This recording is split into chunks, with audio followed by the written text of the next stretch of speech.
easy fight to win out at all. Monster pop, back 10, gets away with a couple. They make it look easy, don't they? It's already a walkout A main. Jota with the MP9's got on the first, has to try and find more, and he actually drops the bomb. AK recovered, he goes in aggressive for the triple. NWP's got to find a connection. Dan's, he doesn't just find a connection, he lands through them, wrap the corner. Sound gets the kill back, Nexius returns with 2. Warp shot bringing out, Nexius so close here. The flashbang, how's he done that? Nexius with a no-scope trying to get it. What is that for Nexius? How have you done this, my friend? As all prison, Jimfat in the backline is a 2K, 3K, 4K spray down. 2 left, 1 left. Marix holds on to a double. Needs that triple. He's waiting for Marix to reface it. He's going to go for the challenge. He might just lose it. Oh, Marix! Going to be a contact set up for MOUZ NXT. Straight up and out, detecting that boost. Not a lick of damage done to MOUZ NXT. Suddenly a 3-on-2. Sound going to go falling low HP, eventually going down to the hands of Jimbat. Hit might not be required. Face back in. Jimbat's got to make his way all the way up towards his position. Sees the player, wraps in. Jimbat got an ace. Oh.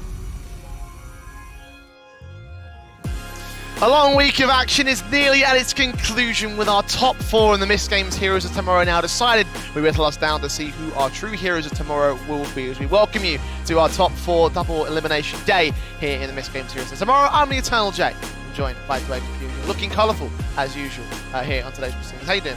Very excited, getting into the late stages of the tournament now. Not many teams remaining. We've had to say goodbye to 4 already, and we've had to say hello to 4 more that are going to carry on. Yes, Fnatic Rising, ENCE Academy, Eternal Fire Academy, and MOUZ NXT are all sitting in those upper and lower final matches. Yesterday we did see the lower semis conclude, seeing Flame Descent and OG being eliminated as their respective positions, of course, leading to the matches that we have up on stream today. We'll be starting off with that lower final, of course, seeing who will be the next eliminated and who will be dropping out in the top 4 and going no further. But of course, the big match will be the upper final later on today between Fnatic Rising and ENCE Academy. Dwayne, that is the one I'm looking forward to the most. There's a lot riding on the line in both of these games. I think for the first one, knowing that MOUZ NXT are down here in a lower bracket, not many people could have seen that being the case. Not many people would have expected it, but knowing that you had to face Fnatic Rising, there's an understanding of why you're there. Indeed. So Eternal Fire MOUZ will be the first matchup up on stream today, and we'll be talking a lot about that in great depth, of course. Obviously, both teams having very different pathways overall towards their position that they hold overall. But both teams coming from that lower bracket semi-final, Dwayne, and that's the key thing I think to focus on, is the fact that these two teams might have come from pretty much almost the exact same place.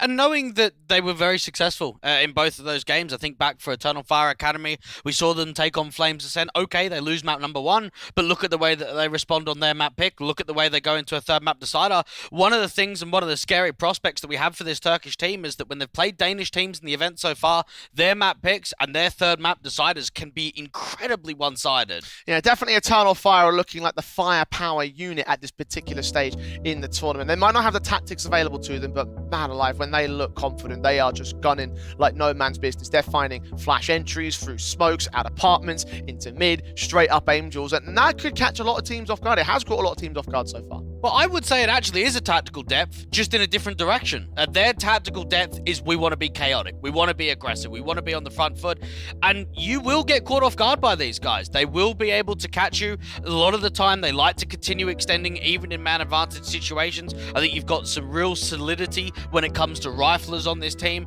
and they are a scary team that when they're on a comfortable map, when they're on home turf, they can bang you out the server. And Eternal Fire are a squad that we didn't have a lot of hopes for coming into this tournament. I think they came in as like 7th seed or so, 6th seed, so within that sort of like bottom 2, bottom 3 sort of position. So the fact they're in the top 4 shows that there's a lot of potential within this lineup here. Yeah, 7th seed, just in front of Void. So knowing that they came in with not a massive amount of success on HL TV, knowing that they came into this event losing 7 games in a row, there's a general understanding that this is going to be a weaker team, but they haven't shown that at all in the matches that they've played. And just when I look at the lineup, I think M-Star, the IGL's been playing very well. Jota's been able to bring quite a few high-impact games. And then Wakadia, we know that he's got the X factor of being in the conversation for the best player in this event. And they're certainly not the favourites in this roster, in this particular matchup, despite how much we've just bigged them up right there. MOUZ NXT are a force to be reckoned with. These guys have been rocking it in the Academy League. They're currently in the top 4 of the playoffs in that particular tournament. So top 4 here in MistGames Heroes of Tomorrow isn't surprising at all, when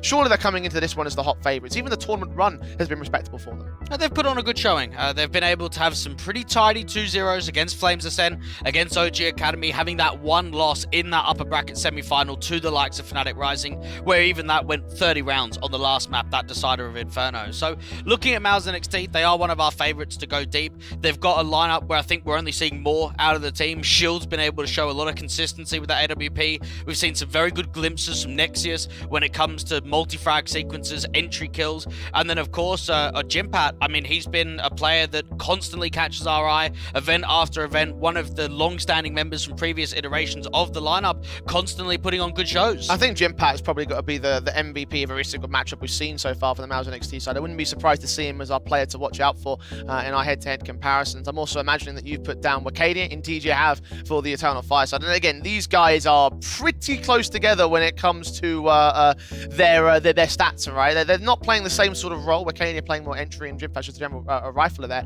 But overall, like, these guys have been the standout elements of both their sides by a country mile. So, with Jimpat's the highest rated player in the event, Wakadia is second. So, you've got number 1 and number 2 going up against one another.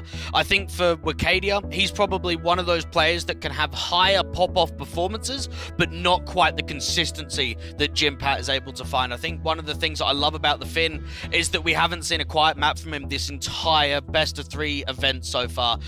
All the way back from their opening game, there's almost never a game where he's going negative. He's towards the bottom end of the board. He's always putting up good chances. Well, before the show today, we're of course listed down our predictions for today's proceedings and today's matches. I imagine that we're both going to go towards the MOUZ NXT side, and yes, we did. Twitter has chosen Eternal Fire. Some strong support from the Turkish fans. Yeah, no, I like that. And to be honest, we've had this conversation the last couple of days that no matter how many positives there are, no matter how many avenues for success we can look here for MOUZ NXT, Eternal Fire Academy have caused quite a few upsets. They've caused quite a few games where we didn't think we would see as much from them, and they've always put good performances forward. So there's always a chance, and when you're in the top 4 position, you're just working with that momentum, you're working with that confidence. Yeah, I mean, look, this is not just the case of the fan base voting to the favour of Eternal Fire just because they are the fans. Like, I think for Eternal Fire, they really have the potential to do some decent damage in this series. I'm going to just early throw that out there. I think it's going to be like a 3-map affair here on our first matchup, because that's what I think Eternal Fire can do. I think they can catch a lot of squads off guard.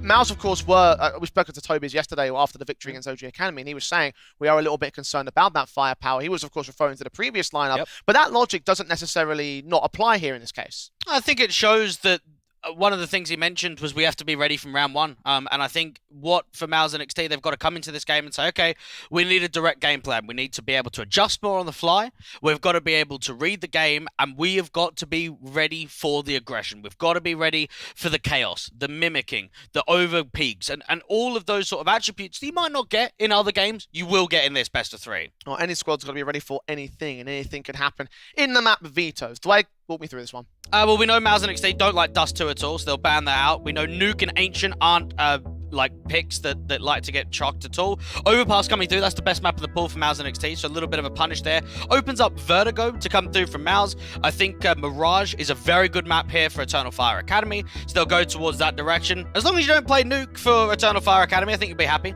Yeah, I'm looking at Overpass thinking that's a very smart idea for Eternal Fire to get rid of that one immediately, because we saw how strong MOUZ were on that yesterday, and it looks like actually it will be Nuke that MOUZ will go towards here. Seeing that Inferno and Nuke option, obviously don't want to play the Inferno map up. Eternal Fire have a little bit of history having been the highest played map in the pool, so that makes a lot of sense for them to get that weaker map in for the Turkish squad. Vertigo, Mirage, Nuke, who's won the veto here? Oh, it's got to be MOUZ NXT, without a doubt. And this is the issue, right, is that Ancient gets banned quite a lot here for the side of Eternal Fire Academy, but they want to try and get in with a punish. They don't want to play Overpass. Now, I think that's a detriment, because do you think you're going to have more of a chance on Vertigo than Overpass? I don't think you do. So I would have actually more preferred them to float Overpass forward and just get rid of Nuke. It's definitely a case of different philosophy, though, because again, as we mentioned before, Overpass is severely strong for MOUZ NXT, and they've very few times lost it. I think they're on an undefeated record as of right now, so it's a case more of, do you want to play them on that? I mean, I understand your logic in a sense of, but you're going to lose the map at disadvantage anyway. Like, you can't come into a series against MOUZ NXT in this sort of game, in a lower bracket final, and say, we're going to beat you on your map pick. Like, I know you want to be confident, but you've got to be realistic in the veto. That's also true. I see your perspective on that one. Of course, I understand where Eternal Fire are coming from with their own sort of veto basis at the same time, though. It's always going to be difficult to win a map veto against this MOUZ side, because as you mentioned, those first 2 opportunities to pick into Vertigo Overpass are always going to come true and come successful for the MOUZ side. And knowing that Mirage is coming through, I think this is common ground. We've seen a lot of Mirage being played from the likes of Eternal Fire Academy. We saw it yesterday against the Flames Ascent. It was a 16-4. Absolutely stomped them. And that is one of the caveats of what is the Mirage going to be like. We saw it was an overtime affair against ENCE Academy. So we've seen it close, and we've also seen it one-sided. At the same time, though, I guess I'd sort of compare the pair between the runs that both teams have had, right? MOUZ and NXT have definitely been on the tougher opposition end when it comes to their upper bracket run. Obviously, they took on Fnatic Rising during the upper semis. That was, of course, a tough affair. We always said the match was going to be close, and they did take a map, but ultimately they were knocked out. OG Academy looked pretty breezy, and obviously that's another great Academy side that we can rate relatively highly within the context of who's in this tournament. Eternal Fire, on the other hand, they beat in Atlantic, they lost to ENCE Academy, then they beat Flames Ascent, and all these squads that we sort of rate in the lower half of this tournament. So overall, it feels to me that MOUZ are coming in stronger on the basis of what the tournament run has been like for them so far. And you have to even compare the idea that MOUZ and NXT weren't even tested by the likes of Flames Ascent and OG Academy, and it's very possible that that happens again here today. Yes, they've had a more difficult run, and yes, they did lose to Fnatic Rising, but the other two games that they had weren't even close. They weren't even competitive at all, and I think it shows that when they get a good draw, when they are the favourites, they could put up a very decent showing. Well, of course, in the context of this matchup, obviously we've been taking a look at who the heroes of tomorrow will be, and obviously we've been looking at the individual players. You mentioned Jimpat, of course, being the star guy for MOUZ, Wacadia for Eternal Fire. I do feel like there is definitely underrating some other elements of the roster, because yesterday for MOUZ and NXT, we saw an incredible series from Nexius as well, playing not the backup man, but certainly alongside Jimpat as two of the top guys within the context of that match. So for me, I'm looking at this thinking that they've got a great opportunity to do some great work together and have a better bolster for MOUZ and NXT at the top end of the board.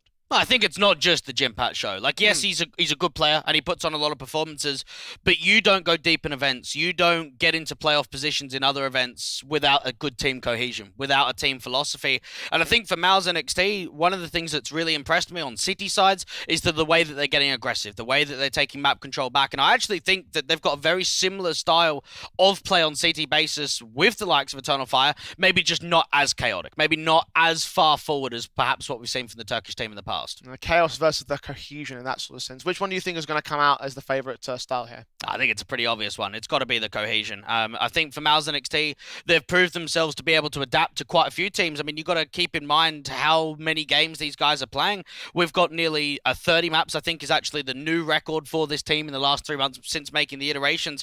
For Eternal Fire Academy, they're coming into this event with a new player, with a stand-in, a bench player, and we just haven't seen the same amount of events. We haven't seen the same amount of game time for them.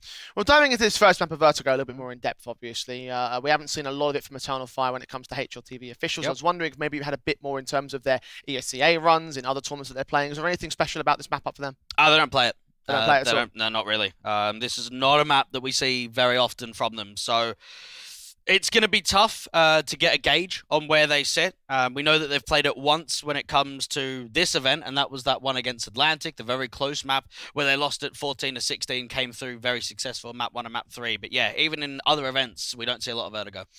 Yeah, that does have me concerned a little bit, because I was hoping, obviously, because I've got my database is pulled up, but you've obviously delved in a little bit deeper. You do quite frequent homework in terms of what these guys are playing off HLTV, so I was hoping that you have a bit more insight in that sense. But the fact they haven't played it means that, yeah, you start to question a bit more about whether that veto was really a right idea for them. For Eternal Fire, obviously, the lack of experience on this map is going to be a bit of a hindrance to them. And for a map like Vertigo, right, you mentioned cohesion versus aggression. A lot of times, I find the cohesion tends to work better for this map up overall. Yeah, we know that for Eternal Fire Academy, their T-sides have been very impressive over the course of this entire event. So I think we'll see quite a lot of pace towards ramp. We'll see quite a lot of aggressive maneuvers, try and see if they can scramble some of those rotations, try and hit them on different portions of the map. But for MOUZ and NXT, it's all about that readability, trying to get Crizzen in for some good CT calls, allow them to stack up bomb sites, using utility effectively. And if all of that comes into mind, I think for MOUZ and NXT, they're going to be the heavy favourites and should take this series fairly cleanly. I mentioned the CT side calling there from MOUZ and NXT, right? And obviously yesterday we saw some incredible CT sides from the MOUZ side. So I wonder in this particular context, given the cohesion versus chaos style, whether or not those CT halves for MOUZ and T halves for Eternal Fire will end up being the most interesting parts of this game today. Well, for MOUZ and NXT, they're currently first in the event for their round win percentage on CT side. So every single map that we've seen from them, whether it be a Vertigo, whether it be an Inferno, I'm not talking about the maps, I'm just talking about the series that we've seen in this event, has been tip-top. It's been right up there at the higher end. For Eternal Fire Academy, they've got a very similar marker. They've got a very high round win percentage on T side. So probably actually has quite a good barrier between the two. And a barrier standing between each other in terms of getting to those lower consolation finals and, of course, the grand finals here in the Heroes of Tomorrow and the overall prize of what they're playing for to become the champions of this tournament. Not only that, but to play for a chance at the MistGames Heroes of Lofoten, our event that we announced 2 days ago coming up in 2023. So we want to show you a quick little highlight video to show what we've got coming up next year.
Again, the winner of this tournament will be invited directly to Lofoten for an opportunity to become the hero of Lofoten here. Dwayne, of course, these two teams still a couple matches away from being in that position. Do you rate their chances from going to that event? Well, what did we say the last couple of days? Fnatic Rising and MOUZ NXT took each other on in the upper bracket semi-final. That looked to be grand final potential, so I still think it's those two. All right, well, MOUZ NXT have got, of course, get through the Eternal Fire side, so I want to quickly prod before we get into the match about win conditions. What can an Eternal Fire do to potentially upset the MOUZ NXT side here? Well, they've got the best record on pistol round win percentage in the entire event so far. One of the things that I've seen in the game against Atlantic, in the game against Flames Ascent, early starts. Very good early leads coming through for Eternal Fire Academy, and I think that's going to be pivotal going to this best of 3 today.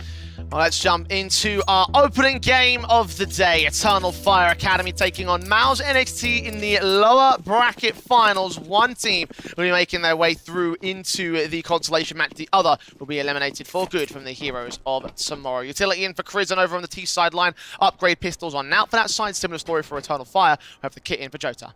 It's all going to be that first contact play coming up from the top of the crane. Nexus spotted that first. Jiggle around the corner. Seems like they want to try and fight this top ramp. And there's M-Star fighting back here. 2 kills for him alongside Cyber with a kill back on towards Crizzen. MOUZ NXT decimated in the early starts of this one. Eternal Fire picking apart 3, looking for the 4th man as well. That bomb is on his back here for Shield. Jimpat held out towards that mid position. Trying to hunt on for a decent kill here. Doing some damage, tagging up several players, but ultimately the kills are not going the way of MOUZ NXT, and that's the important factor in this round. Shield with 1 back, with 2 back, 17 HP. However, full switch to another pistol gets M-Star aggressing, but 1 HP to win the next 2 fights. It gets very expensive down there towards the bottom of the ramp control. You can see the way that Eternal Fire Academy try to keep the issue forward. This actually allows Shield getting a bomb plant over towards B, which indicates a force buy in the next round. Should be an easy enough for that part of things. Obviously, the rest of the round itself be quite incredible for Shield to win. Yeah, we got to be realistic here and probably right off the clutch. Yeah. I mean, 1v2 with 1 HP. If he was on 100, I'd give it to him, but on 1, it's not going to happen. He is going to get a lot of breathing room. Eternal Fire will be a little bit late to these rotations, only just now making their way into mid-control, giving away the footstep information. Shield to give this the best go, of course. Hearing both sets here, we'll know that both players are in from Scaff. Going to be so passive about these peaks, but just first face, dead to rights on Zix's part. That's 2k to his name. And indeed, the bomb plant for MOUZ, but the pistol for Eternal Fire. And that adds the pistol record to 14 wins and only 5 losses here for Eternal Fire Academy. But we do have to be slightly critical and say that was a 5v1. There should not be any more chance to make that round expensive, nor get a bomb plant. And look at what MOUZ NXT have been able to do. They sneak one in, they buy it up in the next round, and if they're able to come through with a break, if they're able to come through successfully here in round number 2, this would be heartbreak for Eternal Fire. Instant clap back. We always say that the second round responses are always more deadly than the pistol wins these days. MOUZ NXT. Harsh reset against Eternal Fire if they can win it out, of course. M4s are in more frivolously than the AKs here for the MOUZ side. 3 Galil's in, 1 AK, 1 Tech 9 to play with. Now, we've seen a lot of times that when Eternal Fire have one pistol, that they've often just gone for the rifles rather than the SMGs to farm up a little bit more cash. Nexus is hoping for a slight overpeak to come down from the bottom of the ramp control, so a lot of patience on this T-side default for MOUZ NXT, just to get an idea of what exactly is going to be hit from them, what's going to get aggressed. Grizz want to pass that bomb back off to his teammate, try to take that Tech 9 into mid control. 3 players in at ramp ready to go for the quick hit towards A site. If they can isolate this one player that's up here, this could be a decent opening kill. He's out in the open and all.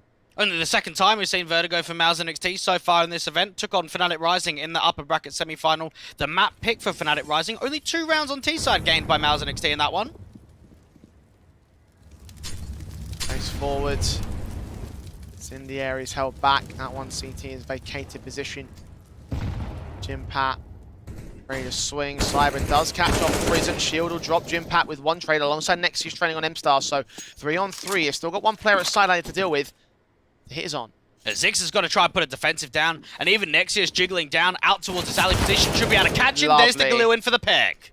Baited in Zix to overextend, get the kill down for it. The AK into the back side spray, completely blinded, is traded back by Cyber, but now he's got a war on 2 fronts. 1 from Rab, 1 here from the alley position. QQ is going to get to site, get that bomb down, covered off by his teammate who knows where the CT is, gets his pick in. It's Nexius with the triple this time, and the pistol followed up by the MOUZ side. What a perfect round 2 break coming through there for MOUZ NXT. And this is where we've got to use the chain logic, that chain reaction of allowing a bomb plant in a pistol, losing that second round. While we've been very excited, and I think it's a very entertaining style of game that Eternal Fire bring, their over-aggression in 2 rounds now has cost them. And this puts them on the back foot. This allows MOUZ NXT to get some comfortability going on their map pick. Interesting point to make here, because you talk about the pistol basis for Eternal Fire quite frequently. What's the second round breaks like for them?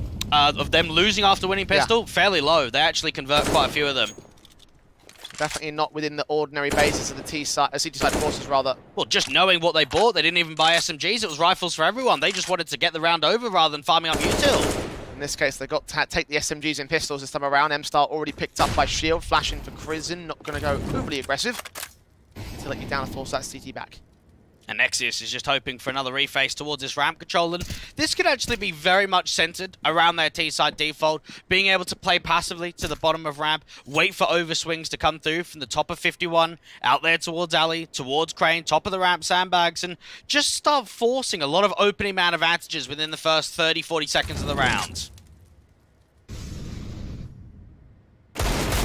Deagle facing in for Jota, 1 player out towards the B site. Taking no damage here for the T side. Smokes in, flashes over. Second phase for QQ does finally give up a little bit of a tag. Still no casualty against the Deagle, not placed right. Still facing in towards the edge of that smoke. Resmokes back on. 1 player's up close. The backstab dealt with by Nexius. MOUZ NXT in a 5-on-3 post plant here.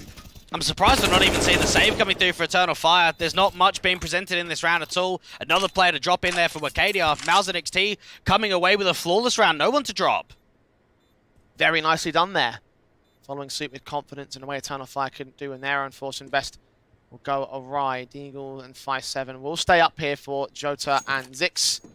With a Kevlar to hold into the next round, which of course will be the full eco for the Eternal Fire side. So 2-1 up, MOUZ hold the advantage. Now, Vertigo is the 3rd highest picked map in the pool for MOUZ NXT. Oftentimes in recent history, they always lean the way of Overpass, not to be in this time around. 3 wins and 3 losses in the last 3 months, equaling 6 maps played on record.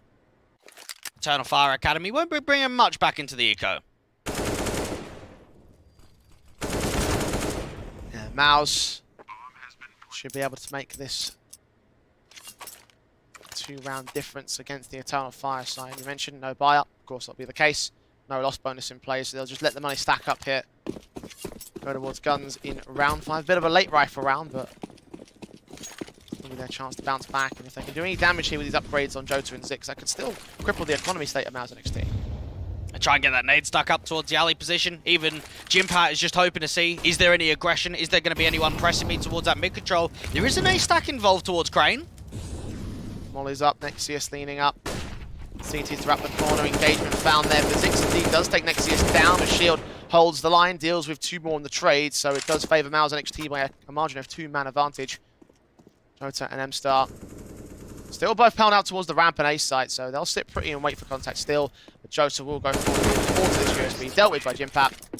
There it is, 3-1 on the board. Now, I'm not sure if you noticed it yesterday, Jay, but QQ and Nexius completed their trial successfully and joined MOUZ and NXT on a permanent basis. I mean, to be fair, it's working for them, so I can't really debate that whole move from the MOUZ and NXT side. Like, even in this tournament, it's looked fantastic. MOUZ, of course, in the Academy League playoffs, so by all accounts, in the competitions they're playing, I can respect it, you know, especially for Nexius, right? He's been a monster in these last couple of days. Yeah, they've been on trial for the last couple of months now, so a little bit more security for those two players, knowing that their home is going to lie here. Now they've got an opportunity to make that permanent home into a decent tournament run here against the Eternal Fire side. Got to pick up this victory. So far, they're doing pretty well with it. The damage returning back and forth from both sides. Guns are in, of course, for Eternal Fire. Nades are what doing the damage for Prison. You can see Kristen just being able to fight up towards 51, put that molly down there towards the tarps angle, just in case anything gets slightly aggressive towards that right-hand side of ramp. We know that Eternal Fire like to hold top of ramp on rifle rounds, so always expect contention of jiggle peaks and overswings. Minute and 10 to play with. Smoke sent on here for the CT side. Flashes forward from M-Star, ducked away. And over at the sandbags, Molotov in from QQ as well. Aggressive CTs to receive that incendiary though. A shield being able to bring the big AWP forward into a rifle round. This is a chance for him to show up even more. Been a very consistent AWPer for the last few series for them. Going into today, it's only the 10th map played for MOUZ NXT. QQ walking out here towards the B stairs. They can even get a boost up towards danger. Do get flanked in by Jota's part. Jimpat forced to trade it. Krisen took a dink down. Nexius leads the charge. Half HP, even less than that for him. Promo plays the fine. Transfer back and forth, not successful. Cyber keeps it in an even man standing. But now Jimpat leans up to get his kill. Get tagged up, but still land the headshot on Zix. Last man in at CT spawn. The bomb will go down safely at default. Wakadia, 1 versus 3. Oh, that's what we want to see coming through from the big man. Wakadia now into a clutch situation. We know Eternal Fire have been good in clutches. Tucked back here, waiting past AC. The AWP shot doesn't quite connect for shield, but the reface does. And that's 3 alive for MOUZ to maintain confidence in 4 rounds in a row. Just to give you an idea about Jimpat in this event, 7 maps played so far, positive 54 KD difference, and an average of 1.34 rating. He has been the man, the monster, the consistent beast here for the MOUZ NXT side, and it's rounds like that that just show you a little reason why. Didn't you say earlier he was the top-rated player in the tournament so far? He is. Wakadia's number 2. Wow. So again, we're seeing the clash of 2 definitive stars right now here in the MistGames series of tomorrow. But again, I was alluding to it in that pre-game that I think Wakadia has more X factor than Jimpat, but I don't think he's got the consistency, and I wonder what difference that's going to draw between these two players over the course of this series. Something tells me the consistency might be aiding towards them because Jimpat is already up there among the top fraggers for his side. 6 kills for him, and Nexius is actually Shield currently at 8 kills for his own part. Wakadia still only getting a single frag thus far, so you can see that X Factor spring into life relatively soon. Pause was taken. He'll be up on the upgrade pistol, the 5.7 Kevlar, but not a lot being bought for the rest of Eternal Fire. And this is a good surrounding start coming through for MOUZ NXT. The idea that you lose the pistol, you win the force up, you allow yourself to get a round streak of 4 in a row, you're constantly dictating pace out towards ramp control. Very aggressive from the CTs behind the smoke. AK set, Deagle spamming, nades down. At the side wall, 1 minute 35, so very early doors in the round itself, but they have put a lot of aggression into it, rapid aggression for the CT forces, and they're going to get picked apart for it. Shield and Nexius finding Wakadia and M-Star 5-on-3. I just put more of that pressure up there towards the top of ramp. Eternal Fire Academy, I actually don't mind that. You've got to realise you're not working with much in this round, so try and get it on the front foot, press it down from the bottom of ramp. That's probably one of the more aggressive rounds I've seen from them yet. 5-7 and Deagle still standing here for Eternal Fire. Cyber and Jota are going to find something here. The boost up could potentially provide a bit of an angle to play with there, but I don't imagine that MOUZ NXT are going to face into Ali, so bomb will rotate back. I mean, B's pretty open up here. They've got a player that's pushed all the way forward, so it's be a free bomb plant. At least Jota challenges and almost caught one. Krisen's there for responsive, and the last 2 lined up by Nexius. Make sure the round goes the way of MOUZ definitively. 5 on the trot now. Now, we saw Eternal Fire Academy actually be in the lower bracket semi-final last time around in ESEA Main Season 42 playoffs. They went down to Aves, so didn't get a chance to fight in the lower bracket final. That's where they are today. It was a very different tournament compared to the Heroes of Tomorrow here. And they had to play 8 games in a row in the playoffs to even get to the lower bracket semi-final. That is the definition of a grind. How long was that spread out over like, the course of a week? Or? It was about 2 weeks. Because they had the time to do so. Nades up, Krizen's got the time to play with on the defaults. Nades up, damage done to the shield, Incendiary sent back, but Krizen flashed in. So many players to get, and get them both here alongside the kills from Nexius. Cyber and M-Star down, Nexius continues facing as well in towards Ali. Players about to treat him. It's another headshot. MOUZ are making this look real easy here. And they're just working with the ramp control. You're working with your util, working around the utility, allowing yourself to have some good flash assists, and even take that top ramp control. You've got your entry fraggers, being able to find the connections. MOUZ NXT keeping it simple, but very effective. Plant down and no resistance left in this round. Eternal Fire are going to back off, save their guns, and that really is the best call right here. MOUZ might even go hunting. Jimpat's aggressive, and they've got so much cash that they might as well do it. Now, we know that MOUZ NXT got off to a bit of a flyer against the OG Academy side yesterday. I think about map number 1 on Inferno, they're up 9-3. So they've been able to prove in previous best of 3s, even out on Overpass, they were up 8-4. So while we've had that contingency plan for Eternal Fire Academy to say, right, if your way in is get started on the pistol, get started on the early rifles, get the rounds up, we've actually seen MOUZ NXT do exactly that themselves in the last best of 3 they played. There's one trade back for Jota at least, trying to hold on to resistance, hold on to that M4. Does anyone have the impact in the context of the rifles that they hold? Damage to be done on the MOUZ NXT side will be minimal again. They've found so much money in these last few. Eternal Fire. Not the start they hoped for here. MOUZ NXT running riot on their own map pick. And it does add more to the conversation. We haven't seen Vertigo being played once in the last 3 months for this Eternal Fire Academy side. Always opting against it outside of course, that one game from Atlantic early on in the tournament. That's the only one we've seen. We haven't seen it in other tournaments. We haven't seen it in other leagues, other events from these guys. So kind of new to introduced it into the pool, and it's been a rough start for them.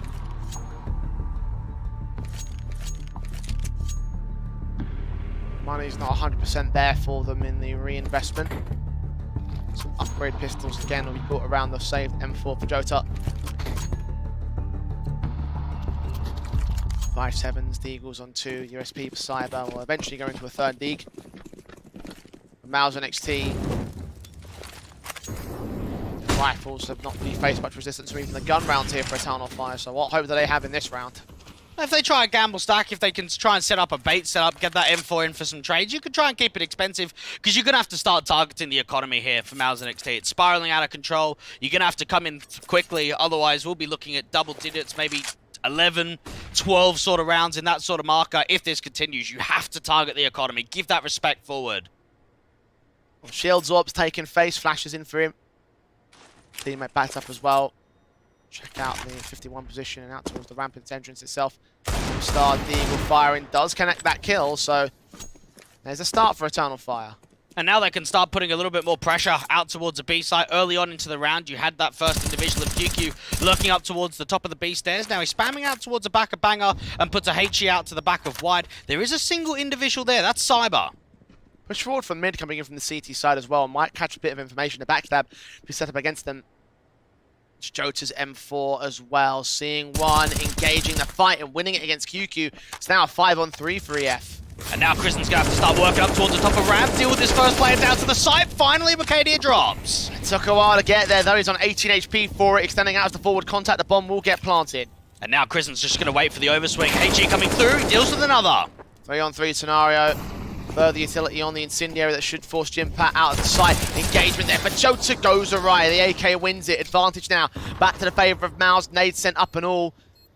No kits in play, of course, for this one. Cyber has caught the M4, but his teammate in M-Star goes falling. Now he's all alone. Back up at Oranges. Gonna get up the boost. Protected with a flick and shield will land it. MOUZ still not letting go of this streak. It's 7 rounds on the trot. Well, that's a fairly decent round, though, for Eternal Fire Academy. You've got to consider the fact that they only had that single M4. I like the creativity. Get aggressive towards mid, backstab down towards the stairs. Just try and create some information, allow yourself to put some pressure on. They actually had a good advantage working through when that sight hit was coming through, but just wasn't able to put up that defense. Really needed that one kill from Acadia. For a deco, it's decent. For the scoreline, it's still a 6-round differential. MOUZ and NXT been unrelenting in their confidence. Eternal Fire need to come up with a round soon, else this map starts to look towards its end already. Not only find the answer to get their second on the board, but start to whittle down the MOUZ economy. The damage being done in 3 or 4 kills will not be enough from here. They need to actually win the rounds to deficit them from this position. And I think it just shows for Eternal Fire Academy that they have posted incredibly one-sided performances on their map pick and in third map deciders versus Atlantic and Flames Ascent. We haven't seen that on opposition's map pick. We haven't seen it when their backs are against the wall, when it's not on a map that they're comfortable with. Nade sent. Shot to the AWP ringing out. HG's posted at the top, so Incendiary's down as well. Not stop any further forward face from MOUZ and NXT. Acadia catching one. Nexius will drop. And just a slight info play out towards the tops there. Jota will get forced back by the util, so B presence being shown from MOUZ and NXT. They haven't committed though, just a boost up towards Banger. And that AK to position the flashes forward for Cyber. Enabling one player to face against him, but not quite finding the angle against the T-side player. 60 seconds remaining. Jota is going to continue extending, but still not finding much here. It's all about that bait. Try and see if they can get him on the front foot. Make it very awkward. Cyber's going to see more util down from the stairs. Got a smoke back up a plat. 2-1's coming in against him. That Molotov actually might get extinguished by the smoke. No, it lands just behind it, so that should clear out the backline position. So they get the kill on Zix. Line up for Jota, makes it a triple. And that is far better for Eternal Fire. The most confident round they've found so far in this game. It just shows good positioning advantage comes through there. You've got Acadia getting that first pick out towards Rampant. They had a lot of information. They knew that there wasn't any A present. They can stack up towards B. You have a flash assist coming through from M-Star to set Jota up towards there at the back of White, to swing out wide, to put as much emphasis forward down as possible out there towards the top of the B stairs control. Ending the streak of 7 in a row, but now for Eternal Fire, they're still going to be up against a rifle round, and the next round, and the round after that. They've got to try and get some rounds in a row themselves. Again, the buy potential is unrelenting for MOUZ NXT. As I said before, Eternal Fire needs several to gain any sort of control back to try and reset the economy. It's going to take a fair while. At least the kill from McKenny is pretty decent. Reading Nexius through the tops. Nades were down onto him initially. 30 HP for the man. It's an easy trade. It's an advantage for Eternal Fire. The Jimpad just trying to see if he can lurk towards that mid-control, but Katie is swinging out once again. A lot of success being gained from him towards Ramp in these last couple of rounds. Oh, and M-Star catches shield as well at the edge of the smoke. 2 left standing from MOUZ NXT. Eternal Fire found their rhythm. And just start aggressing on that front foot towards Ramp, but also being a little bit cautious. They're not getting down towards the bottom. Instead, they're trying to fight towards the sandbags and up there at the window. QQ punches some aggression back from Acadia, so that's a little something gained by MOUZ. Flash back from the second player. They both struggle to peek together, but they do get that kill in the end. They reveal all their hand, though, so Eternal Fire will adjust. Oh, we saw Eternal Fire being 7-1 up on Vertigo against Atlantic. They've now been down 1-7 and look to try and get more rounds up on the board. And Jimpat and here of QQ can start working that ramp control. They've still got plenty of time. They have the CT set to adjust against all their moves. They can't rotate to the B site without facing Jota. Zix and Cyber sets on the defensive towards A. Burst through that M4 is going to receive contact. It's in the areas and HG sent to his position to be backs off for it. Resmoke back on the AWP. Leaning in, dealt with 2-on-2. This is back on for MOUZ. Super aggressive coming through from Cyber. Zix is going to be able to put a HG down, but that's not going to be a kill. It's half HP on Jimpat though. Jota. Backstab leans in towards his ramp control as the T's back off to Ali. Unawares of this backstab, so the kill comes in. Second player, Jimpat, being very careful about giving his hand away. and in the end gets dealt with anyway. 2k for Jota. In the third round, the retake for Eternal Fire. I think we put Jota as the MVP in that series against Flames Ascent. He had one of the most impressive series that we'd seen in the competition just yet. I like the way that even there, he kind of bluffs him. He actually ends up making quite a bit of noise, like he's falling back away towards the top of ramp, looking into the site, and that's where he's able just to force Jimpat out into the open to get him to swing once again. Eternal Fire Academy looking at Jota for another big round. It was Michaelia that got the start in that one, despite being tagged so low, so we set him up for that clutch. Could have potentially been far worse had it gone down in a different manner. He lost that opening pick, maybe. Could have been advantage of MOUZ so easily. Cybers in with the AWP pick. Prison's out with a mid-trade. Crossfire was locked in. 2 more CTs will try joining this fight. The incendiaries, the Molotovs, put up there towards the scaff. Jota in a sandbag still gets Jimpat. 4-on-3. They're keeping that AK alive for so many of these rounds now. Even Wicadia spots out the AWP towards the bottom of ramp. Nades on to suppress them. Smoke's doing that damage already. Wicadia just backing off, happy to do so, play the advantage. Now for MOUZ NXT, it's about how they can actually regain some of this ramp control. Wicadia is getting back out towards the alley position. This is where he's found a lot of casualties. Flash forward from Cyber, going to get his teammate in, or I just catch him completely blinded himself, so nothing found in the mid control. Shield being very wary of a potential backstab, and there is one in. It's not where he thinks it is. And NXT is just waiting for a refight, and that's exactly what's going to come from Wicadia on the backstab. Now knowing that ramp's completely clear, they can start bolstering up B. You can already see the rotate starting to move over. MOUZ basically committing towards the B player at this stage, underneath the stairs. One player is, second man's going to join him. Boost up to try and get some sort of look in towards that site. 30 seconds though, MOUZ are out of time. Just knowing that now even Cyber can peek on the contact. AWP towards the right side of the generators. Flash support is there for Shield though, so Crizzen will lean forward. Incendiary's back, gives the kill towards M-Star. And facing him against the second man, Shield cannot hit his AWP shot. So, that's 4 on the board for Eternal Fire. Was down by that 7-1 as you mentioned, Blake, but they have clawed some breathing room back. And I think this is where MOUZ NXT have got to think about, okay, what needs changing? What needs adjustment? Because we've seen a lot of impact towards ramp. We've seen Wicadia up there towards alley, M-Star towards the top of the tarps, finding a lot of success. So either hyper-aggression, trying to really fight for that ramp control, or better utility placement to make it more awkward. Maybe even a nade stack towards the alley entrance could be an option. Whatever it is they make a decision upon, is they have all the utility and all the equipment to do so. They still have a buyback. It's 3 buys in a row, so finally the economy will start to go down to a reasonable position for them outside Eternal Fire. Achieved step 1 of the comeback plan to set them up. Take an eco or a half invest in the next. Oh, they'll be able to buy. You've got to think about the loss bonus and the extra money in the reserve. Eternal Fire. Oh, spray through from Nexius, taking Wicadia down. That's a start. Even Jimpat can put a little bit more of that emphasis towards the alley position with that molly. Help out the ramp controls. That's how they wanted to deal with Wicadia after getting the pick.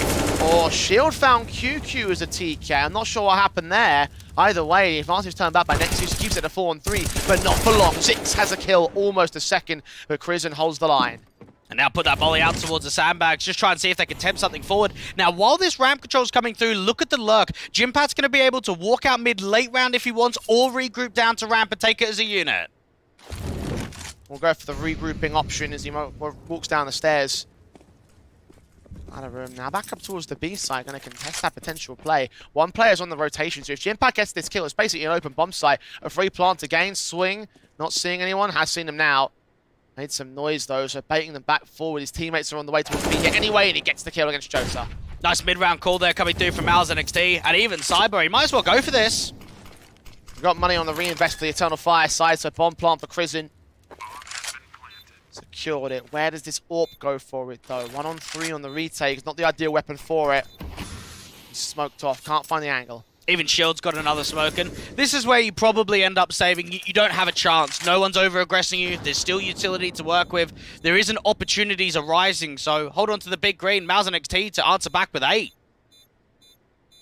Perhaps if he caught an early kill. Doesn't happen on this occasion though. As you mentioned, 8 to the board of the MOUZ side. Eternal Fire. have that AWP in play, however, alongside the rest of the buy that will come through. Yes, single round loss bonus, but a lot of savings to play with. Just knowing that for MOUZ NXT, you've been able to answer back with only a few in a row. You haven't given them a lengthy streak. Nexius started it off with that single spam. Not much you can do there from Arcadia. Yes, there's a TK that comes into the action, but it's really that rotation from Jimpat. The way that he's able to get out towards the B stairs, get himself towards default, and as soon as he gets that kill towards generators, that secures the rounds.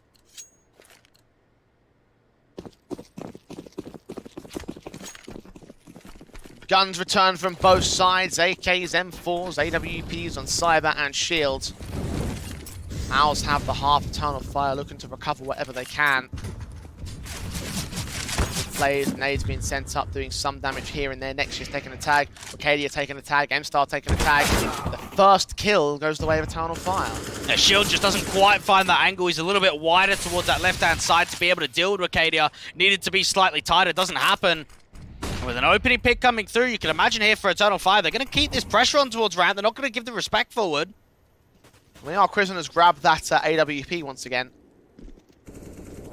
Seeing whether we can try and find a trade back here in the ramp control, hoping that a CT refaces him, but they've just got utility for days. Just put that up and suppress. Oh, we saw Shield up at 8-2. He's been slightly quiet in these last couple of rounds.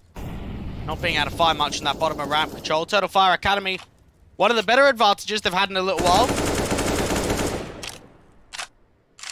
Nexius leaning in with flash support from Prison.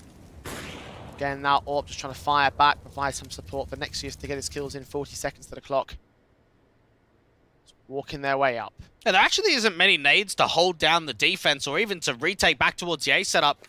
You got Prison going to be able to put that molly up towards the sandbags again, get the cross smokes in. Comes the first one. Flash support there to allow the peeks in from the T side at the line. They won't be acting towards alley just yet. They'll stagger that hit. Just smoke down towards elevator.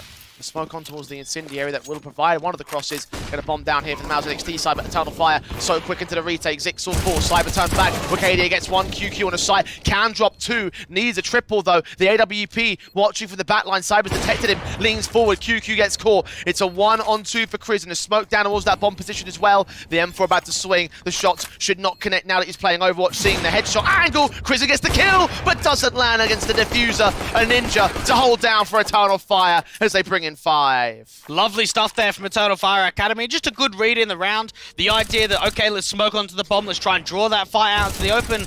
And knowing that you've got kit on it, you just want to distract. You just want to waste time. And up there from Jota, yes, he loses his life, but it's all in vain of getting that defuse, getting that round victory. Now, everybody did fall, which didn't help the economy at all. It means that Zix is down to an MP9. They've still got a rifle investment, but there are limitations because everyone did go down. SMGs in for Zix. MOUZ NXT could still cripple the economy state of Eternal Fire. Wouldn't be handy going into the last round of the half. Nades on Zix, of course, starting things off. Trying to prod towards the B site. Nexius walking his way up ramp. No resistance from Eternal Fire directly here. They will flash their way in. The kill gets found to Arcadia. You could just see that flash wasn't quite there. Both players not being blinded at all. While that's happening, Judge is going to overextend towards the B stairs and catch off QQ, so impact elsewhere.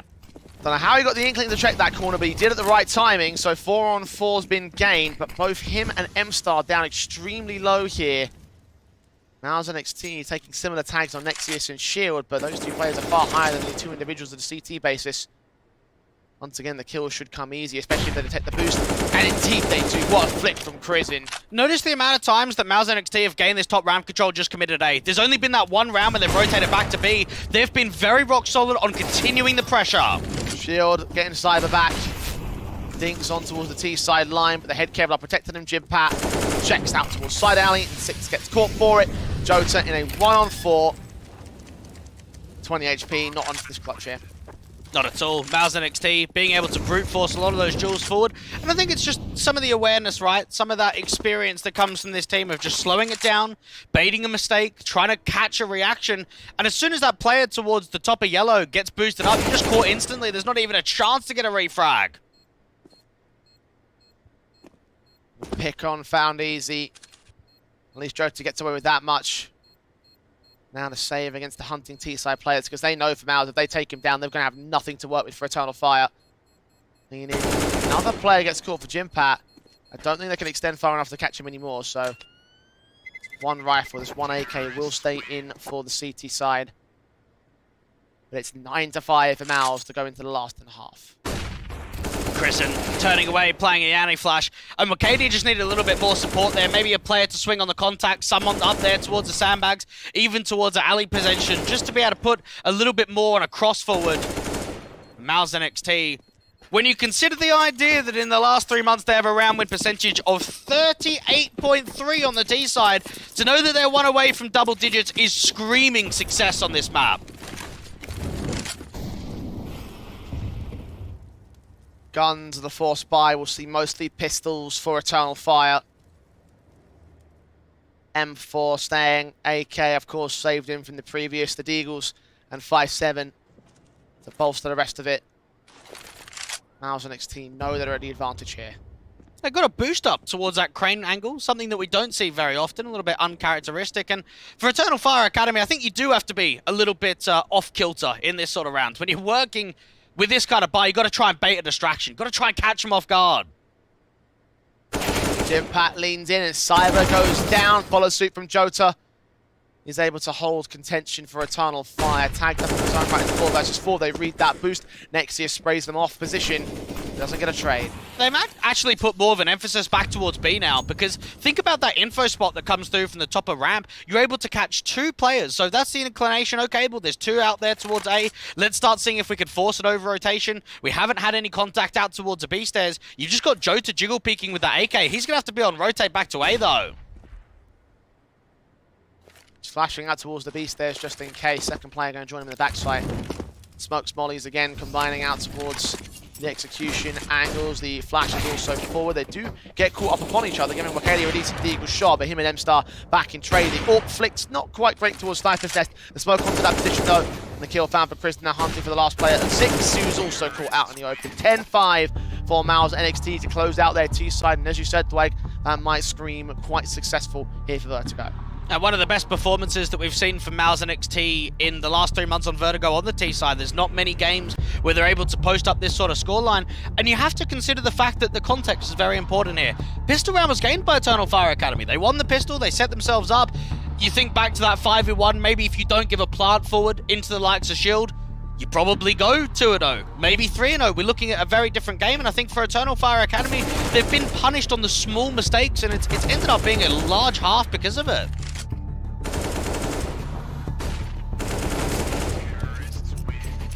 Eternal Fire may be in trouble. But again, we talk about that playstyle differential. We talk about cohesion versus chaos.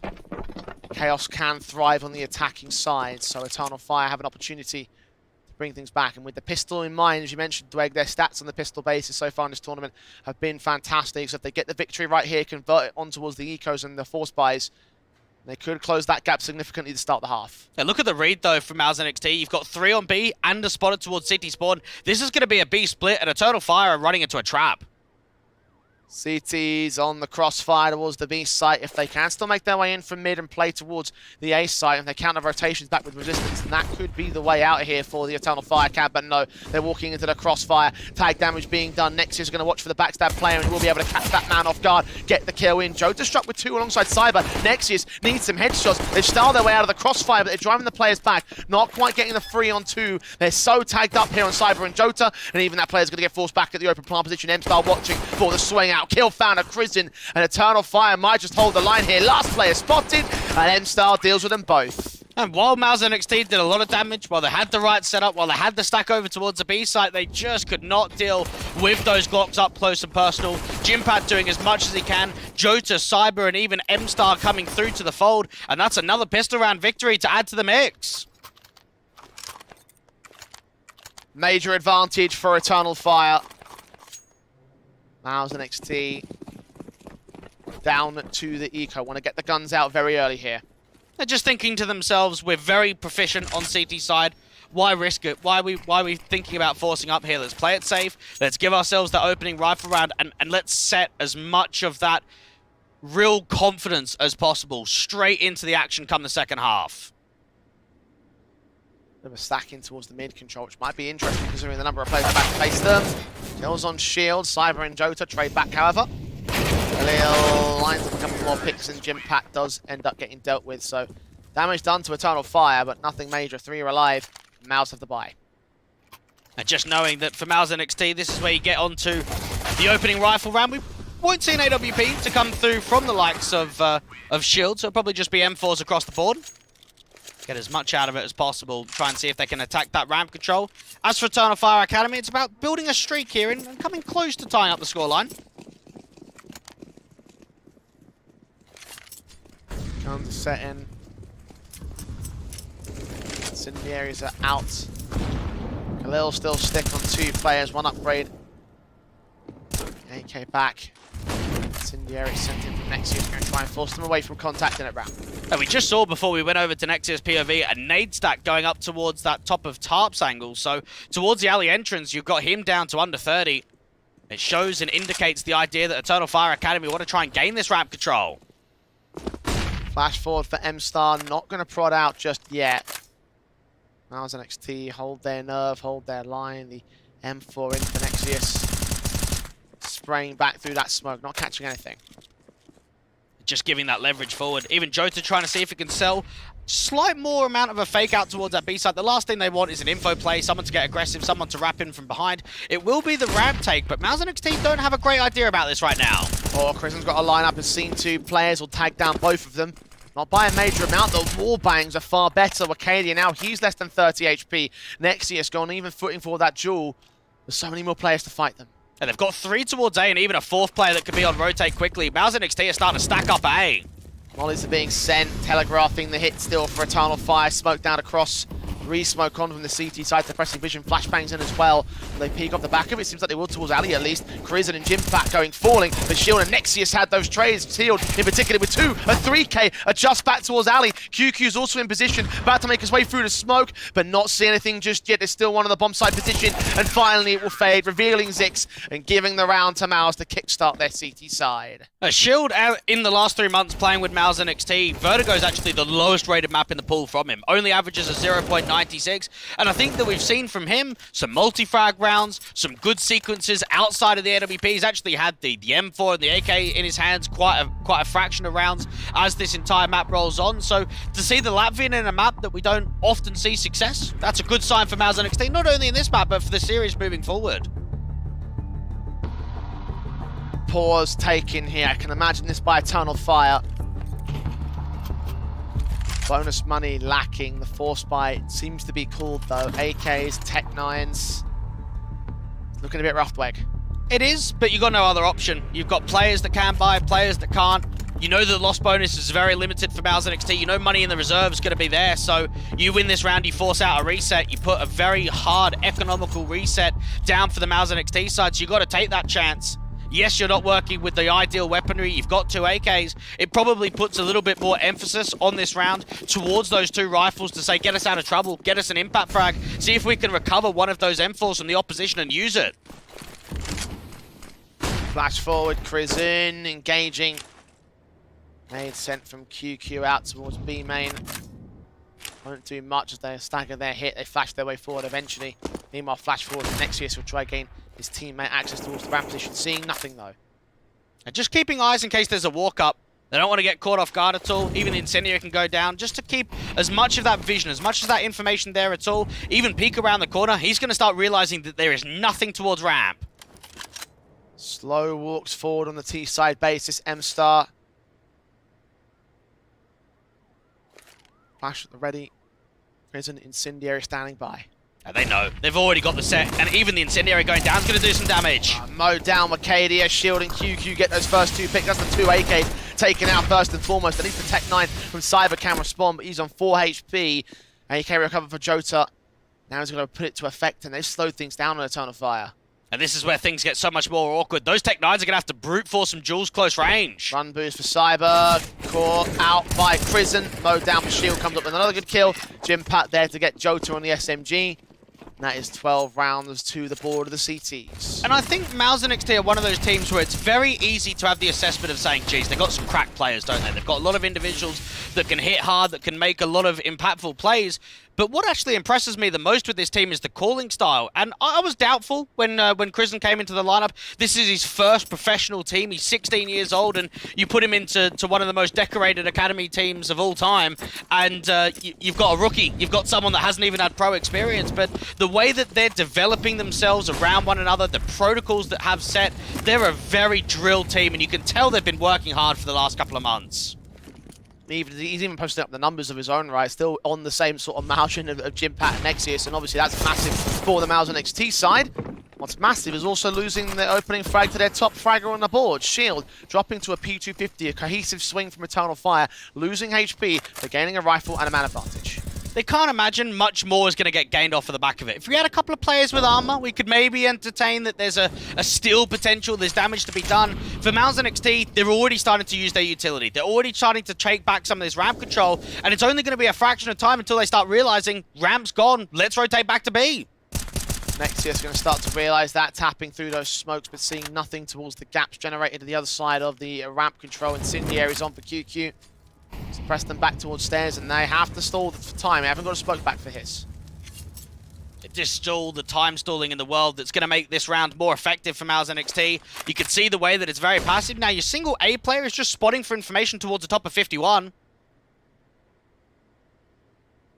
Eternal Fire, indecisive where they want to go. They rotated back from B into A, and then back from A, now back into B again. Two players ready to receive them on the CT basis. 20 seconds for the hit. Try and get that boost up. Get that M4 in for at least a quick pick towards the side directly. Behind quad, that CT's not going to get seen though. M4 for Jimpat. Bay engages from backside, makes it a triple. Teammate into QQ, landing on the Zix.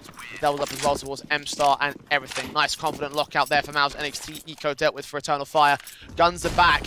And at 13-7, this could be their last true stand in this map up. And just to be able to recount some of the map victories that we've seen from MOUZ NXT in this competition so far. 16-4 on Nuke against Flames Ascent. 16-12 in that series as well. 16-5 on Overpass against Fnatic Rising. And that's 16-13 on Inferno and 16-8 on Overpass against OG Academy. We have seen quite a few maps that can be one-sided, that can only be single digits to their opposition. Flashes in, Nexius leaning up and spraying down Wacadia, roughly reading positions of Eternal Fire. Damaging up some more, nade stacks even sent in towards M-Star. Him and Jota tagged heavy. QQ's just waiting to see if there's a reaction. Is there going to be a walk-up? Someone to get boosted towards the top of Banger. Eternal Fire Academy, you don't even have a crazy amount of utility to regain some of this ramp control, and they have got to have the inkling that there could still be an aggressive crossfire towards the top of Crane at the sandbags, and of course out to Ali. Minute to play with. Smokes and incendiaries are sent. Prison still trying to hunt for them. The sprays are so good. M-Star dropping. QQ still holding top of White. 55 on the clock for Eternal Fire to go for the hit here. QQ just jiggling down, should be able to see this boost, and that's it. This is the round pretty much over from this point onwards. 5-on-3, boosting player forced to rotate back. Eternal Fire still prodding in to this ramp control, and M-Star has caught a kill, but not before Nexius gets one back on his own right. Crizzen is dealt with, so 3-on-2, another duel offered up towards M-Star. That's a triple sequence to burst into the A player, the plant even being gained. M-Star's made this a survival round. The in-game leader stepped up with 3. There's still a wraparound towards the bottom of ramp for QQ. Both players are tagged as well for the T side, but Zix gets the kill in regardless. Now Jimpat alone, making noise. Unawares of how close he is towards the CT line. In the end, he goes back for the AWP to recover it and to save. I think it just shows a little bit of that X-Factor potential that we've been highlighting over the last couple of series for Eternal Fire Academy. That round, it's M-Star. That doesn't look winnable at all. You're not working with much. You out towards a ramp, contact pretty much by yourself. He recovers a 2v4 and ends up with a triple opening up the bomb site. I think we need to start asking ourselves whether or not we should keep looking towards Wacadia as being the star player for this one. I know you said that he's very flashy and very great individually and when he hits his nerves, but right now, for me, it seems like Eternal Fire, the main basis for this matchup is all in the consistency of Jota getting his picks in, M-Star coming up good when he needs to be. right now, Wakani's near the bottom of the board. I'm not going to be too surprised, and I'm not going to be able to rip in too hard because this isn't their map pick. We've seen Vertigo has had some struggles before.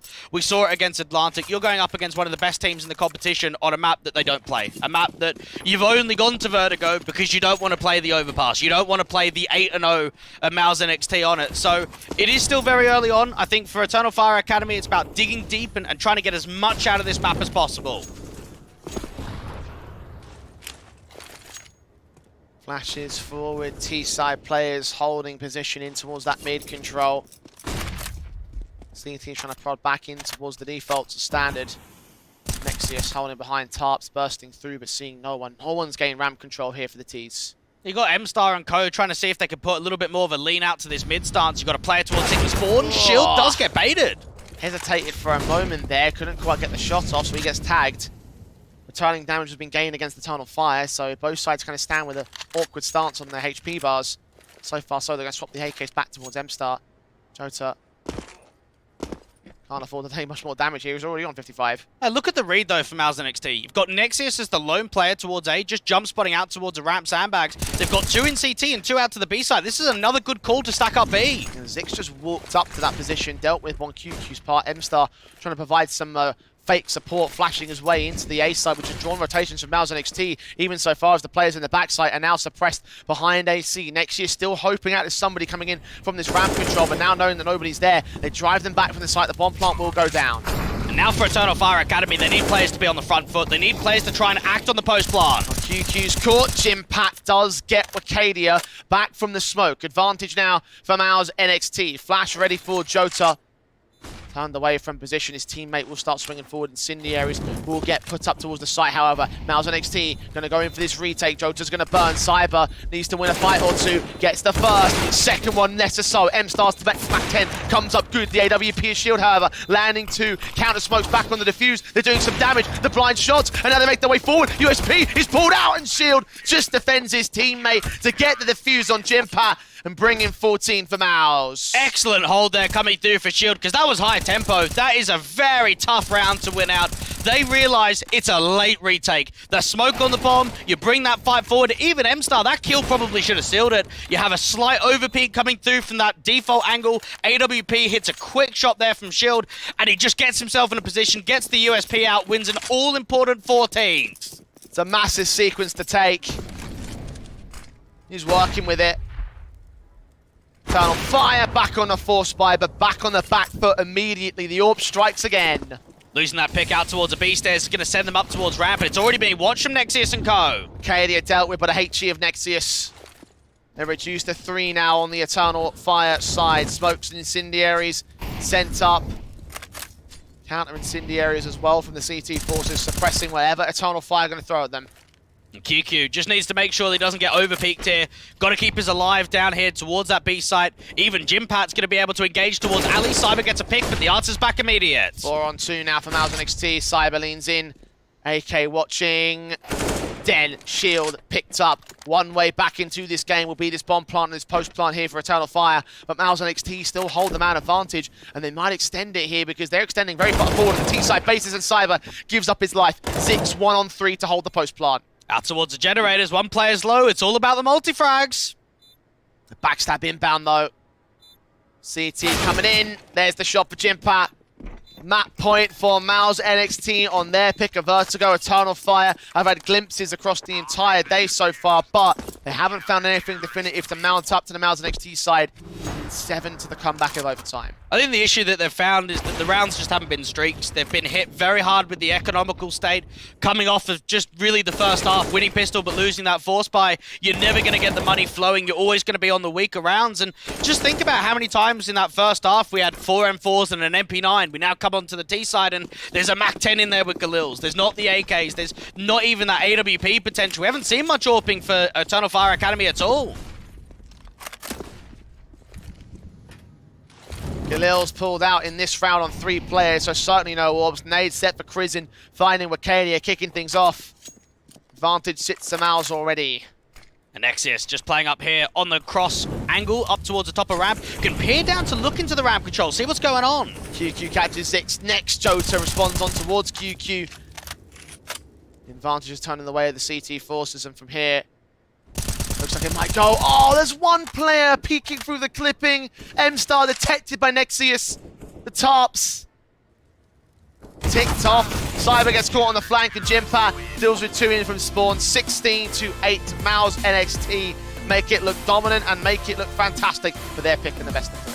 And that's a good showing, and that's what we expect. I mean, I don't want to sugarcoat it too much. Like, yes, it was a 16 to 8, and it was a successful map, but I don't think we were surprised there. That was a good showing, and it's what we expect. It's where MOUZ NXT should be on their map pick. Yeah, I think you're right. I think you're bang on that one. The fact that the matter is that Eternal Fire, really, we're going to have no chance in this map up. It was the pick for MOUZ NXT. They very rarely lost their map picks over the course of this tournament, and certainly with a map that we have no basis on for Eternal Fire, this is the result that makes sense. And for Eternal Fire, it's all about digging deep and going, right, map 1's over and done with. Let's focus on our map pick. We know that we're strong on Mirage. We've proved it in the event so far. Let's just keep down, make sure mentally we're in a good state, because the last thing you want is any tilt or any sort of maybe lack of confidence, because when they're confident, that's when they're at their best.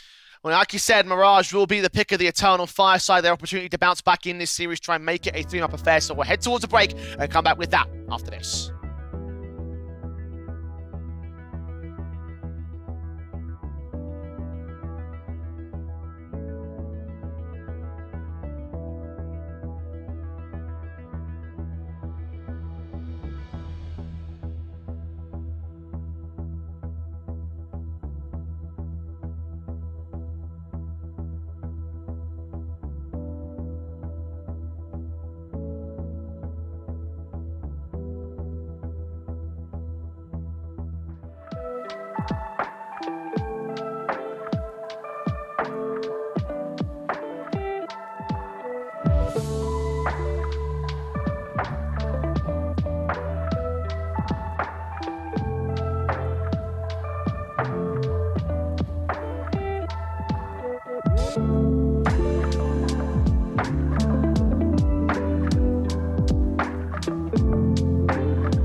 One-sided turnaround from MOUZ NXT, taking control of their map pick of 16 to 8. But now we move on to Eternal Fire's home territory, where things should be able to pick up.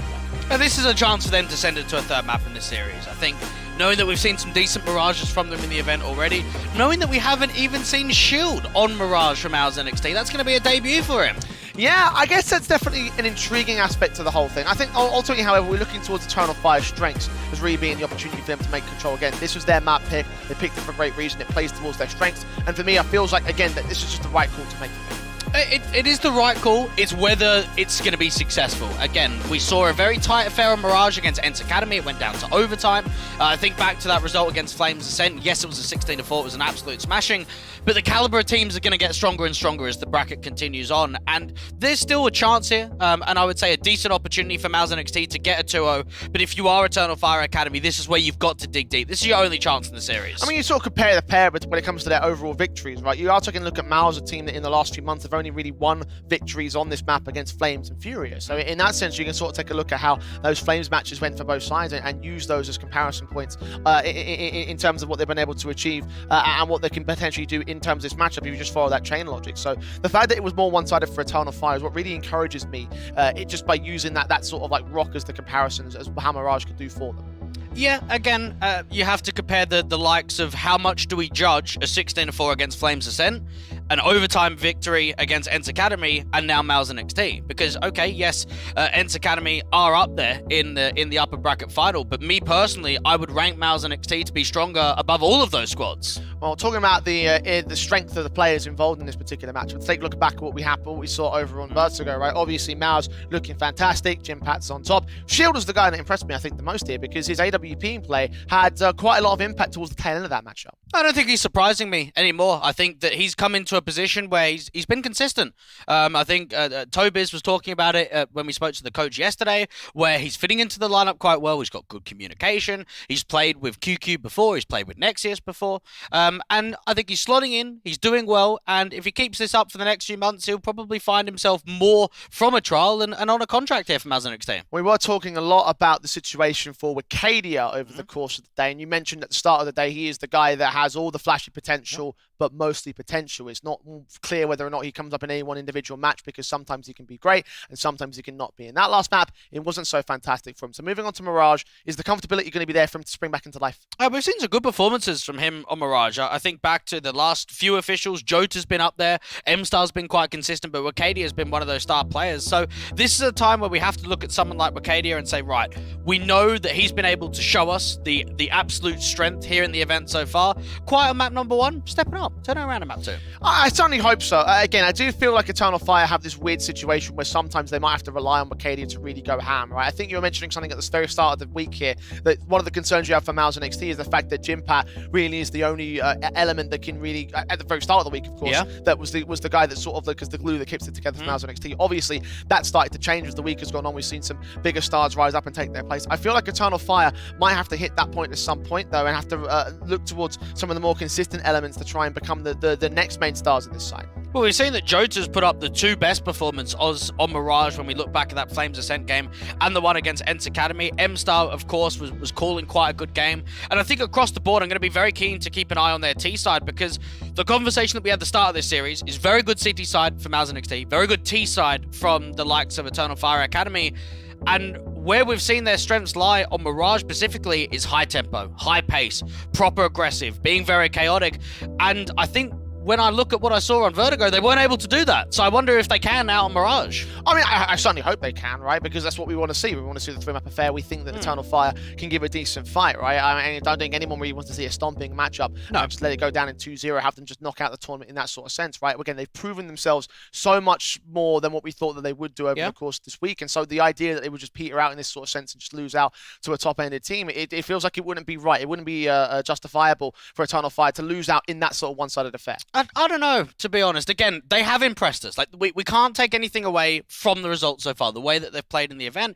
But you have to look at the run and say they took on Atlantic in the first game, they took on ENCE Academy and Flames Ascent. Now, the 2 wins are against the 2 Danish teams that were one of the weaker teams in the competition. So if they were maybe able to get a win against ENCE Academy, as an example, maybe there'd be a little bit more to the conversation and say, okay, they've proved it against a high-end team, now they can prove it again. Because we haven't seen those wins against the top-end squads, it's very difficult to give yourself the adjustment that they can still put in a deep fight in the series. Again, I'm not saying I think they're going to win this series. I just really hope that they take this one map at the very least, right? Again, that's what I feel like Eternal Fire, just from watching them, right? Even in the ENCE matchup, it wasn't quite a victory for them, but it still pushed them quite the distance. There was a period of time where we were talking about the idea that they might even get a 2-0 in that matchup. So if they aren't quite able to capitalize upon that potential that they've set for themselves, then I feel like that would be a bit of a disappointment. Not a massive one. Again, Eternal Fire have already gained much more in terms of into the green as of right now in this tournament overall, but I just feel like, again, in this last matchup, if they get rolled over 2-0, that would be, I think, a bit more of a peter out than I hope for. And maybe a missed opportunity like that ENCE Academy side, because map 3, we went into Overpass, they're actually up 13-10 and ended up losing 6 rounds in a row. So there's been quite a few games, I think, in this event so far where we've looked at it and there's been teams in the lead on a third map, on a 2-0 potential, and just haven't quite got it over the marker. So that we can look at as one missed opportunity. Don't make it 2. Send it to a third map. Make sure that you at least keep this series competitive. Well, I do hope that's what the idea is in their own sort of camp here. Of course, for the Eternal Fire side, anything that really stood out to you in that last map up for them that could potentially carry forward into map 2? Pistol round wins. I think that has to be the case. I mean, again, they did struggle in the force buy. Now, the second pistol round in round 16, there wasn't a force buy in from MOUZ NXT, so they got the clean up. But I think definitely something that came out from map number 1 that could present again is the success in pistol rounds. Well, you mentioned before that MOUZ NXT's focus will end up being on the start, so this pistol on the CT basis might be a way in for them to try and continue the dominant force that they've had so far in this game. They're up by a map on their way to the 2-0. Can Eternal Fire deny them? We'll find out with the Glocks and Kevlar in play. No upgrades on the pistol basis. They have got defuse kits for Nexius and also some utility set in for QQ. I believe there's Julie's in for Prison as well. Default set slowly into underpass mid and the A site. And now, while we haven't seen Shield play Mirage for MOUZ NXT, we can expect for him to play a lot of window, a lot of connector, in and around the mid control. He's jump spotting as of right now, just to try and get some vision towards top mid and of underpass, but miss it all. Hair off spotting those players that went their way in from the underpass control. They're interconnected now. The aggressive force forward from the CT side. Now back to be detected. Jota caught jumping, but still gets prison. Player at dark detected. M-Star and Cyber get those picks in. QQ with one response towards CT spawn. They're facing them together, and they'll get the kill together. All death to Jim Pat. 1 on 4. Overwhelming pistol there for Eternal Fire. The pistol gods are at it again, mate. 3 from 3 when it comes to the series so far. MOUZ NXT, though, didn't force buy the last time on CT side of Vertigo, so they could fully go it again. And survey says... Yes, it looks like they will eco in this one. And to be fair, right at the end, yeah. To be fair, right, when you think about what MOUZ NXT did in their CT side, right, the fact that they got that early rifle round, put the hot on from Eternal Fire from there, this allowed those 3 in a row to close the gap.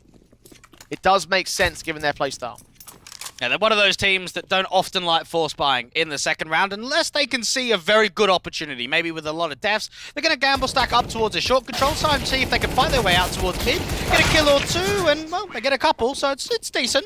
I mean, in the early stage of the economy game, you definitely want to look towards getting that damage in, so it is valuable to the MOUZ NXT side. It might not seem like it because it is 2 out of 5. It certainly could help if they can find the reset here. You can see what the money looks like here for Eternal Fire. Bomb Plum bonus will negate that. We are looking at limitations on Zix, Jota, M-Star to a certain extent, even Wakadi down at 1400 in the post-buy. MOUZ with their guns out. See if they can capitalize upon that eco.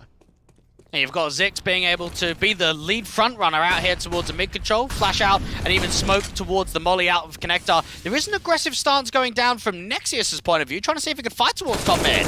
And he'll lose out the engagement. Zix there with the opener, punishing the aggression. Meanwhile, Jota bursting into the A site, leading the charge up very early into this round. Second player spotted and domed in. Shield has no protection there outside the connector. Now 2 left standing. The Emperor Jim Pat is 2 to find and only gets one of them. Acadia trades it and it's all left on QQ in a 1 on 4. That is overwhelming there from Eternal Fire. And I think it just shows how quick that adjustment is on the mid round. So you end up finding that Zix is just trying to sell the fake out there towards top mid, try and show some presence. He wins that first fight onto Nexius, and as soon as he wins that first duel, look at how quick they just explode out of A. They run around the corner, get themselves out towards A main, catch CTs in the open. That's a very clinical sight here. Acadia tapping forward, eventually getting QQ to drop. 4 alive for Eternal Fire. MOUZ NXT tried something aggressive, tried to fight fire with fire, if you will, against Eternal Fire, and that did not work out at all in the mid position, and from there it all fell apart. Well, this might end up being a very pace-setting start here for the Turks. The Eagles in half investment at best for MOUZ. And knowing that Wicadia coming into today was the second highest rated player in the event, averaging a 1.29 rating, looking back at map number 1 at a 0.54 isn't going to be too encouraging, but there's always room. There's always opportunity to turn things around. And for MOUZ NXT, they do have another gamble stack towards A, so if they can filter in a bait, they might be able to get away with some more damage. The smokes are set up. Top con and mid-window sniper's nest. Cyber trying to prod for the opening kill out here towards this Tetris position. It's Crizzen, however, in at Palace. Shots on. Zix connected upon. That's the opening kill. They start driving more of this defense in. This AK might actually be able to peer towards the top of con. Jetpack trading, doubling up as well. The AK still holds. Crizzen could line up two. Spray transfer does not quite get the kill on towards Jota, but the damage compounds, and the Deagle finish off the job. And there's MOUZ NXT with that steal that they were looking for. Big Jim back at it again. What a sequence coming through from MOUZ NXT. And I think it all shapes up with Jimpat out there towards the top of the stairs, being able to get away with a couple of those Deagle kills. You had Crizzen that was able to pick up that AK, get himself back out towards that default position. And for Eternal Fire Academy, anytime you're running into a gamble stack, anytime you're running into a bait like that, you're going to have to make sure your trading game is on point. And unfortunately, they lost quite a lot of casualties and eventually end up losing the rounds. With that steal, not only the round goes the way of MOUZ, but 3 AK to save into the next buy-up. Firepower for days, the York potential. Flashes in from one CT, is caught by Zix. What a transfer that is, what an adjustment to the one-tap headshot. Advantage sits to the favor of the T side. M-Star's going to try and walk out Palace, try and see if he can catch anyone repositioning. Wicadia could put some more aggression up there towards the top of Connector. Zix is hoping for an overextension to come from the short angle. AKs are holding. Jota grabbing that bomb and trying to commit to the apartments. The AWP is shield. We're waiting to receive them. Not quite watching the crack angle, but we'll be waiting for them to prayer in towards the general corridor of the apartments. And as soon as he gets contact, that will bring the attention back over from QQ, try and set that crossfire up. Cyber's going to be the first one to fall. M-Star's trying to fake out A. Finds the kill on towards Jimpat. I don't know how much Shield saw in that AWP exchange. Either way, he's on the backside, and the AK of 6 is swinging in to get that trade back alongside Crizzen falling. And QQ able to get one response before he falls. The same Eternal Fire back in control immediately. And this is where the whole stance comes through from Eternal Fire Academy. You can't be caught sleeping. You can't be off-kilter against them. That's a wild round from the Turkish side. You've got a B-site Exy coming through, and M-Star's still fighting towards A. He's holding those CTs at bay. He's making it more difficult for the over-rotation for that stack to ensue. And I think we're seeing some very good lurk attempts here from the T side. Being whittled down to the man advantage early, though. MOUZ NXT did not have any coverage towards that short position, allowing that walk forward. Now the AK set up for the set piece in from the T side line. Burst through from Nexius, catches Zix. So that's at least a start for MOUZ NXT, but now the hit comes forward. They've got aggressive player here for the CT Forces ahead of the smoke. Now over towards Tetris, flashbang received, turned away from, sprayed down, gets that first kill. Second one not quite coming in as easily, but it's a 4-on-3 for MOUZ. They need more. They need another entry. They've got to start taking some map control away because the CTs have got into some very good positions. Smokes up to provide a bit more cover towards the farm position. The spray through against M-Star, catching Jimpat, getting overly aggressive. Can't quite deny that bomb plant, so the retake will be on, but the kill's coming quick for Nexius and QQ. All left to Jota now, up against 3. Spraying through towards Dickaboo, seeing the next 2 players popping out from the stairs and the jungle's position. And Nexius will get his kill in the end. So that's their second round of the board of MOUZ NXT. So we go back and forth for a couple rounds to egg. Indeed we do. For MOUZ NXT, they still offer up a bomb plant, so another buy on the table here for the Eternal Fire lot. And both teams are going to be coming close to resetting one another. It feels as if, because we have gone back and forth, because we're not really getting a huge round streak from either team, there is going to be a reset eventually.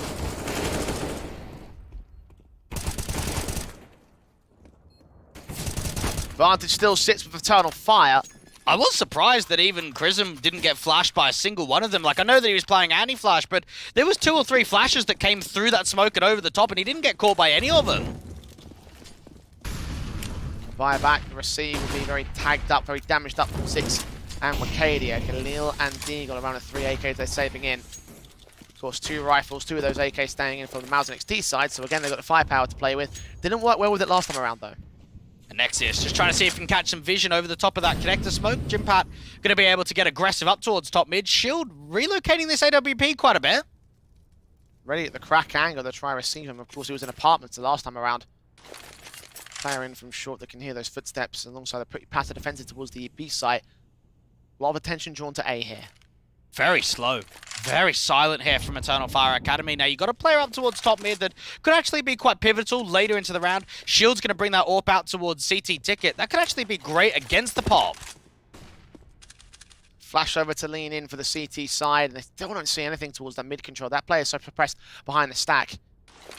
Eternal Fire definitely leaning in towards the B play. They've got 4 players in at Ramp and Palace. Yeah, they've actually baited quite a lot of util from the city side, so there's going to be nothing left for them at all. And now the Lurk's coming into Connector. Nexius.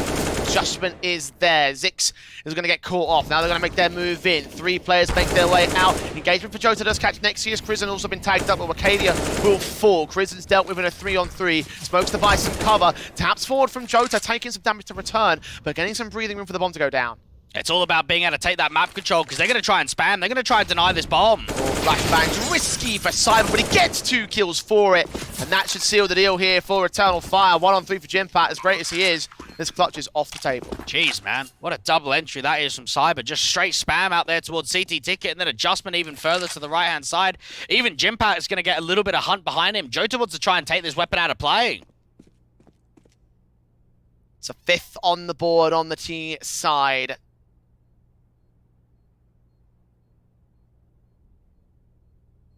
Probably should see Jimpat falling very soon. Back towards the kitchen. Jota does not know. He's watching position. He might get flanked in here, so it's be an exit frag. Or checked it. That's important. All 5 down for MOUZ. A slow start here from MOUZ NXT, and this is an even better one to come through from Eternal Fire Academy. I think back to that game that we saw against the likes of Atlantic. We had a lot of good first half performances coming through from them on T side. So it is with that general understanding and that general core of consensus that T-side and Mirage can offer up quite a bit. Jimpat over towards the D, couple of upgrades here or there. Eternal Fire Academy looking to try and get closer to the double digits marker in this first half, and that could be very promising for the series. Boost up the Eagle in, taking fire, fights for shield, winning one of them. Shouldn't win anymore though. His backup's been pushed into that short position over towards the ladder room. Molotov's to force that man out, so he goes falling. It's a 4-on-4 scenario. And there is a backstab coming through from the in-game leader of Crizzen, though, and if they're quite slow to react towards the mid-starts, he might be able to get away with 1 kill. QQ's caught eventually towards the apartment, and Zix is now watching that backstab. Sees the man, can't quite get the kill on the jump face. Flash in from Jota to try to keep that player suppressed. In fact, he will get forced back in towards spawn deeper into that position, will not be able to take a fight. And now the CTs want to try and see if they can engage towards the mid stance. You've got Wakadia looking out for a couple. That makes it look easy. No steal potential in this round. You can just see this looks far better from Eternal Fire compared to what it was like on Vertigo. Yes, there was a pretty decent anti-eco game. Even in general, 6-2, they have looked so confident in taking a lot of these. MOUZ NXT, as you mentioned, slow to start for them. Eternal Fire on hot form for their map pick. Now, we always know that the majority of the map pool surrounds Dust 2 and Mirage for these guys. So getting into something comfortable, getting into something that we've seen a lot of, and just being able to work the T-side defaults, work off one another, allow the crossfires to get set. You've got some very much incredible mechanics when it comes to some of the entry frags, and I think for the next 2 rifle rounds, that's where we might even see the edge, is just the straight-up entries.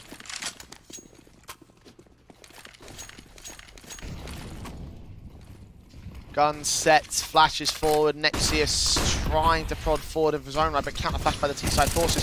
One player will walk right past him, though. Zix will fall. Very early execution still coming in for the T-side line. Jota trying to see if he can get a trade and does land on Jimpat's head, so 4-on-4 being gained once again. Wakadia leaning out to the sandwich position, backed up by his teammates. QQ with flash support will try prod forward here. And there's a gap in that bottom right, the left-hand side of the smoke. Now, Nexius is still keeping the idea. He thinks that there's another mid-wrap around. He thinks there's another lurk that could come through. You're right to assume so, but it is coming in late. Nades up, M-Star. Backed up with the AK still watching, connect to Jungle's entrance. The T-side hold their nerve. Shields AWP watching, second player gonna cross. Nexius has gone up. Oh, that's a bit too aggressive for him. The wrap turning into a wrap of his own right, getting caught off by the initial wrap from Jota. Advantage sits in for Eternal Fire now. And things just slow down, and Nexus wants to make an info play. Even look at the walkout on A. They have no idea the T's have already gained A side control. I have an inkling with the player at CT. Second man going to rotate to try and join him. The Orpa shield. Trying to find anything at all. Swing in. Shot not getting gained. Plant will be secured. Crizzen leans forward. Does get that kill, but a little bit too late. And there's still a mid lurk, and that bomb's planted open for the connector starts. Ricadian to fight towards Market just to slow this round down. Doing damage, but not getting QQ's casualty. They'll be aware of that one player. Short control and player on site also to deal with. M-Star gets that first shield, trades it. Flashbang back forward. 2-on-2. Smoke goes up towards the bomb, and Flash should enable a bit of a peek out, but Shield's just going to go above that smoke in general. Backup of QQ's backed up towards the B site, though. He's not even going to bother with anything on this retake. Eventually, Shield will do the exact same. No kit in play, no time to work with. 7 to the board of Eternal Fire. And I just love that patience that comes through towards top mid. Even Shield goes down, so that's the NWP to drop. Made that round more expensive. And you could just feel there for Eternal Fire. It's like, right, boys, let's just settle. Let's wait for a mistake. Let's try and see if we can draw out an info play. And there's just that bait. Nexius gets pushed forward towards that top mid angle. This is an easy shot coming through from Jota. And then even out towards the post plant, no one's over peeking. The bomb's planted open for Connector. Shield does his best to get a couple of picks back, but then being dropped towards the tail end of the round. Another stellar one coming through from the Turkish side. And a pause gets called. I guess it's the right time to do so. MOUZ have had themselves kicked in from the word go. It certainly is what Eternal Fire would have hoped for off the back of that Vertigo. But this would be a shock to the system to MOUZ NXT. I don't know, should we say a shock to the system again? Shield has not played Mirage with these guys. So the only times that we've seen them play Mirage was with their previous AWPers, with Adex, with the likes of MHL, even before that Zykes too. So we haven't seen this full 5 on Mirage. Well, either way, they're down by 5 rounds, and Eternal Fire have not let up. MOUZ NXT getting a taste of their own medicine, if you will, from that first map up. The dominant they look there on Vertigo. And even the CT side, which we've praised over and over again for MOUZ NXT, is not finding much success at this moment in time. Flashes, smoke sent up. Nexius with Eagle to hold, ready for the T's to face in. Gets that one player of M-Star eventually. Shield's going to get tagged up with the Burning Alive, but however, he gets a kill on the way out alongside Crizzen's 5-7. 4-on-2 situation here. Both players outside of ramp engaging one individual back towards Dark. The bomb's in the open, and Backstab's also arriving from the MOUZ NXT, so this round's over. And they're just sandwiched in. Nexus just got to not peek. As long as they don't peek, they'll be alright with the backstab. There's the Deagle, striker of Jimpa, getting the second, almost down to 2 HP. And there's the M4 for QQ to remove the last player alive. 3 AK saved again for MOUZ NXT. They found these steals, they found these single rounds before it gets returned immediately by Eternal Fire's confidence. What do MOUZ have to do to find number 4 here? I think they've just got to find a way to make info plays off one another without being capitalized on.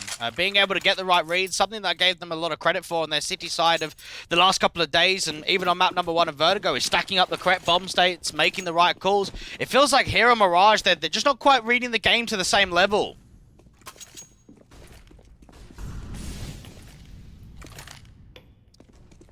Default set in towards the apartments mostly for Eternal Fire. Gone A many different times. Now have to try and receive against Shield. Very fast execution inbound. Jimpat has the incendiary here in the footsteps. Will put it up a little bit too late. One player will dive out. Engaged upon. There's the kill. Re-smoke back down to buy a little bit of cover. The AWP can't find an angle to play with himself. Needs that backup to come in real quick. That HE down on Jimpat takes him out of the fold. But Shield comes up with a 4-on-3 advantage. And QQ towards the back of the side's not taking any of these flames. They might not think he's here. Swing out. He does get caught off in the end, but the kill comes in against Cyber. Nexius will fall in trade. 3-on-2 continues. HE's backside. Incendiary is also thrown on here, driving them away from default plant position. They've got time to play with, and it's a standoff between the 3 players of MOUZ in market and 2 on the site for Eternal Fire. They break one of those fights though, and M-Star's left alone. Might not even get a chance at the bomb plant. Shield's going to aggress forward. And for MOUZ NXT, even though there was a missed HE into the action, I think it just shows that they didn't want to give respect. They didn't want to play it passive. They didn't want to play the retake. You're always keeping that stance on. You've got QQ up there towards the trash corner. You've got the AWP peering in for a fight. A straight spam coming through from Crizzen. So just not allowing the respect in that round. There's that 2 in a row. Something that MOUZ are struggling with quite significantly in the CT side. A basis to build from now that they've harsh reset Eternal Fire. No money in the bank, therefore it's just pistols. Deagles at least in for Jota and M-Star. A little bit of Kevlar for M-Star as well. But compared to the full M4's AWP set, of which Shield and Nexus will apply theirs to the kills in mid. 3 of them found. 2 left out the stack, should not survive for much longer here. And maybe that's a reason why, Jay, that they wanted to put so much pressure on. They didn't want to give the respect, because look at what happens in the next round because you don't give a plant forward. You don't allow more utility. You don't allow more upgraded pistols, because we do know that Eternal Fire Academy didn't have much to work with on this eco. If they had a bomb plant, it would have been a slightly different story. Now they have the gun by regardless. Again, no AWPs for them. AK should be able to get the job done, especially with how quick they're playing here. Yeah, they haven't been AWPing a lot on T-side for the majority of their maps, and just knowing that they've been quite consistent on the rifle rounds with the AKs across the board, I think it's a good option just to keep driving it in that position. We've got Crism being able to put some early nades down towards the mid stance. A player in connector of Shield with that AWP, trying to see if he can get a pick towards top mid. HG sent for Crism. Jim Pat watching with the AK. Smoke will fade against that mid control where he's holding the underpass crossfire, locked in with the AWP and the M4. The M4 better keep his eyes on that position because it's going to become very pivotal to this mid take. Eternal Fire Academy could take contact from the underpass area first. They're going to get a top mid smoke and even down in towards window. They're going to try and see if they can break this setup apart. They're going to have good flashes. Good Molly sent in at underpass, driving those players back. They might have heard the footsteps flashing in from Cyber. M-Star wary of a backstab, but it's not coming through for them. Short control disappears. They work their way up here for Eternal Fire. And Nexus is thinking about getting even further aggressive. He might be able to backstab massively towards TV. Decent nade. Wakadia tagged up. Engagement against the AWP will force him back. That player in the mid control is now forced all the way up towards top mid. Backstab into the apartments against the bomb carrier and everything. This could be massive. And Wakadia's going to try and sell him on the B fake, but look at what's happening here. Nexus has pretty much won this round. One pick to find, headshot gain, backstab, looking into the apartment, seeing those smokes coming out. The CT's watching for it, and Cyber will strike, but that bomb carrier leans in, drops it back towards him. Jota is still fighting, keeping it a 3-on-2 right now for Eternal Fire, and rotating right back to the A site. Shield's got to deny the bomb for going down. Jota's going to rotate up quickly. He can still deny the bomb out here from jungle. He needs that one kill, that's all he has to get here. Watching for the face, the AK in 10 seconds. Jim Pat has caught the right man in towards Shaw. He drops 6. Jota now behind the danger box, forces out the 1v1 retake. Jim Pat's low on HP, down at 15. But he's got the AK though. 1 headshot's all he requires. Jota himself not that better off, 34 HP. Jim Pat doesn't know his reposition. And Jota's going to play the time on this, try and hope that he taps the bomb, try and draw that fight out in the open. It's all about a patience game now. Up top. Making noise. Jota hears it. Jim Pat leans in and goes down. 8 to the board. Eternal Fire have the half. And that's got to be so frustrating there for Nexus. The idea that you push top mid, get in towards B, you get 2 kills and the bomb plant to get dropped, and you're still not doing enough. You're not getting that crossfire through. What an important kill that was, though, from Jota onto that AWP towards jungle. Make sure that Shield's got no accountability. Decent effort there from the Finn of Jim Pat to make something happen, but not to be. That round really came down to the finest of margins, though. Eternal Fire wrecked on the buyback for it. Matt 10's on 2. MOUZ NXT can still make this 7-8 at the turn of the half. One good reset, one good counterplay. Got 6 making a lot of noise here in the apartment, trying to draw a lot of attention. Counter Incendiary will come back immediately. Nades and Molotov's counteraction set in towards the apartment. Still QQ holds up with the HG, doing damage. He's going to get a little bit of assistance in from one of his teammates of Jim Pat, just allow him to peek on the contact. Now, you've got that double mid stance again. Remember, last time it got broken apart because they got aggressive towards top mid, because they wanted to search for more in the rounds. Bursting through, blind shots through those smokes. The T's have mostly vacated apps, though that one lurk is all they've got left. In towards the mid, crossfire, Shield and Nexus have the lineup. Potentially 2 to go down here towards that bottom position in the underpass. Wakadia gets the trade and Jim Pat opts to back off here. I like the way that he gets out of there. Shield gets smoked off from top of con, so there's no crossfire that can get set. If Jim Pat fights, then he pretty much just offers up a 1v1. HG's towards his position, though, sailing right past him over at the ladder room, aware that they're still playing in from that bottom mid position. And the bomb's left up towards top mid, so Eternal Fire running short on time with that in mind. Now, Ziggs might just walk out B, try and catch a timing, deal with this anchor player towards the back of bench, just try and make a play happen. Even Jota could focus his attention on getting back towards a bomb, taking it into the apartment, and leave that lurk towards top of corner for Wakadia. Shields up. Checking positions. There's a player still stuck there in jungle. I get detected, they're so wary of that, but the real hit's coming in to the B site, and now the player on the fence has been isolated. Jimpat picked up, caught overly aggressive in the sniper's nest, 3-on-3. Mac-10's wrapping the corners. That CT player playing against it, aware of the backstab, but not quite able to deal with the players on the site itself. Hang on. Oh, they're out of No time! What happened there? Eternal Fire took too long, and MOUZ didn't have to do anything. It just showed that while they got the pick out towards the back of the side, they're just not getting that bomb down straight away, not getting it into the right starts at all there from Jota. Remember, Ziggs was the one that came first out, and I think he actually tapped it the first time, but because he saw that duel, because he saw the CT towards the back of the side, it got him off of the bomb to get the kill for the Mac-10, so then the bomb couldn't go down at all. MOUZ gifted a lifeline back in this one, and look at the mid-aggression they'll take back. AWP and M4 combination again landed the first 2 picks, just past the edge of the smokes. Bacania and 6 down to a 5-on-3. Yeah, unfortunate, and now spiraling into what is an uncomfortable round. M-Star with an opener. Nice dig out there from Palace. Decent follow suit. Jota could also come back in towards mid, so that 5-on-3 has turned into an even man standing. 3v3 now. MOUZ Look at working Prison. into the aggression, you're right about that. He's pressing forward to that M4. Here's the footsteps. Wherever the counter rotate will swing to catch the bomb carrier, and it's back up, not quite. Cyber keeps it at 2-on-2, keeping the trades together. Oh my goodness, look at QQ. Even he's getting aggressive out towards the TV position. Jota's waiting for some aggression to come through from the mid stance. They might read this though. Cyber's got his eyes set on the apartment's entrance. In from TV, their backs are turned now though. Chance to strike, and QQ wins it, reducing it to Jota now, but where's he at? There's just a lack of information on what's going on. Yes, you know that QQ's aggressed forward. You know that Jimpat was over towards A somewhere, but where is he even repositioned to? Molotov sent, AK leaning forward, trying to check position back towards the A site, but walking forward now. QQ to hold his nerve in the apartment's going to wait for that bomb to get tapped. That might be the right idea, alongside the Infat also rotating into the site. Should hear the footsteps, find the fight. The tap, in fact, 2-7 to the board of MOUZ NXT. Very good start to the half for Eternal Fire, gaining the advantage that they get towards that 7-2 scoreline. And MOUZ, very nice to return. 5 out of the last 6 won. Eternal Fire will be disappointed with themselves. I think they had a couple of close rounds. They had some that came down to very small margins of error. And what it actually means is that you're not quite getting that confidence. You're not getting that leverage of a big streak of rounds, a big differential of the scoreline going into the second half. And for MOUZ NXT, now they can look at the tail end of that half and say, we've got a way back in here. We've got a way to steal Mirage. They've got to do it on the T side though, and again, we've praised CT halves for MOUZ all week long so far, so is that more of a detriment, the fact they couldn't get an advantage here on the CT side? I would say no, because look at the way that their tail end was. If it was maybe them starting really well and then falling off towards the end, I'd say yes. But considering that it was a slow start and then built up towards the end, I'd say that they're still quite positive about things.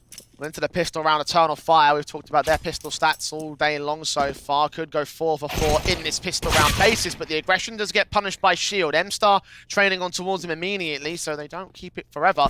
4-on-4 gain. Zix baiting one player information to be found, but now the crossfire here is Palace. Headshot gain towards M-Star.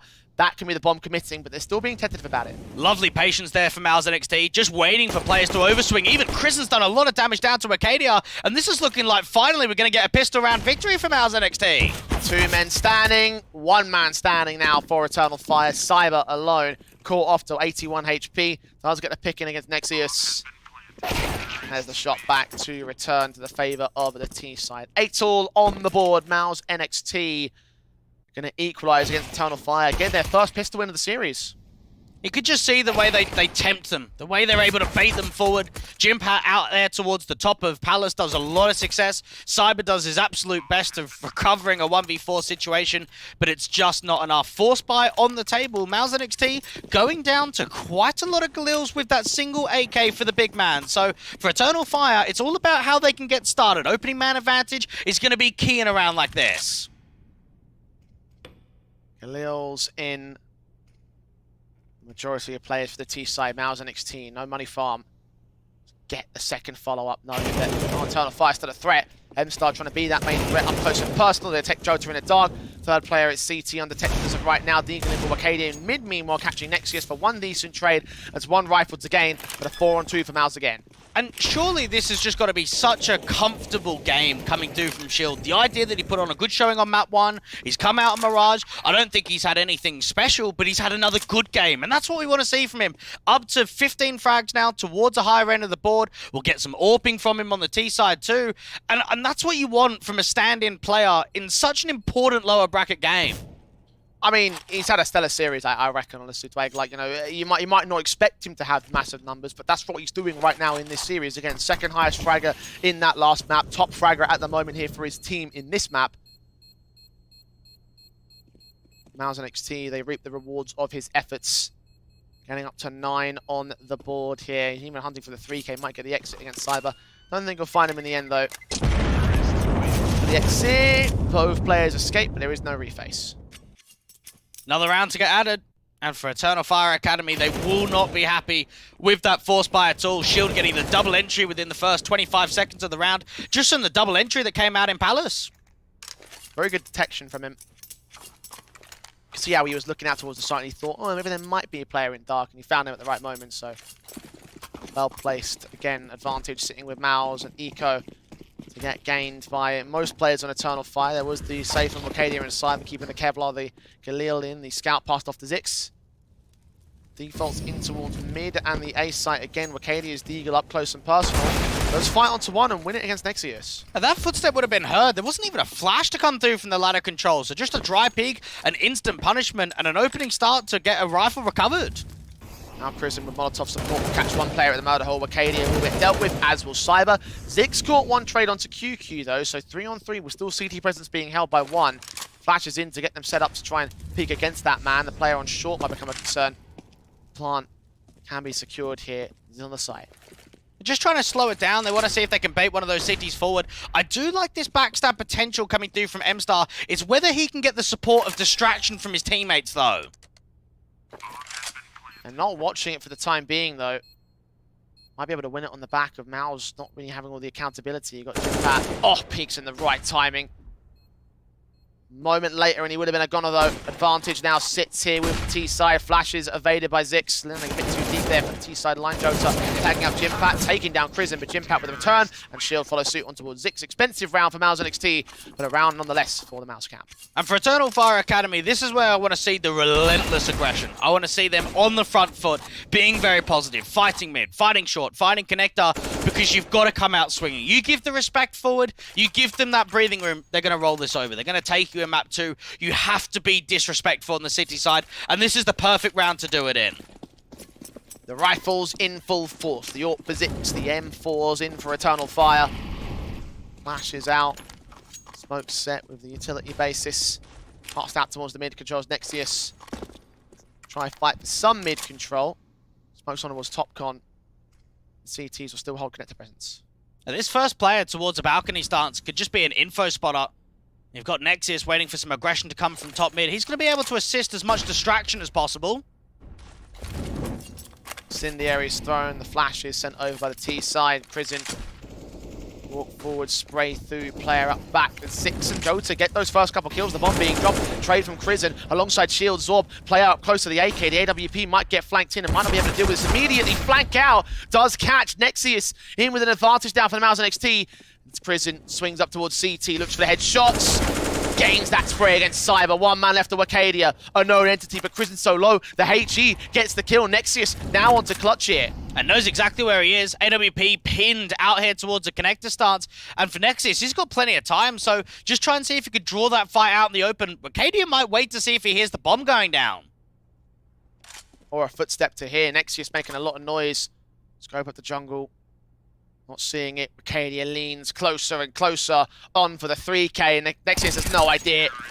Kill found. Eternal Fire didn't need to hold the aggression. They just held the defensive line pretty standardly.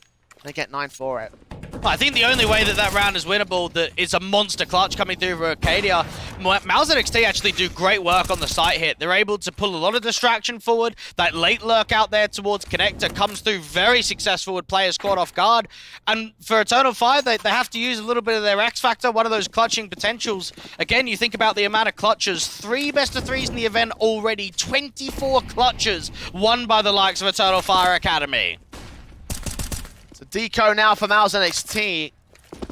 No bomb plant bonus, therefore no buy. It's rough buy back for Eternal Fire, so MOUZ could easily return to keep the hurt up against the CT forces, but right now the hurt is on them. We should be seeing even standings. MOUZ, how much even it will be, will depend on how they play these pistols. You got a smoke down towards the bottom of Connector. So for Eternal Fire Academy, they know that they're up against a limited buy, and you could just see their stance is very passive, very deep into the bomb sites. They don't want to be aggressive against these pistols because that's where you start losing punishment. That's when you start losing mass casualties.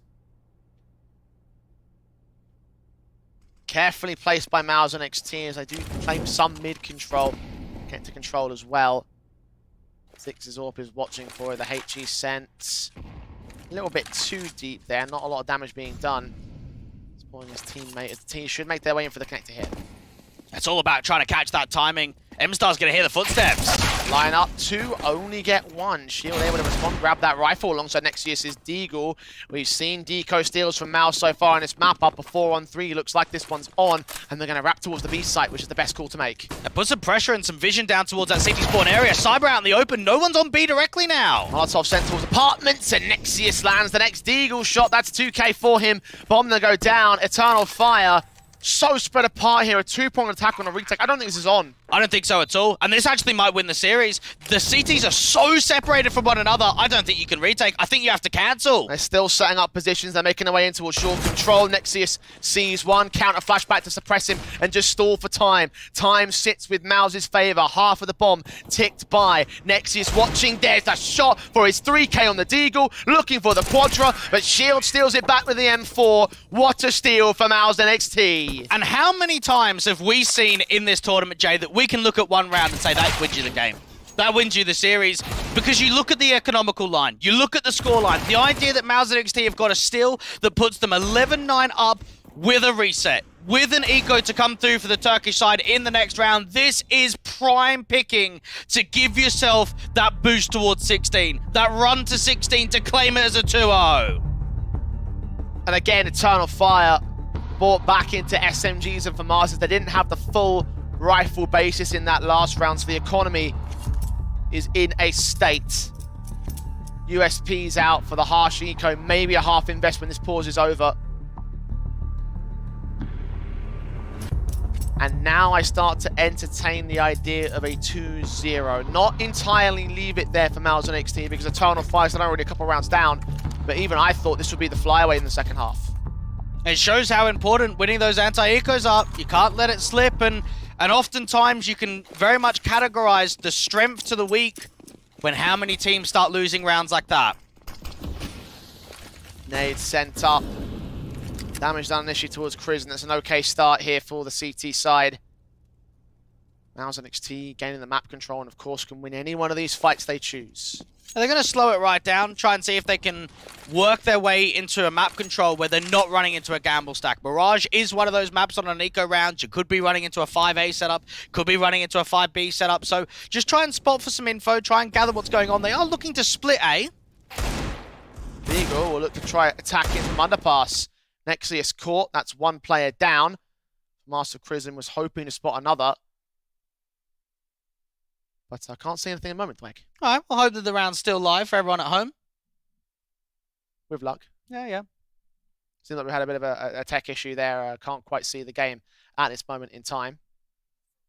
Yeah, so we had a bit of a frozen feed, Dwayne. So it's all good, don't worry. Yeah. We'll get it back together. For MOUZ NXT, being on the back foot already again, Eternal Fire would love to have a counter steal, right? The idea that they have that Deagle play back against the MOUZ NXT, so they've got that first shot initially, and then from there, like, you know, if they can return fire, get back in control, get back to that 10th and try and counter reset, I mean, that could still make it a very interesting sort of set a few rounds here. It could do. Again, though, I mean, you can't really always count on the steal rounds. We can No. we can come with the idea that they normally do damage, and once every blue moon, or maybe in MistGames once every best of 3 series, maybe once even every map, you might be able to get away with at least one of them.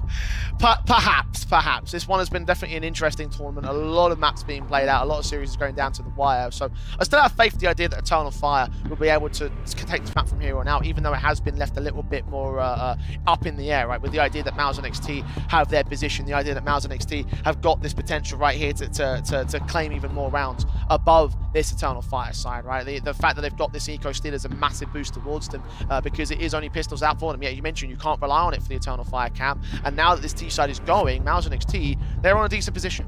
And just knowing that for MOUZ and NXT, this is a team that thrives in the late rounds. Knowing that they're a team that, yes, while they are still new, while the iterations have only been together for a couple of months, and they've got a new trial AWPer, they're still a team that have got a lot of officials under their belt. They play at quite a high level in the Academy League scene. So knowing for MOUZ and NXT, you try and press a team like that towards a tail end to close out a map in a lower bracket, to send it to a third, they're going to be a team that's very strength and very strong in those sort of positions.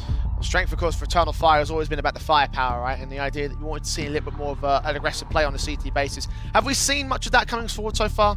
No, not necessarily. I don't think we have. Again, we haven't seen many rifle rounds, and that's always the factor that's just going to be very difficult to give yourself an inkling that if you aren't seeing many rifle rounds in the second half, it's going to be not enough sample size to judge what the majority of them are going to be like. I'm just waiting for the feed to come through at this moment in time. The match is still ongoing, as far as I'm being told, and I can confirm that actually MOUZ did take that 12th round. So no steal. So no steal back for Eternal Fire, which should send them back up to the rifles in the next round, of course. Hopefully we'll bring you that action as soon as it comes together. For the MOUZ and NXT side, obviously it's just continuing to build upon what they've got at this moment in time, Dwayne. Again, the basis is right there for the steal. We've talked very little about the 2-0 at this particular moment, right? Because obviously we've been relying on Eternal Fire using this map pick of theirs. Given what we've seen so far, what are the chances that MOUZ take it back in 2-0 fashion? But like I said it just before, the idea that those are the type of rounds that win you series. They are. Because again, you have to look at scoreline, you have to look at economical state, you have to look at momentum towards tail end, and I actually think that because they won that eco, that's enough to get them over the line.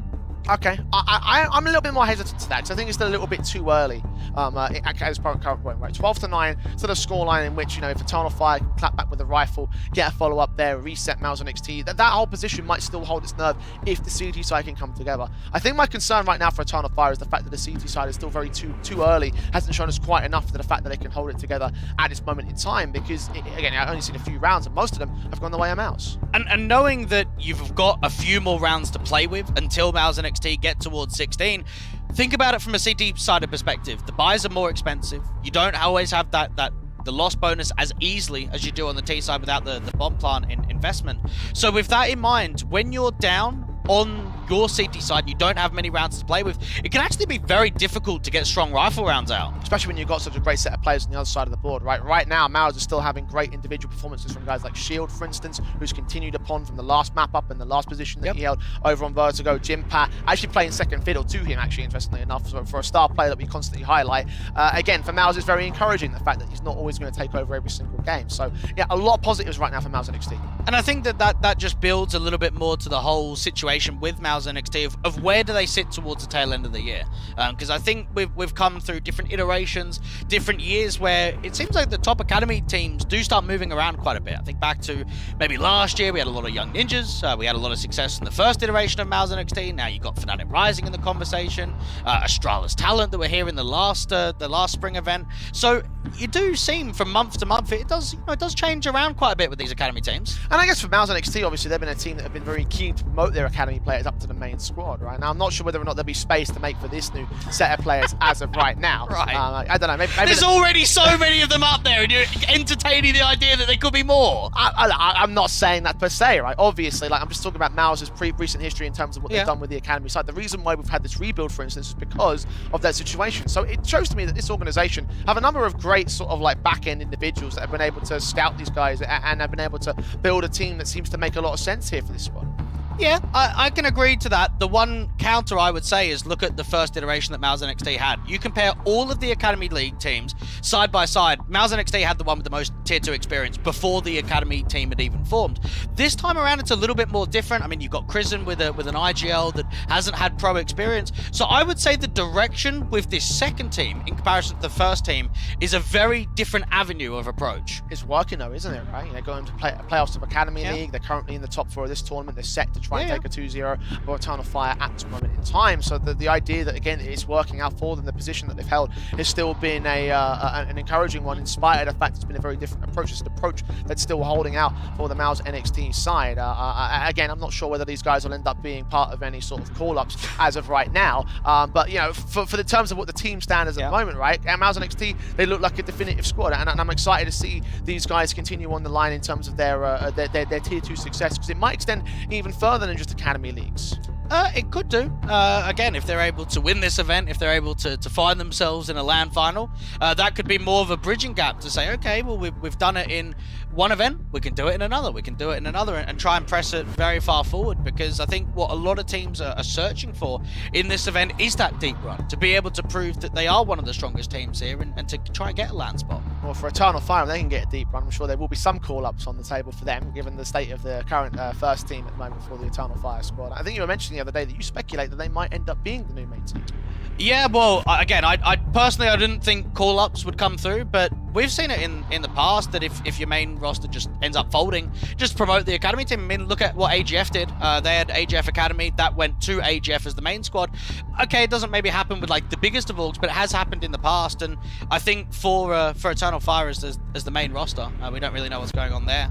It could be a quite positive time to be one of these Academy League players. I reckon there could be an opportunity for some of these guys that have had, you know, great individual performances, like Michaelia, for instance, if he can sort of refine himself with an experienced player within the Turkish scene, right? We were talking a lot about how a lot of those guys have had a lot more experience on the main Eternal Fire side. I know a lot of them have already moved on at this particular stage. If they can get them back, though, if they can still use some sort of this clause in the contract to keep them on a particular position, I could see a world in which a lot of these guys might receive some opportunities. To play in the main roster, like to get subbed into the top?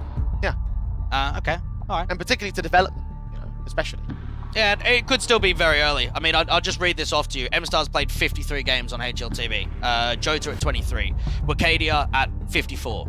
6 at 58. Like, none of these guys have got pro experience at all. Whereas, at least for MOUZ NXT, we've got Jimfat that's played nearly 200 games on HLTV. He's played nearly half of those with MOUZ NXT. So if we were to entertain that, I think it's still very early into the cycle for these players. Well, I mean, you talk about experience at the Tier 2 level, or experience at a professional level. At this point, that's kind of what you would need, I think, from these guys, right? The idea that would be the next step up for them, not necessarily to gain, like, you know, the call up on the basis of their talent, but because of the fact that they need that tier, that extra level of experience in official matches, right? And even then, when you consider what we've seen from them over the course of their time in official capacity, like, it's been pretty okay. Again, this superseded our expectations here in MistGames. Yeah, they have, but you also need to come with the mindset with these Academy League Academy teams that they need to play at this level for a while. They've got to be here sometimes even for a year, maybe even longer than a year, to gain that experience to then develop up, because I think we've seen it in the past with players jumping to the higher end of Tier 2 and just knocking right back down. You've got to be experienced at that level before you can make the jump.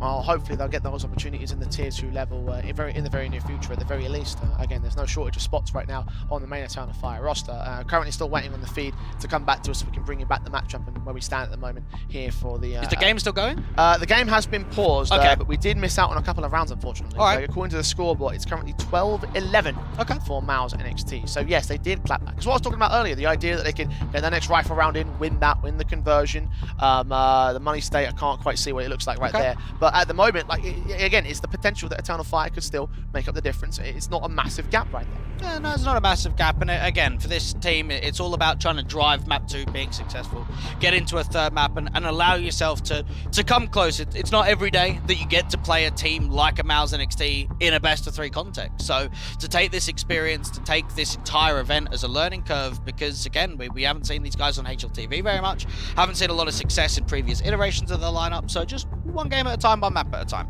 Yeah, and if they can hold their own here in this particular tournament, this could be the springboard into other things, right? The idea that Eternal Fire weren't featured in the Lucian Season Academy League is obviously a big setback for them. Maybe they could get back in thanks to a performance in the MistGames Series tomorrow. Other tournaments like the Tier 2 Cups that we constantly talking about, the CTT circuit, for example. I don't think they've been playing in those qualifiers recently, or at least not as of right now. Because has there been...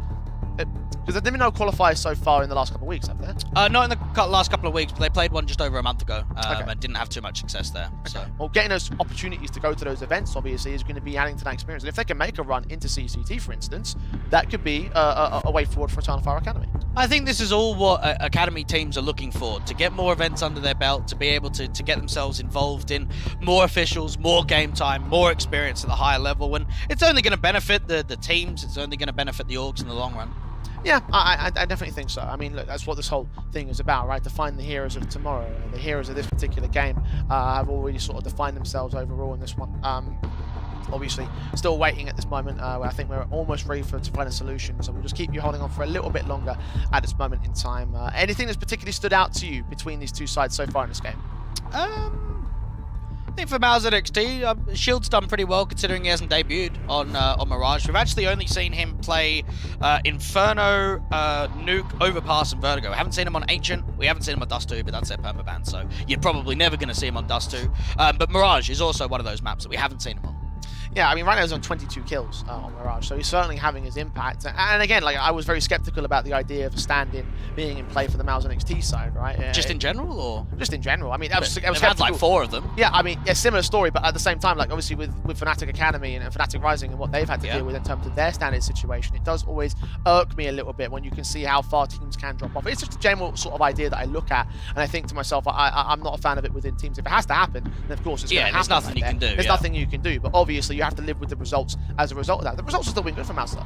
Yeah, I would say it's more of a trial than a stand-in. Like, it might not be an official note. I mean, we know that QQ and Nexius were officially on trial before being signed to this roster, but knowing that you had MHL, he got benched and went over to Endpoint. You had Zyx, he wasn't there for too long. You had Adex, he was there for actually like a couple of months. He was there for quite long, and now Shield is coming to the action.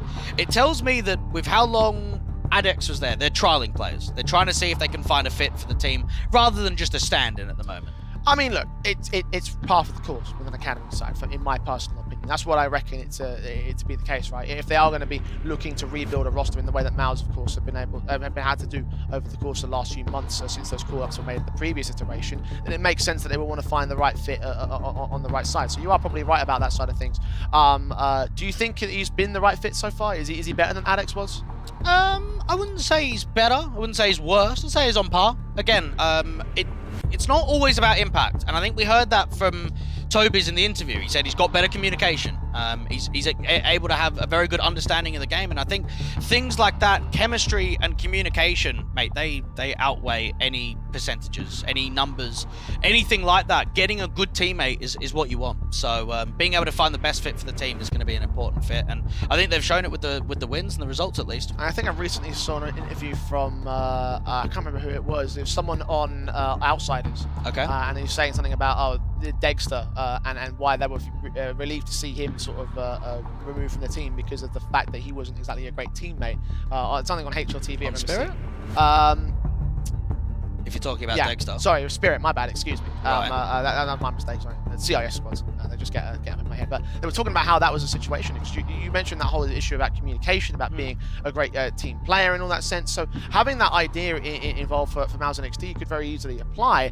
I do worry about stability at times, though, because if they're chopping and changing things, then how much can you really enable a player to bed in and be part of the furniture? Well, take OG Academy as a prime example. You need to chop and change until you get the right piece. Like that is just the general understanding. I think teams will constantly make moves, constantly change roles, constantly turn players around until they see fit that this is the right one. And for OG's sake, they were a team that came into this event looking like they probably could have been a top 3 contender, top 4 at the absolute minimum, and they go out 5th and 6th. And then you think about, okay, well, they've changed IGL, they've changed AWPA, so you do get a lot of teams that are constantly looking for the right piece, and it might mean you go through a rotation door, you go through a few individuals here or there, something that MOUZ NXT have had, and it's all about being able to get the right piece in, sometimes right timing too. It's not always easy to get players. You have to wait for certain periods of the year, certain contractual issues and all things like that. So yeah, it's all about the right time and the right place. Behind the scenes, you've been talking a little bit about how the post-major shuffle always impacts things, right? And I mean, I kind of wanted to ask you about that, right? Because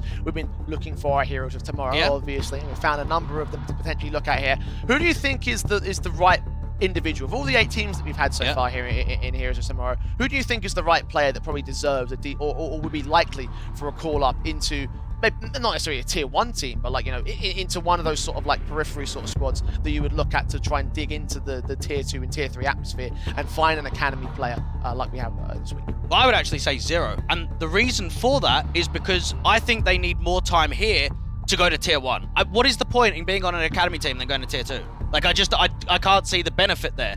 Being on a squad like this, gaining that experience, working off a basis of being with a big organization, having those resources, keeping time here, spending months, spending officials, and then getting that call up. Because I actually think there are quite a few players in this event that could get a tier 1 call up in 18 months, in 24 months. To sit here and say, right, he's a #1 opportunity to go to tier 2, I just don't think it would be something that you can entertain, because it just wouldn't make sense. Your idea of being on an academy team is soaking up the experience with this level of competition, and eventually then you make the jump to tier 1. Well, let's fast forward 18, 24 months then.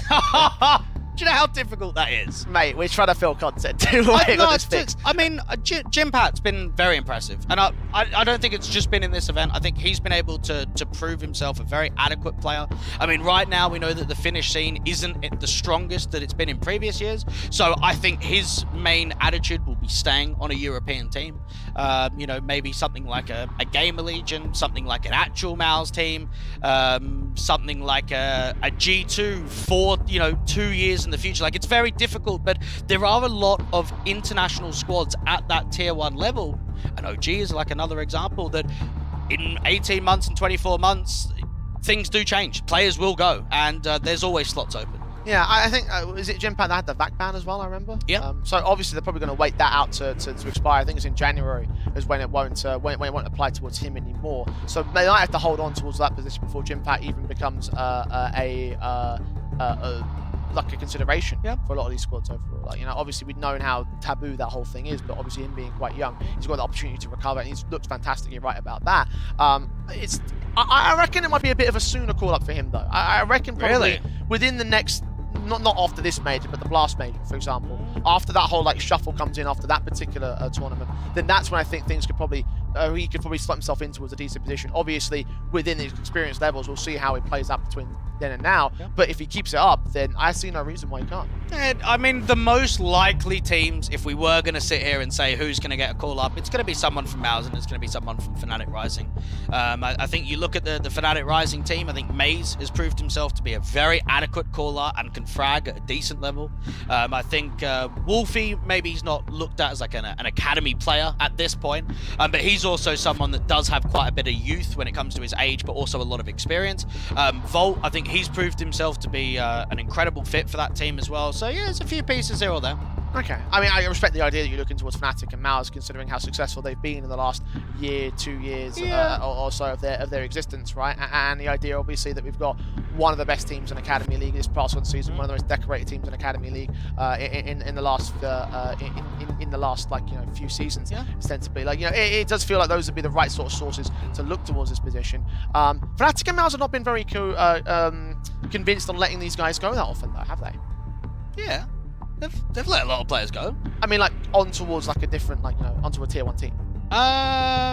No, but again, I mean, it's different iterations, and just because you have an academy team doesn't always mean that you need to be able to promote them to tier 1. I mean, think about Fnatic and what they were able to do when Banjo played in with the main team, when they had Pepzor playing in with the main team, they had Regali standing in for events. I mean, oftentimes that could just happen with these academy squads, is that the whole idea and premise of that if they need a substitute, if they need one of these young talents to be able to go up there towards the tier 1 event, just for an event or two to help them out.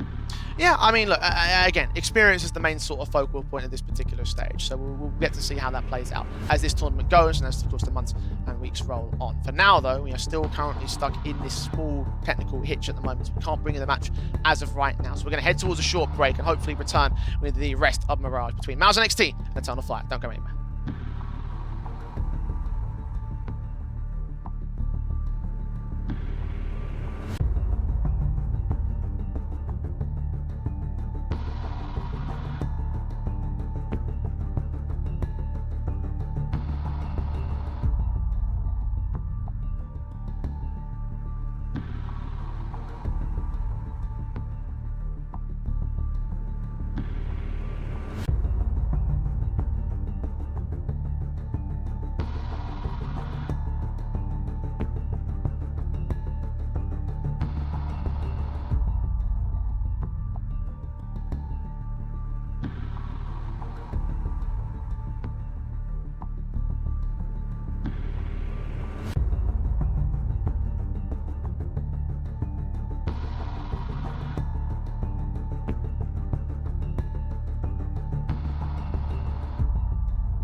MOUZ NXT lead by a single round as we return with the MistGames Heroes of Tomorrow. Apologies for the technicals, but are ready to jump back in 12-11 at this moment for the MOUZ. Eternal Fire return those 2 rounds at the back of the Eco Steel. Now the guns are in play in a vitally important one, Weg. A swing round for both teams. You look at the loss bonus not being there, looking at the money in the reserve being incredibly limited. Whoever wins this round is going to be able to make it 2 in a row. Nades up, sprays down, Nexius to 47 HP. The boost up for M-Star. Leaning in towards that short presence, but not catch anything as of right now. T-side players walking on. Shield sees one. Thought he was going to take that shot. A little bit too mistimed on that one. Incendiary's returning. Cybers HE drives him back. And they're still trying to work with this mid-walk coming through from Nexius. And once they B-pop, they might actually be able to pull enough of a distraction forward that he might be able to walk into short completely undetected. Well, McCain is trying to support his teammate here with smokes in the ready. Up to the connected position, I can assume. Incendiary also thrown out towards underpass, but again, it's all about the apartment stake. It's about driving those CTs off angle. QQ with the kill. Dives in, sees the player at corner. Nexius gets those 2. Wakadia does find a trade back, and Nexius strikes towards mid with a triple. Jim Pat catches off Wakadia, and that is a solid Exi there from MOUZ. A blink and you miss it. What a perfect way to come back into the game with that, Jay. That was a stellar B hit.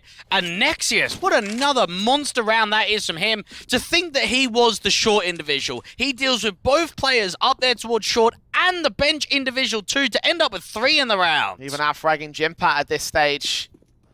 Beautiful stuff from him. MOUZ NXT. Well, they'll find 13. Again, a complete pivotal round there for them. Swing back to their favor. Eternal Fire's economy is in a wreck.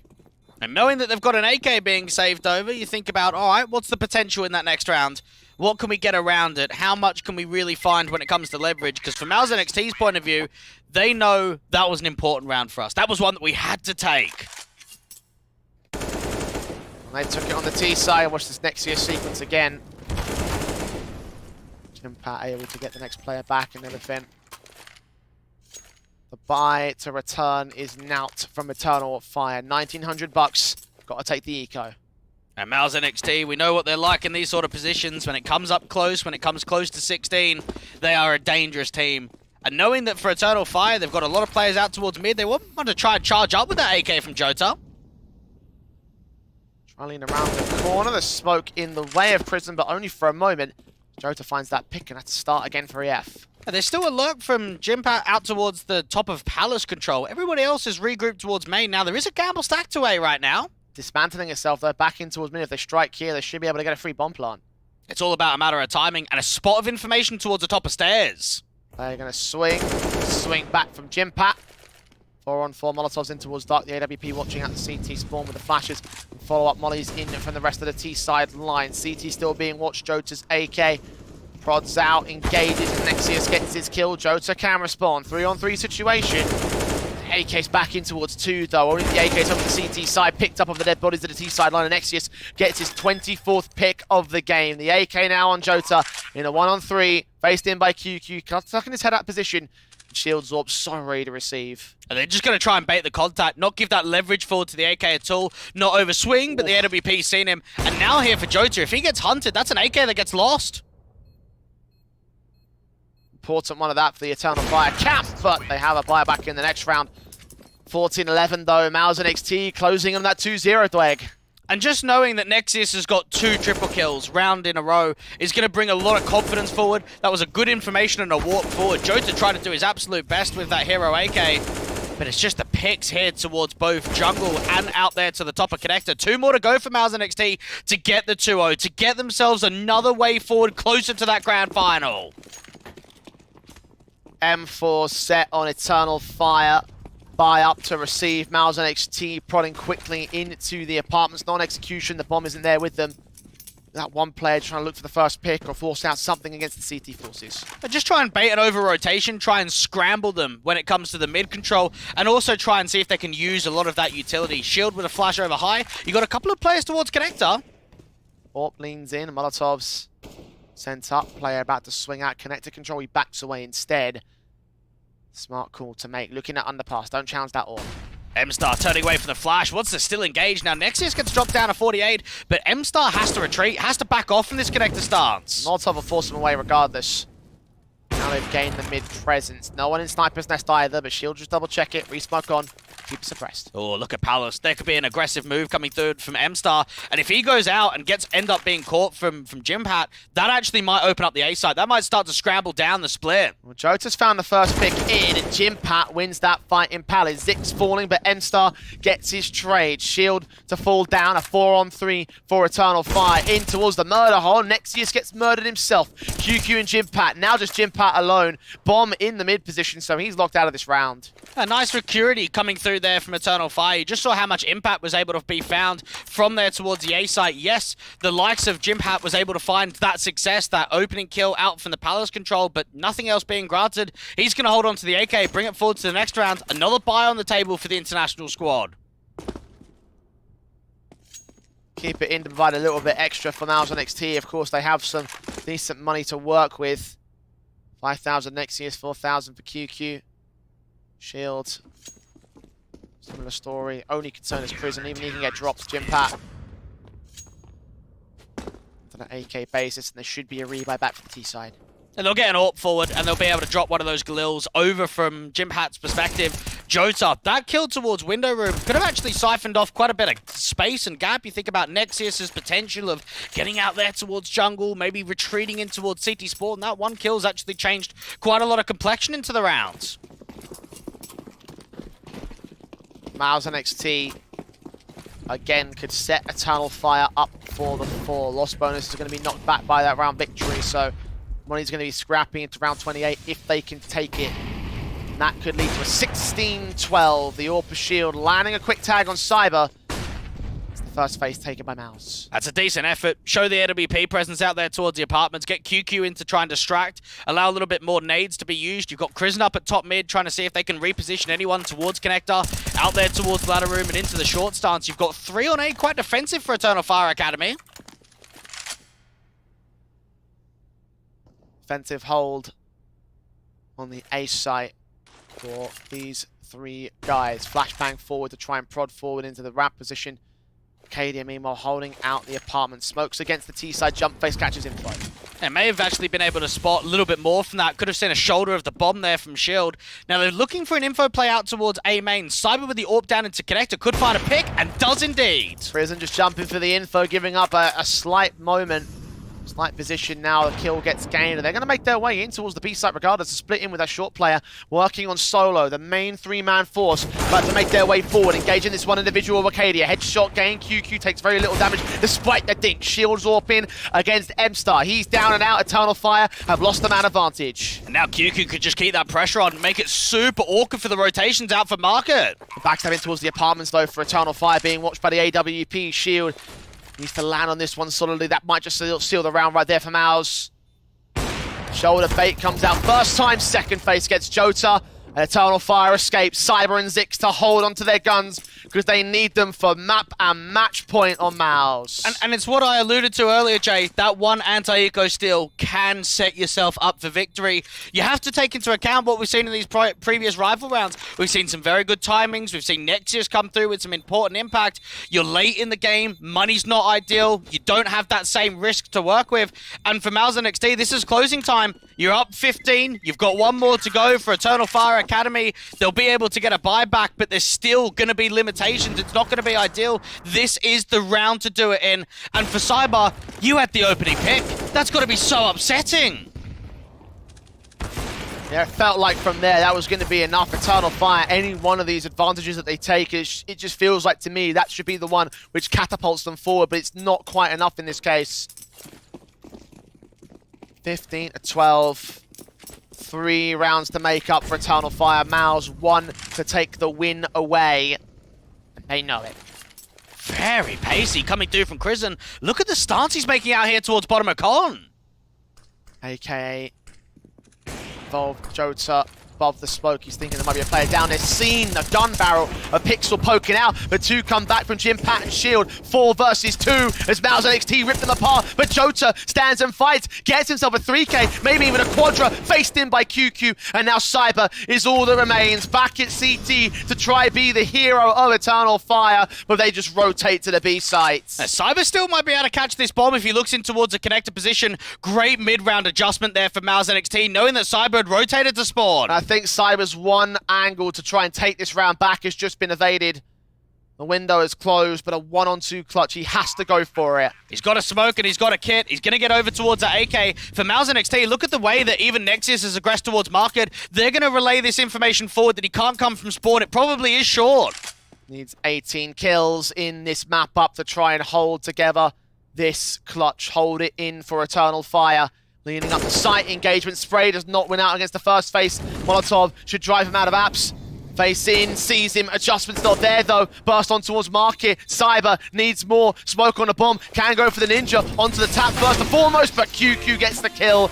And there it is, MOUZ NXT secure it in 2-0 fashion. 16-12 eliminating Eternal Fire Academy from the MistGames Heroes of Tomorrow. That was a very good effort coming through from Eternal Fire Academy, but you could see the difference. You could see the caliber, not from their sake, but the opposition that you're playing. Yes, you might be able to come away against Atlantic. Yes, you might be able to put a good showing against ENCE Academy and the likes of Flames Ascent. But when you take on MOUZ NXT, you're playing a different beast. You're playing a caliber team that you have not reached in the event so far. And that really was the downfall for Eternal Fire. Something that we mentioned over the course of this one, Blake. I hope that they would get Mirage, but even that was too much of a far-gone effort as MOUZ NXT took the cohesion, mounted it to the chaos, and they came out on top in 2-0 fashion. Tobiz is joining us once again on the other end of the line. Congratulations to you, mate. Another solid win for you guys as well. Yesterday, you gave us so many insights about the MOUZ NXT side, but today, I think really a lot of it come up in the gameplay right there. You guys look so good. You really have a tactical style that sort of just outplaying and outpositioned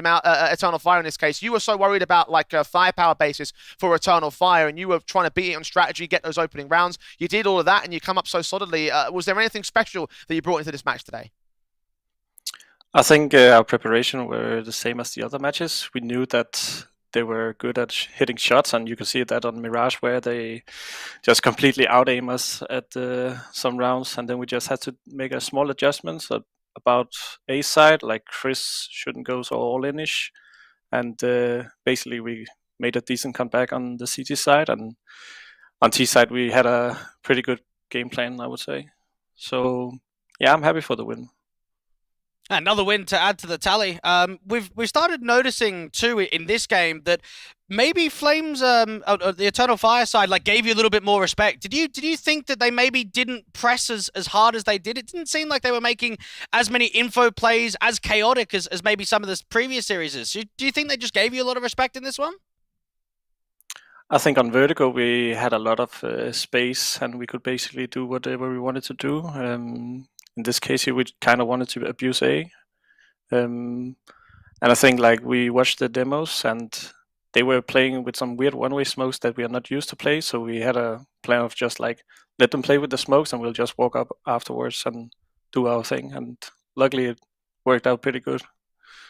And for you guys, obviously, you've been on a bit of a tear so far in this tournament, and I kind of wanted to ask about like pressure of the opponents, right? Because you've only really had one major loss against Fnatic Rising, and that might paint a target on your bats. Do you ever feel threatened in some of these underdog matches where you are the definitive favorites and you've got an opponent that might have potential to beat you but aren't necessarily rated to beat them? I think our mindset always have to be like, even though we are an overdog or an underdog, we have to play with confidence, and Counter-Strike is just a confidence game. So as soon as like we don't take our normal risk and duels, then you will see a different kind of MOUZ team that will not necessarily play that good. So it's just about confidence in what we're doing. And I think for the general viewer, they might not be too familiar with someone like Nexus. I think the last few series is from him. He's been able to prove himself an incredibly valuable rifler. Some of like his lurk attempts and his late rounds, is that something that's been worked on in recent history? Because it feels like he's closing a lot of rounds down at the moment.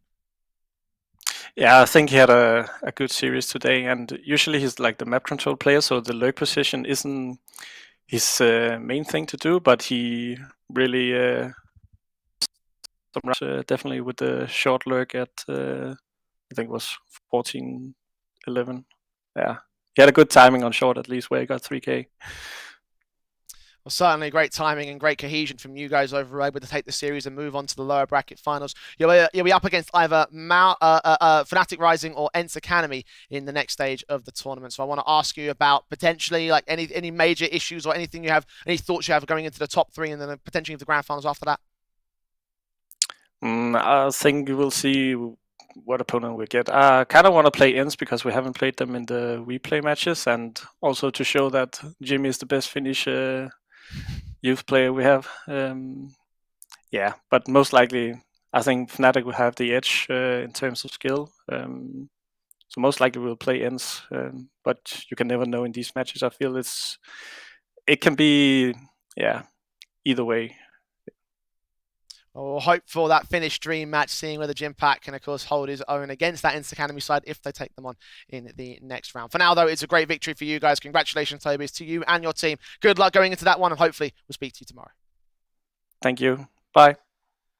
Confidence is what the game of Counter-Strike is all about, and certainly it looked confident there from the MOUZ NXT side. Toby's echoing those sentiments at this stage, Dwayne, and ultimately, like, you can't really deny that was a fantastic series from them.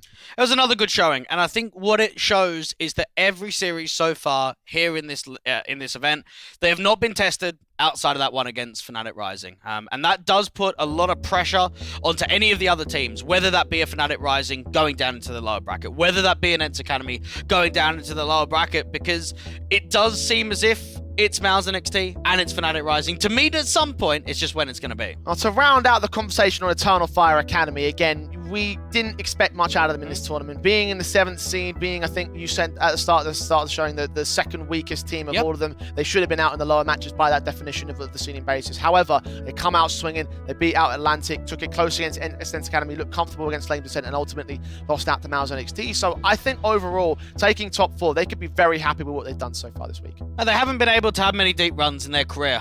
This has been an incredibly tough year for Eternal Fire Academy as just an overarching position. I mean, they've gone through huge changes on their lineups, massive overhauls. Even the last few months coming into this event, they're on a 7-game losing streak on HLTV. They had a deep run in ECA main playoffs last season going top 4. They've now done that exactly here, and I think that they can be very happy. They've given us some good glimpses, and I think that towards the tail end of the year, it's going to be very positive for this team. Indeed, it will be positivity for the MOUZ NXT side. So I want to ask you a quick MVP, Dwayne. Who are you rating in this matchup? Yeah, I'm going to go with Nexus. I was very impressed with him. Again, you can always, oftentimes, just look at someone like a Jimpact and say, right, it should be him every single time. But I think for Nexus, we had consistency on map number 1, we had consistency on map number 2, and I think even Tobias was talking about it, one of those huge rounds where he gets a 3K, goes in towards the B side. What I love about him is he gets rounds done. He doesn't just put kills up, but he actually closes them. And I think that he's got a lot of X-Factor potential behind him with consistency. So, yeah, MVP for me today. I want to give some honorable mentions, though, towards 2 other players that I think also had MVP candidacy. Jimpact, obviously. Yep. But as well as that, Shield. He was like top of the board for that last map up. He was second top of the board for the second one. So he might not have had the most amount of impact as Nexus. I have to agree with you in terms of those individual rounds and the multi-frags he gained. But to hold that constantly, to keep being a thorn in the side of Eternal Fire, that's big for the AWPer. The way that I look at Shield is that I don't think he'll ever be in a category for MVP. It doesn't make him a bad player. It doesn't make him an underwhelming player. He's actually very consistent. I just think it's the style that he brings. He's very defensive. He's very much on the back foot. He's very good with a rifle in his hands. He's even better with an AWP. But I think because you don't get like that X-Factor role out of him, you're never going to see him in this sort of position. What you are going to see is more victories. And I think because he's a part of the team and because he's solidifying himself into an important role and doing the job to perfection, mate, that puts wins on the board, and that's what people have come for. Well, I am here holding a little space in my heart to hope that he does become that MVP player at some point in the future. For now, though, he's a very important element of a MOUZ NXT side that are going forward to the lower bracket consolation match. The question is who's going to join them, Fnatic Rising, ENCE Academy. The loser of that series will face MOUZ NXT in tomorrow's matches. The winner will be on to the grand finals of the Heroes of Tomorrow, Dwayne. That's going to be our interesting match of the day, mate. It is, but there's also some clear favoritism. You have to look at this best of 3 today way. And this always gives us a very good target, right? We've just had one game where you've got two teams where you can say, okay, there might be a chance, and instead it's not a blowout, but it's a completed series. It's a convincing one. And I now look at the next one, and this is an ENCE Academy who, like Eternal Fire Academy, have proved a lot in the event. They've come away with some good victories. They've shown us the goods, but you're playing a different caliber. You're playing a different level, and it's so difficult to meet that marker. Or can ENCE Academy turn themselves up and meet that marker in our next best of 3 of the day? We'll find out after this short break, so do not go anywhere as we'll return with the MistGames Heroes of Tomorrow.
Well, only 2 teams remain in our upper bracket portion of the MistGames Heroes of Tomorrow. 2 of 3 overall left in the tournament. We won't cut those guys down as of right now, but we will find out who will be forward into the grand finals of the MistGames Heroes of Tomorrow. We're bringing up to speed with how the bracket looks at this particular stage. Of course, we just saw MOUZ NXT beating out Eternal Fire Academy, going to the consolation final.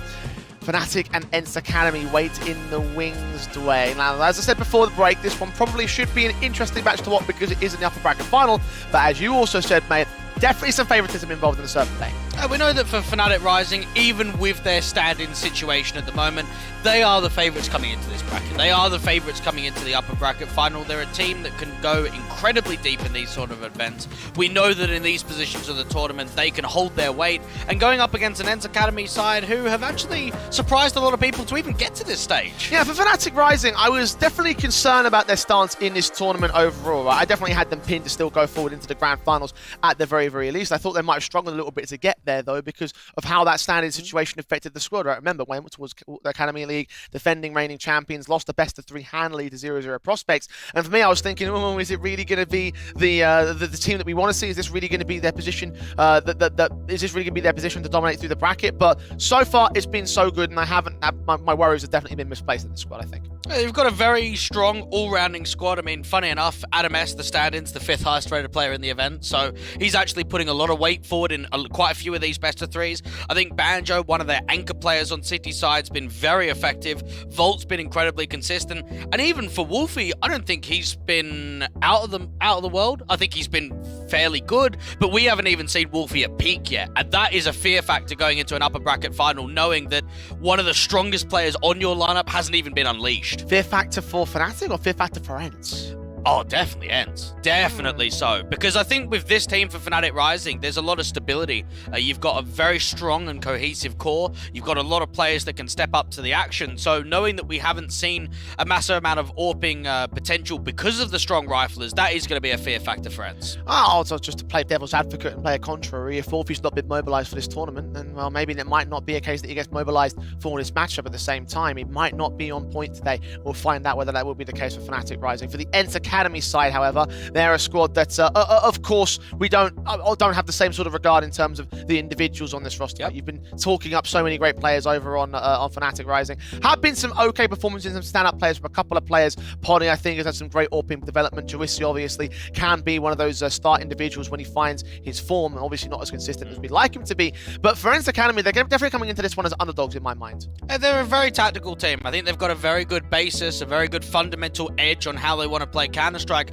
The issue that ENCE Academy face is that they haven't played many best of threes. They haven't played many best of threes against top-end competition, and they're not a roster that have shown us to go deep. So even being in an upper bracket final, there's a lot of pressure on this line for the young squad. Well, even just to use chain logic, right, the semi-finals, what we saw from these two teams, right, we saw 2-1 series from both squads. Fnatic Rising beating MOUZ NXT, who we just saw being a fantastic squad against Eternal Fire.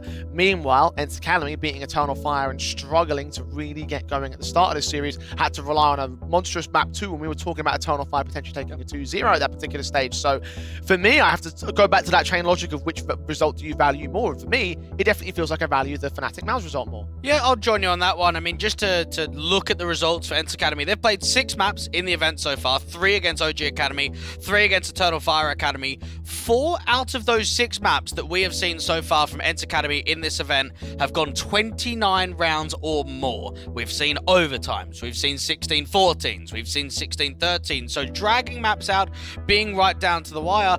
And for this team, I think Poddy's been a very impressive element for the entire roster. I think he's had a great event, and I'm looking forward to see what he's going to be like today. I imagine Poddy would be on your head-to-head, right, Blake?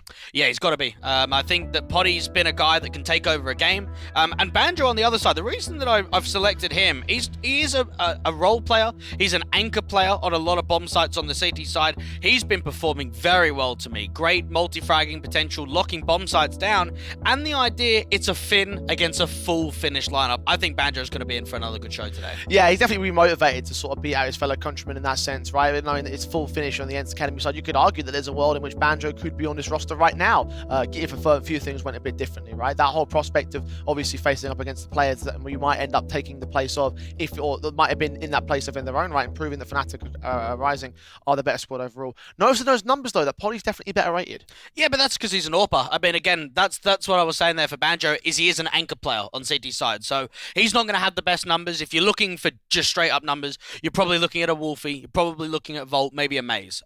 So there are other players on the lineup that, while numbers might not scream volumes, Banjo is an incredible piece to this team. We've been talking a lot about numbers and individual players over on the Fnatic Rising side, and I can imagine they'll win a firepower battle against ENCE Academy. So what positives do ENCE have on their side of the board? Well, I think for ENCE Academy's side, I think that they've got a decent map pool right now. I think that they're running with quite a lot of success. I mean, 5 best-of-3 victories in a row for them. 3 of them against local competition, 2 of them in this event. They've got to be chuffed. They've got to be very confident, just knowing it's win after win. It's series after series. Well, I haven't yet to see a series between them and Fnatic Rising, so this will be definitely a first for these particular squads, and we'll find out how well they'll do in the best-of-3 overall, particularly with how the map vetoes will go down. Dwayne, any particulars we should watch out for in this process? we know that Inferno and Dust 2 doesn't get liked here from ENCE Academy. I know that Fnatic Rising don't like Dust 2 either, so I can guarantee we won't see that. In terms of picks, it's always Vertigo or Inferno. So knowing Inferno's out, we're definitely going to get a Dust 2 ban here, and Vertigo should get picked out from the likes of Fnatic Rising. I think for ENCE Academy, Overpass could be an option for them. Mirage, one of the maps that they picked in previous series too. I think it would have been real smart if Fnatic didn't ban Dust 2 and let it float in and force them to have to ban it out on the second wave of the veto. In saying that, look at what happened in the series against, what was it, Eternal Fire. They never played Inferno, they let it open, and they actually won it. So maybe what they're thinking here is, even though it is a permaban, we don't want to play them because we've already seen what's happened in the event so far. We've got our vetoes on screen, Mirage, Vertigo, Ancient. Who takes the cake in this process? I don't know how Ancients come out. This is a very good back end of the veto. I'm so surprised that Overpass has been banned here from ENCE Academy, knowing that they've actually shown me some very good signs on Overpass. I really don't know what to make of that. I thought we were 100% going to Overpass. I kind of I can agree to that, I guess, in the same sort of sense, right? Again, one of those maps that we've been seeing played out in so much strength over on the ENCE side, but again, they had the pick of the litter. They went towards Ancient. I mean, I'm just sort of trying to think about whether it's like a terrible map for Fnatic Rising. Okay. I mean, you know, it's still well played. It's got some good results. So I'm sort of thinking about that, just wondering, you know, is there any surprises up the sleeve events, perhaps? Oh, well, they 16-3'd OG Academy on Ancient, so they might look at it and say, in this event so far, we've actually been able to put some good performances through. And again, you think about what OG have had over Ancient, and maybe it might not necessarily be a strength for ENCE Academy. So there's definitely some I think, I really don't know how to make that. I think that's really got us back overall. Like, does this mean the Fnatic have won the veto process here, or is that a bit too difficult to tell? Well, I've got a feeling we won't even see Ancient. You think so? Yeah. So you think there's going to be 2-0 for Fnatic? Yeah, I think it will be. Right. I look at Mirage, it's had some decent game time in from the Fnatic Rising side. We haven't seen them play it in this event, but it is a map that we've seen play a little bit from Adam S in previous iterations. He's only played it once with the team overall.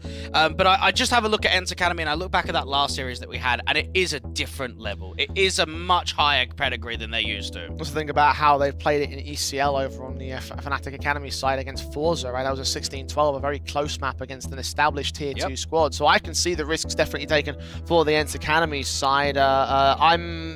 Yeah, I mean, look, Mirage definitely feels like it should be theirs on paper, but you do play that risk against the Fnatic Rising side. They have also got a 2-map losing streak on Fnatic at the same time, so I wonder whether momentum might swing against them, whether ENCE will try and exploit that, whether they've done some research as to what Forza and Iron Branch have been doing to exploit that Fnatic side. For ENCE Academy, it's more so focusing on their game. I mean, we saw Mirage in both series as being picked. I can guarantee that coming into this matchup, Fnatic Rising are going to look at it and say, we've seen Mirage once, we've seen it twice, oh, look, we've seen it for a third time. They're going to be ready for this video. They're going to come in expecting a map of Mirage, because I think with the map picks for the map number 1 and map number 2, there isn't surprises. It's standard. The only surprise is map 3 in the decider. And again, there's information to pull from the Fnatic side as well, right? I mean, yeah, we could talk about ENCE and what they could do within those ECL matches, but you also think about what Eternal Fire did in their particular best of 3, right? Again, we were talking up the 2-0 because they got the 19-16 victory over ENCE Academy on ENCE Academy's map pick, which was Mirage. So the idea that comes into the veto, right? Fnatic, if they've done their homework, they'll understand exactly how to outplay the ENCE Academy side on this kind of map. And I think we saw in their opening game just what they can do against weaker competition. And that's not to put ENCE Academy in the same boat as a Void, but we saw it in the opening game. It was a slapping. It wasn't even close. The only time we'd actually seen a competitive series was that best of 3 against MOUZ NXT. And even in that one, you're getting trounced on map 1. You put a good showing on map number 2. You go into map 3. You just get it over the line. It's another win. And it's confidence taking on one of the best teams in the competition to move yourself into the upper bracket final. Well, certainly looking at the best team in the competition right now, Fnatic Rising, they were our number 1 seed coming into this tournament. So ENCE Academy got an even bigger challenge ahead of them. I don't blame you for picking the 2-0, honestly, Dwayne. Like, you know, you explained the point very well in terms of how exploitable Mirage can end up being. I mean, is there any sort of like win condition for ENCE Academy in this context? What can they do in this best of 3 to really gain a true advantage over Fnatic Rising? I think they're going to be quite prevalent on their city side. I've been quite impressed by their info plays, the way that they've been working on the map. I think Poddy needs to have a good game with that AWP. I think he's going to be a pivotal figure. I think he's going to have to be someone that actually takes a show. And just not so much being more individual, but taking those chances. I think if you have a couple of those close rounds, those 2v2s, those 1v1s, and you're not quite taking them, that's where you miss your chance. I think this is a series for ENCE Academy that anytime things are getting shaped up, you have to convert your chances into wins. Well, ENCE Academy will start on home territory, but Fnatic will look to burn the neighborhood down as we get into the pistol round in our first map of our second best of 3 of the day. The upper bracket finals in the MistGames Heroes of Tomorrow. ENCE Academy getting the utility in for Poddy over on the T-side start. Henry's got a Molotov also to play with, a few flashes tossed between him and his teammates. Meanwhile, Fnatic have the defuse on Banjo. No major upgrades. Mate, what a read this is. 4 CTs over towards that B site, and this is going to be a B pop. This seems like the perfect setup for Fnatic Rising. Wolfie stands ready to receive them up towards the balcony. Utility sent with the flashes and smokes coming in. USPs will hit the first fight though. Animes with the kill found. They're going to run right past Wolfie though. 3 spotted. Taps for days. Perfect onwards for him. Swing for the triple and wreck ENCE to claim the pistol for Fnatic. Oh, what a start coming through there from Fnatic Rising, and it just comes off of the basis of the read, bringing 4 players out to the B side. Yes, MOUZ able to come through with an entry, but no one clears out that close right-hand side position from the top of the apartments. First round going the way of Fnatic Rising, a way to get started in this best of 3 series by putting a lot of pace down and a lot of pressure in the opening few rounds. Opening there for Fnatic. ENCE, they have the force spy, no bomb plant, but Deagles and Galils will return for them, or Galil and Henu in particular. Into the defaults they'll set with incendiaries on Banjo that will drive them away from apps initially. And MOUZ just trying to see if he can force out any overpeak, a slight jiggle of information down here towards the apartments. A difficult force by even MOUZ diving down towards unders, going to catch quite a bit of info and could get in for a little bit more towards top mid. Wolfie's got his contact. The frag found a start. What else is there? Just this advantage for Fnatic Rising. ENCE will get that Galil back into MOUZ's hands. Of course, helmets for him. Kevlar on body and 2 other players as well. Juicy and Putty that can also pick up the mantle of the rifle if necessary. Hamas will engage against that Galil though, win out the fight against him and Silver. Wolfie swings forward to get the next player, spotting him with the bomb. Not able to get the frag, but from here Fnatic have full control with Juicy going down on the site. And just to compare last 3 months, Jay, we've seen 27 maps played in the last 3 months for ENCE Academy. For Fnatic Rising, it's nearly 80. I think that gives a very good picture on the amount of events that they're playing, the amount of tournaments they're trying to be a part of, and just how much they grind and find successful deep runs in those sort of events. Yeah, ENCE Academy have been more focused on the Academy League and obviously the Finnish events that they do in the local sort of space, whereas Fnatic being an international squad, you're right, they are playing in the CCTs, in the ECLs, alongside the Academy League and the MistGames and such. So again, it's different in terms of how much of the grind they want to apply towards these 2 squads. Of course, it depends on circumstances how much they can really do overall in terms of official matches, but right now for Fnatic, that playing time is going to go a long way into applying the pressure and applying that experience to ENCE Academy in these games. Just to give you a little bit of a fun fact as well, the 2 highest rated Finnish riflers in this event aren't even on ENCE Academy. It's Jimpat and the likes of Banjo. So you've got your 2 Finns that are already out in this circuit on other teams that are beasting the entire Finnish roster. ENCE looking at that one wondering, yeah, should we have looked a little bit deeper? You know, maybe had we gone in a little bit earlier? Maybe if we got those 2 players? I mean, certainly it would make a massive difference to ENCE Academy, right? So there's Finns on all 3 teams left in the comp. Yeah. How nice is that? So Finn's going to win at some point. Is it just with 1 player or 5? Yeah. That's the truth. The European scene in UK in CS:GO is all about it is all about Finland. Really. That's it. Apparently so in this event. Yeah, definitely true. I mean, look, we're talking about Heroes of Tomorrow. Finland yeah. with that rising region apparently, according to our results this week. So, Fnatic Rising gonna try and take some of those Finns out of the competition, or at least set them up to be eliminated at this stage. Gonna all set in the rifles gained against the Pixik Eco, mostly for ENCE Academy. Yeah, kind of much is going to get granted in a round like this. MOUZ aggressing up towards top mid, drops that bomb, and so far for Fnatic Rising, it's been quite breezy in the opening few rounds. There will be more pressure and more of a challenge come the next with the rifle round. Well, next to drop, MOUZ looking for the double, running out of ammo. The P2K just about the kill on Poddy. Low HP though, needs his teammate to swing forward. Catch off MOUZ also towards top mid. They back away. That player hasn't been seen. MOUZ and Wolfie trying to see if they can sandwich down. What do you reckon, Jay? A knife? If he gets a timing? I know you like them. I hope so. You might see it at range though, and just take the shot though, yeah. Unlucky. For me, at least. GG, go next map. Yeah. 3-0 certainly looking great for Fnatic Rising, and if they continue to build off this basis, certainly it would be GG go next. ENCE Academy obviously have a few more rounds to try and pick back between then and now. Of course, they have the gun by their first rifle round of the gameplay. And one thing I have noticed about ENCE Academy on T side is the struggles with opening picks, and I wonder if that's going to be something that gets seen here today. I think they've got to tighten in that area of the map. Man advantages weren't easy in previous best of threes. The nade set, the HG's up, Banjo smoking off position as well. Engagement out towards the apartments is mostly down to utility. ENCE Academy very passive here. And I think this gives a lot of breathing room to Fnatic Rising to make info plays, to be proactive. You've already seen the way they've challenged out window. They've looked down towards connector. They can put more of that utility starts up towards Palace, towards A main. Got a player on the balcony control once again. Volt can try and distract a little bit more information, put a HG up, jump spot for some information. But for ENCE Academy, it is shaping up to be an A split. Smoke sent on towards that mid window. Viper's nest blocked off. Should enable the mid take here from the underpass and top mid positions. ENCE Academy will have that to work with. There's still less than a minute to go for the ENCE itself. And try and see if they can gain some more of that mid control now. They're going to have to put pressure towards that top of connector. You've got ADAMS in that angle. Henry boosted into the sniper's nest. Get MOUZ to drop instead. Dink down to 9 HP, however. Juicy. Oh, just about reading the player at the edge of the smoke. Spots him as it clears away. Wolfie caught next. 5-on-3 for ENCE Academy. Adam able to get one trade, but Milt's able to respond back. Volt and Banjo now left alone outside of the bomb site as Henry gets another good pick in with the 2K and leaving Banjo alone in the 1-on-4. A very good repositioning there from ENCE Academy. Get Henu on the boost up, looks in towards window. That smoke starts to clear. He's successful. Juicy, the exact same situation for him. Outside of A main, catches off one. And you could just feel there for Fnatic Rising that A defense just crumbling apart. You've got ADAMS towards the top of connector, towards that stairs angle. Only gets away with one. Doesn't multi-frag up. The Finns find their first round here on T side. It's a good start.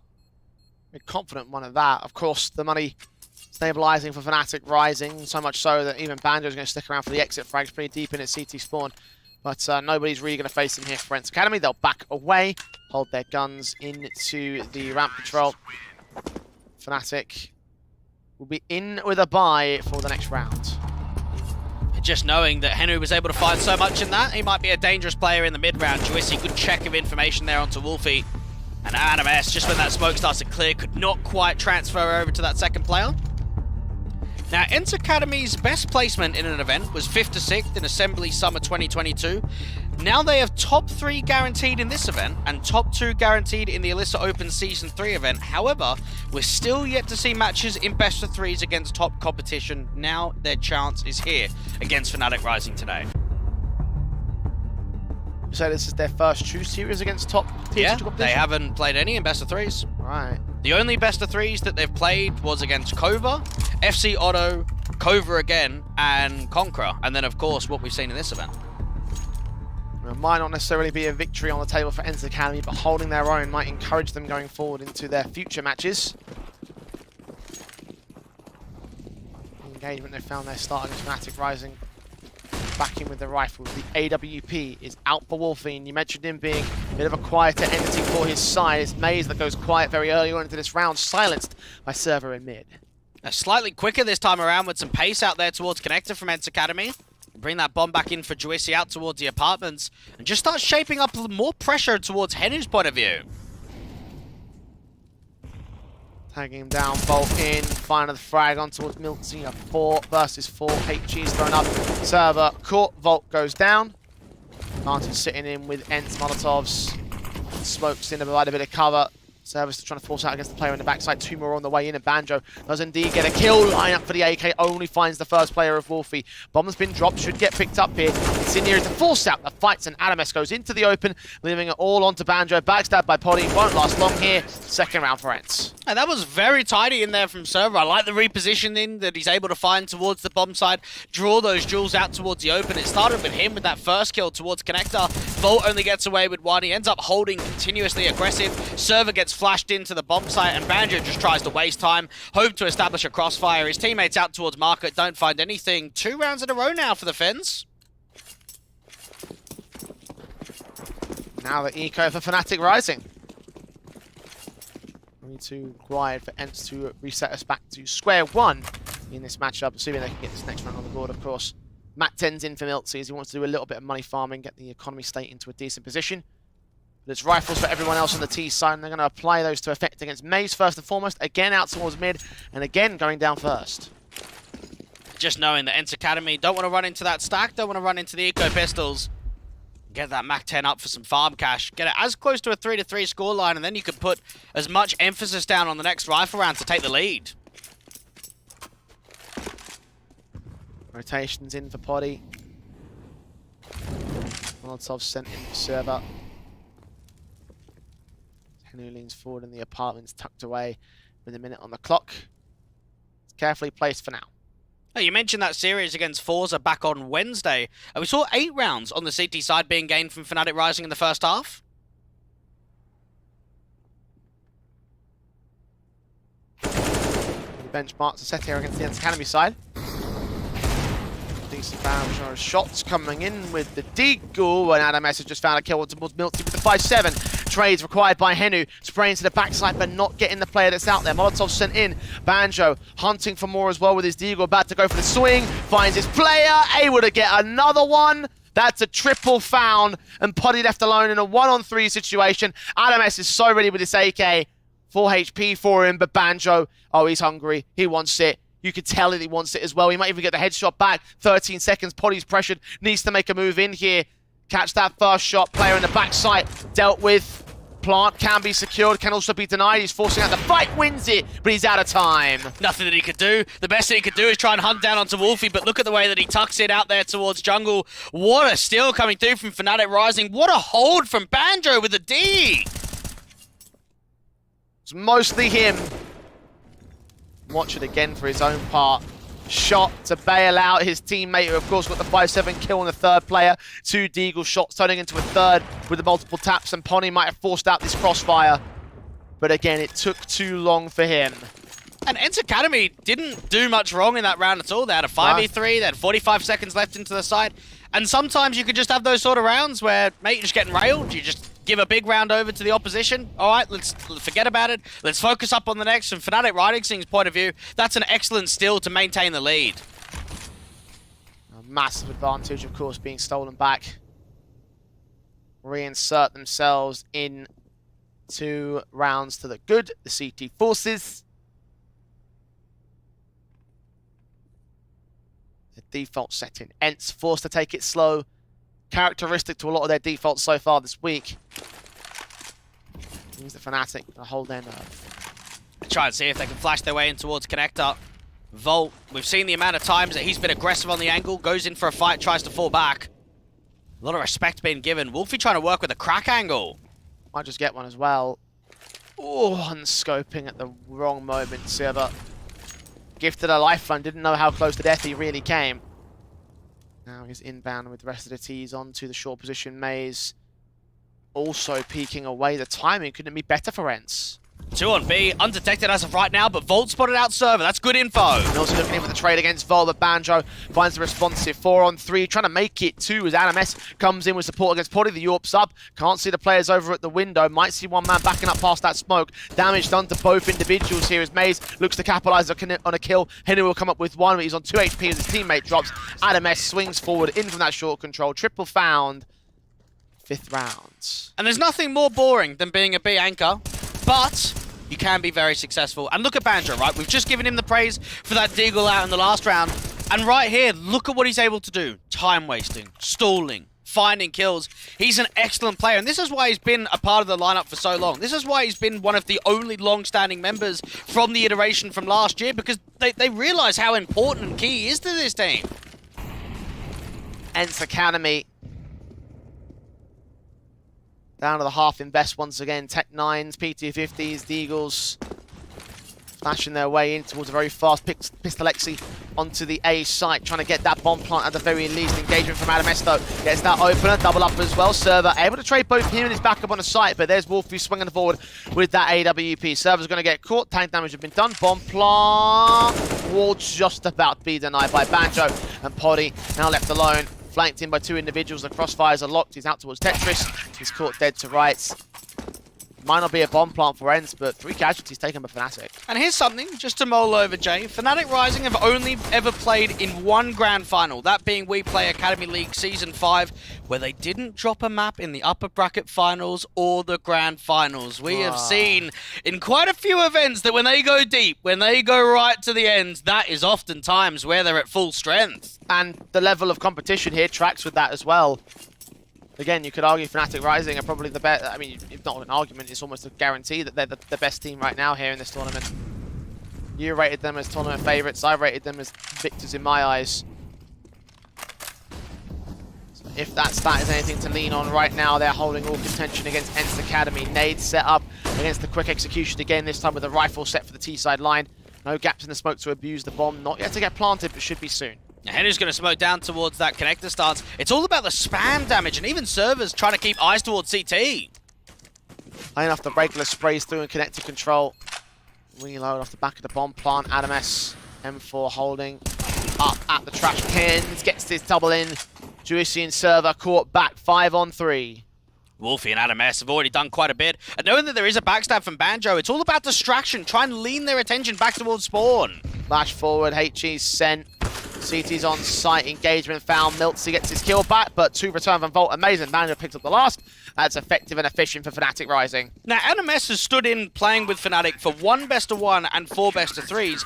In Map 2 and Map 3 versus MOUZ NXT, which was, of course, the last game that they played, he was the best performer that we'd seen from him yet. So the idea that you've just come off the back of playing MOUZ NXT in that upper bracket semi-final, we were even considering ADAMS for MVP level performance in Map 2 and in Map 3. We've come out here towards Mirage, and he's 11-5. I feel like we're only seeing more from this young man. Well, he certainly has stepped up, right? Again, the failings of Fnatic Rising had him close to the bottom of the board, but these times sort of fitting into this roster has made him only more comfortable. You're right about that much here. Looking like a cohesive man as part of a cohesive unit. Look at MOUZ now, just taking all the aggression in. Engagement finds the first, but the trades are good for ENCE. It's just so disrespectful, isn't it? It's so aggressive. It's on the front foot. It's taking map control away. And while even that's happened, you've got Banjo pressed up into the apartments. You've got Volt going back into the short control. The A players being very deep. And I think Fnatic Rising have come into Mirage on the CT side, Jay, and said, let's not give him respect. Let's not give him that freedom. Let's fight for it. Let's always take jewels. You can see with that particular force forward, they had apartments control as well. They have conceded it back to hold a much more standardized position in the end. But they've gained a mountain of info, a 4-on-4 situation. Bit more careful and passive towards the A side, but there is one CT that's there going to hold back at the ninja spot. ENCE Academy not yet ready to commit. I like this. This actually seems to be a very good read. So what they're doing is they've given insight of the AWP being out towards A. They're actually going to rotate that AWP back to B by himself towards that van control and stack up A. As soon as Wolfie takes contact, any sort of shot, that's when a rotate can come through from Volt. 30 seconds. Checks that cubby. Volt will indeed get caught back. Now it's ordered a B execution, and Wolfie does not last long on that defensive.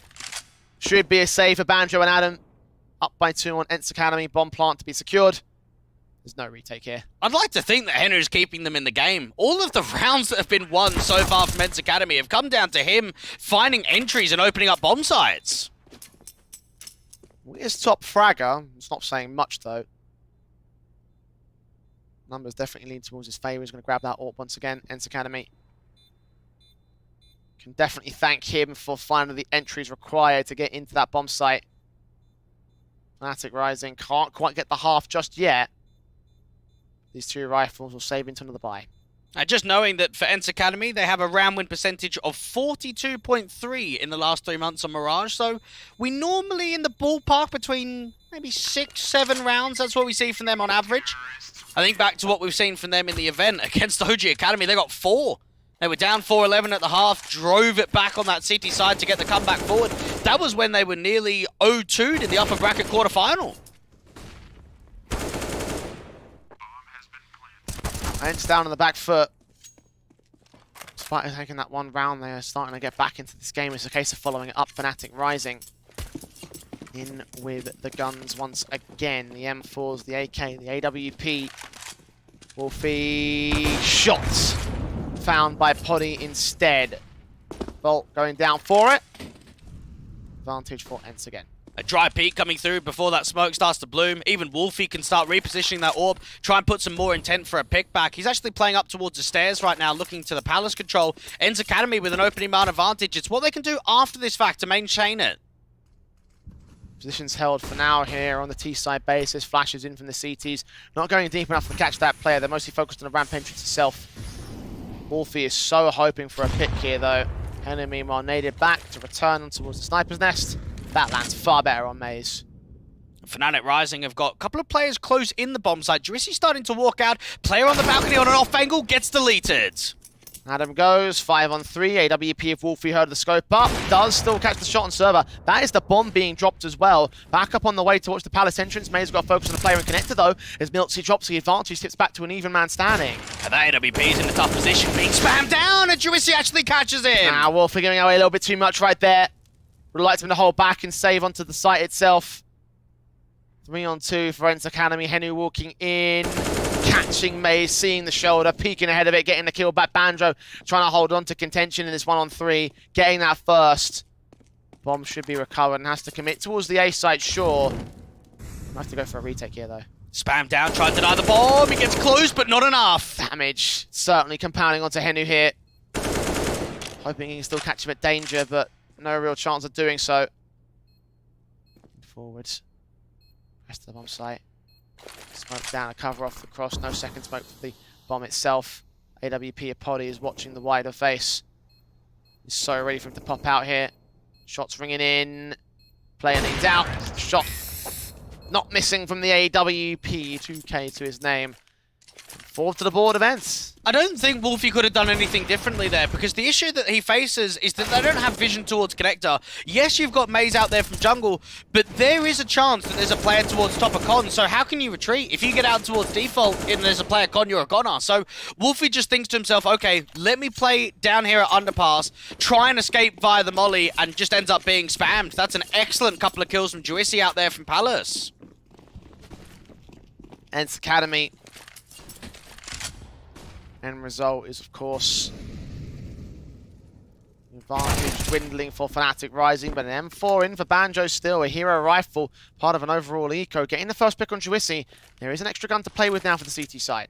Even MOUZ could just put a flash down, try and see if he can retreat anymore. MiltZ could smoke off the top of window. How much more will get granted in this round, though? That's what Banjo's wondering, because they're gamble stacking towards B, because look at the info play they're making in T-spawn.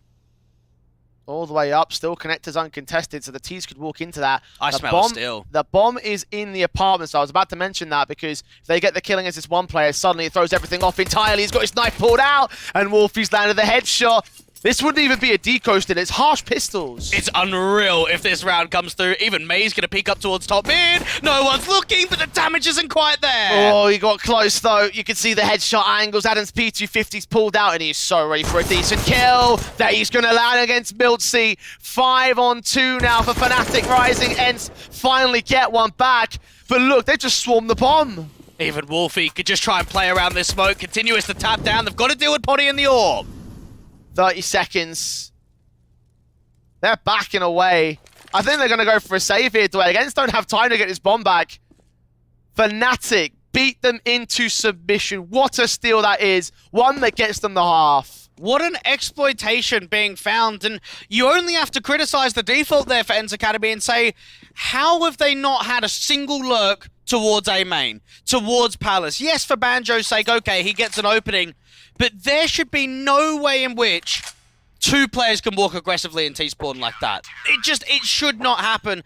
And from Fnatic Rising, as soon as you get a pick with a hero rifle and you've got that backstab, you just know it's on. You 100% know it's on. Rounds like this where you make the risky push forwards, and Fnatic Rising, well, they took the risk, rolled the dice, and it paid off.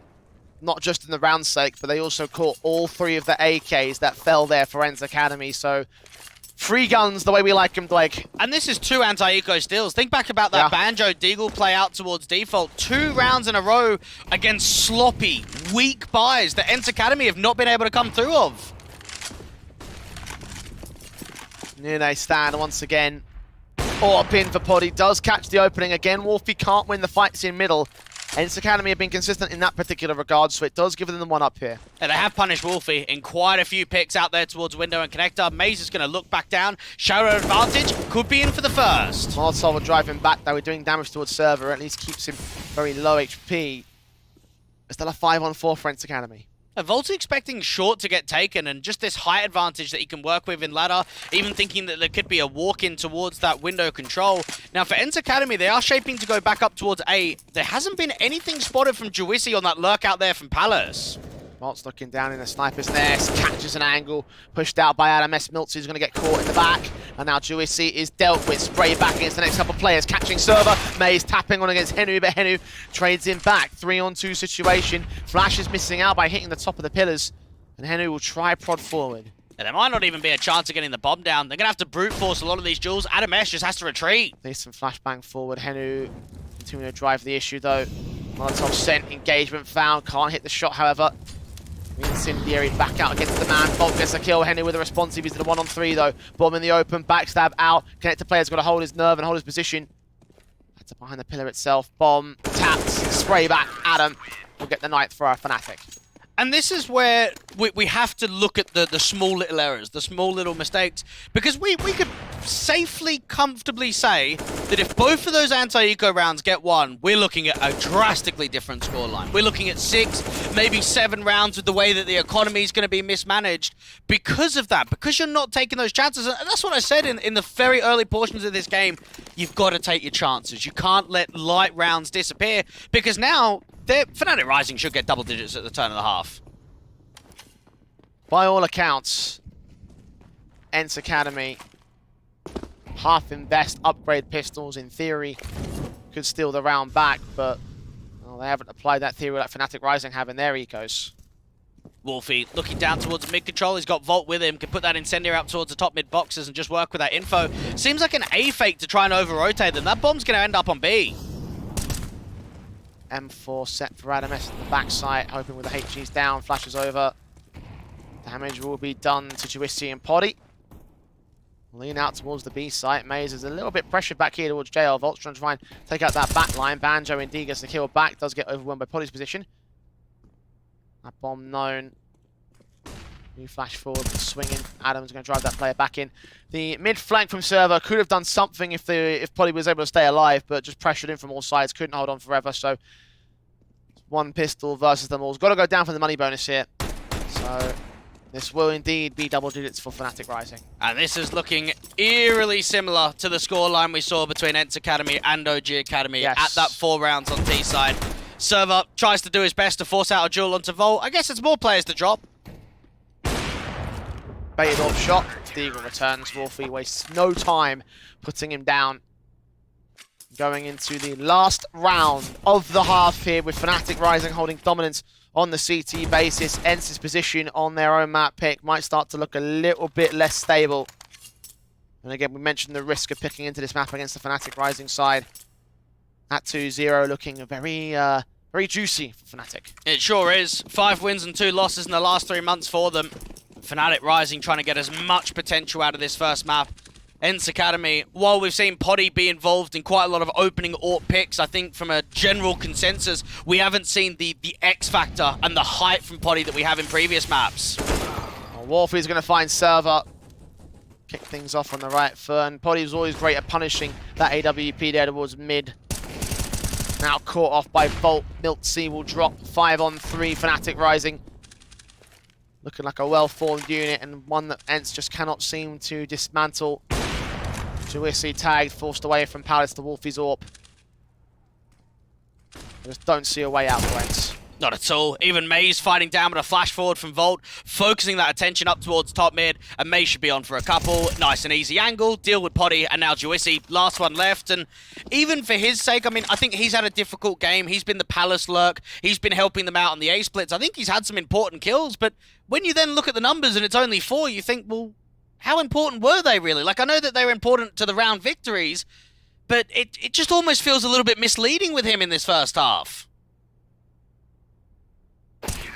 Well, led into mid for Juicy's part. Volt's going to take him down. All 5 alive for the CT side to close out 11-4. 4-round streak as well, following off the back of very streaky basis is there for Fnatic Rising. 2 back in a row for ENCE, twice over the course of that one. Just quickly as well, Jay, you see that little symbol of the defuse kit? That's Only how many retakes there were. Yeah. How ridiculous is that? Oh, not ridiculous, but disappointing, I want to say, for ENCE Academy, personally. Like, again, this is their map pick. You should see a lot more than what they've been delivering. Yeah, I think it's shown that bomb plants have not been very common at all in this first half from them. And for Fnatic Rising, they were quite disrespectful. I mean, you can even see in this round, constantly overfighting. And I think that's the right way to play against an ENCE Academy side. If you give him that freedom, if you give him that workability to start exploiting holes, to start working on that mid-round calling, that's where they're at their element. And I think they're just rattled in this first half. Yeah, I mean, I can't debate it. ENCE Academy on the CT side, however, got to try and maintain the defensive force against Fnatic, who are looking to end this very quickly. There's a big old stacking from the ENCE side at least, so they try and hold on against skills. Server and Juicy get those 3 between them, alongside MilTzy, finding Banjo, and this is already a fantastic start for the ENCE Academy side. 1 out of many that they need to bring the comeback, even going in for knife kills. The MOUZ will fall in the end regardless. So this is 2 pistol rounds now, 1 in round number 1, 1 in round number 16, where it's been a B pop against the Mass B stack. I don't know what is going on in these pistol rounds. Just getting the good reads. Yeah, maybe. CT certainly are. Fnatic, of course, wanted to try end things just as quickly as they could there, so I understand the logic of why they wanted to go for that kind of a play. Ultimately not working out for them, though. Quick in for the Palace dive, however. They might want to end this next follow-up real quick. Get towards the gun round itself. MilTzy spots them sprayed down alongside Poddy, the crossfires. Disallowing any real potential against those pistols. Another round where most players stay alive for ENCE Academy. All 5 alive this time. Guns in for Fnatic. And this is where ENCE Academy just trying to drive it back now. We do know they're quite successful on their CT side. They're currently 2nd in the event for the highest round win percentage, and also 1st in the event for closing down 5v4 situations. So I'm looking for ENCE Academy to be very clinical, very percentage-based when it comes to this second half. And it all starts with this opening rifle. You don't want to give Fnatic Rising away in quickly. Incendiary sent up. The AK is out for Fnatic. M4's engaging Wolfie. Elevate as Poddy's M4 holds his nerve. Spray through. Adam S. caught Wolfie. Able to respond to Henu here.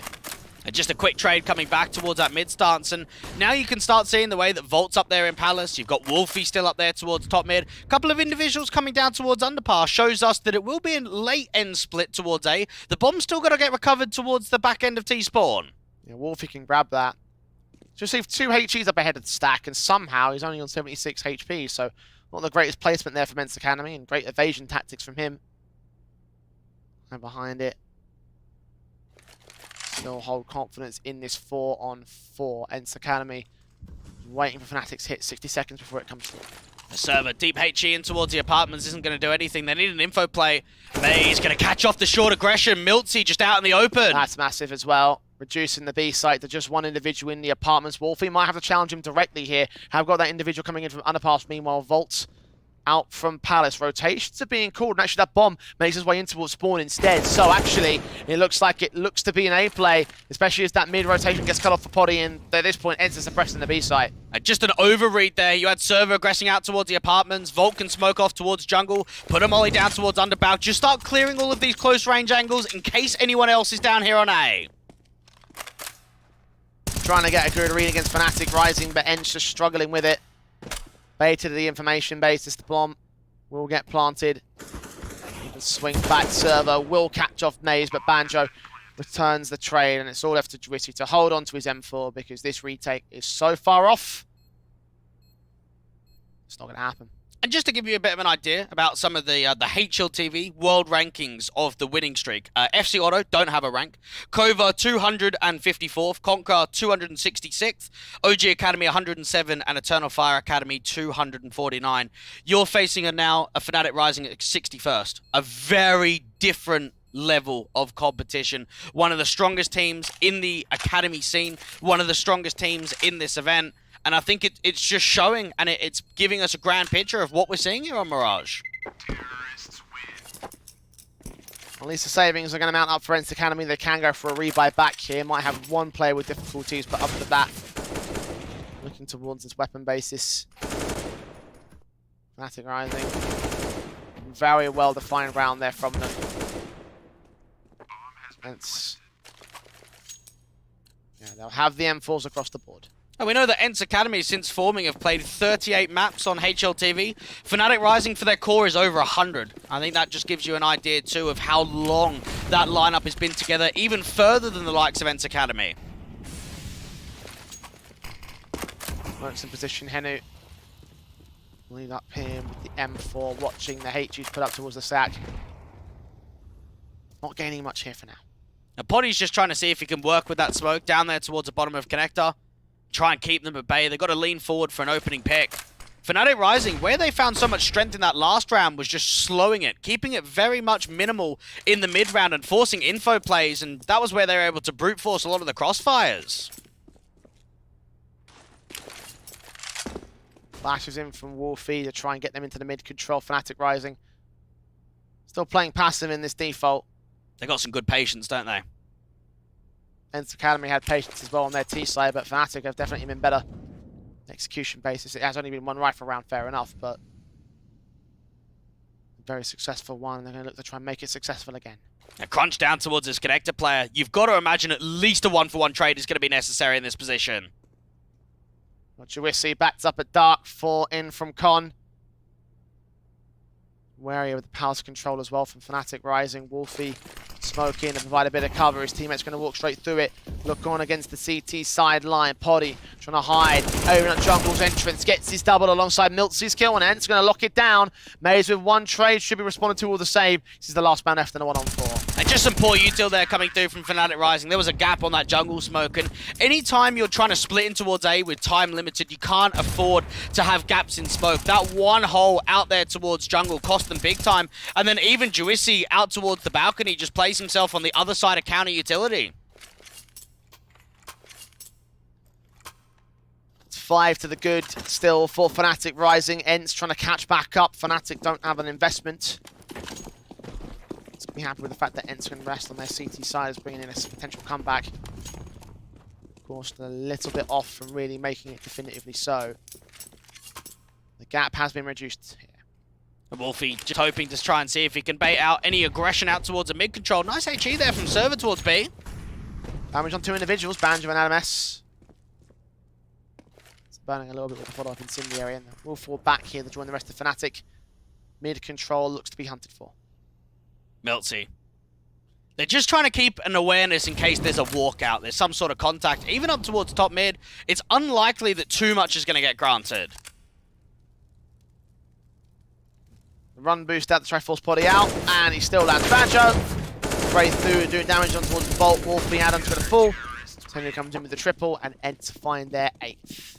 They start clawing back on the distance, but again, part of the conversation that we've had is we haven't seen many rifle rounds. There's been quite a few ecos and quite a few rounds that we haven't seen all of the potential behind it. So while the scoreline's becoming quite minimal and it's only 4 more rounds, it's still now going to get into a picture with the loss bonus increasing that it's going to be more rifle rounds consistently coming from Fnatic Rising.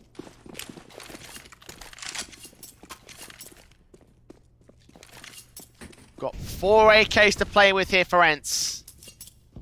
M4 on Henu, Fnatic.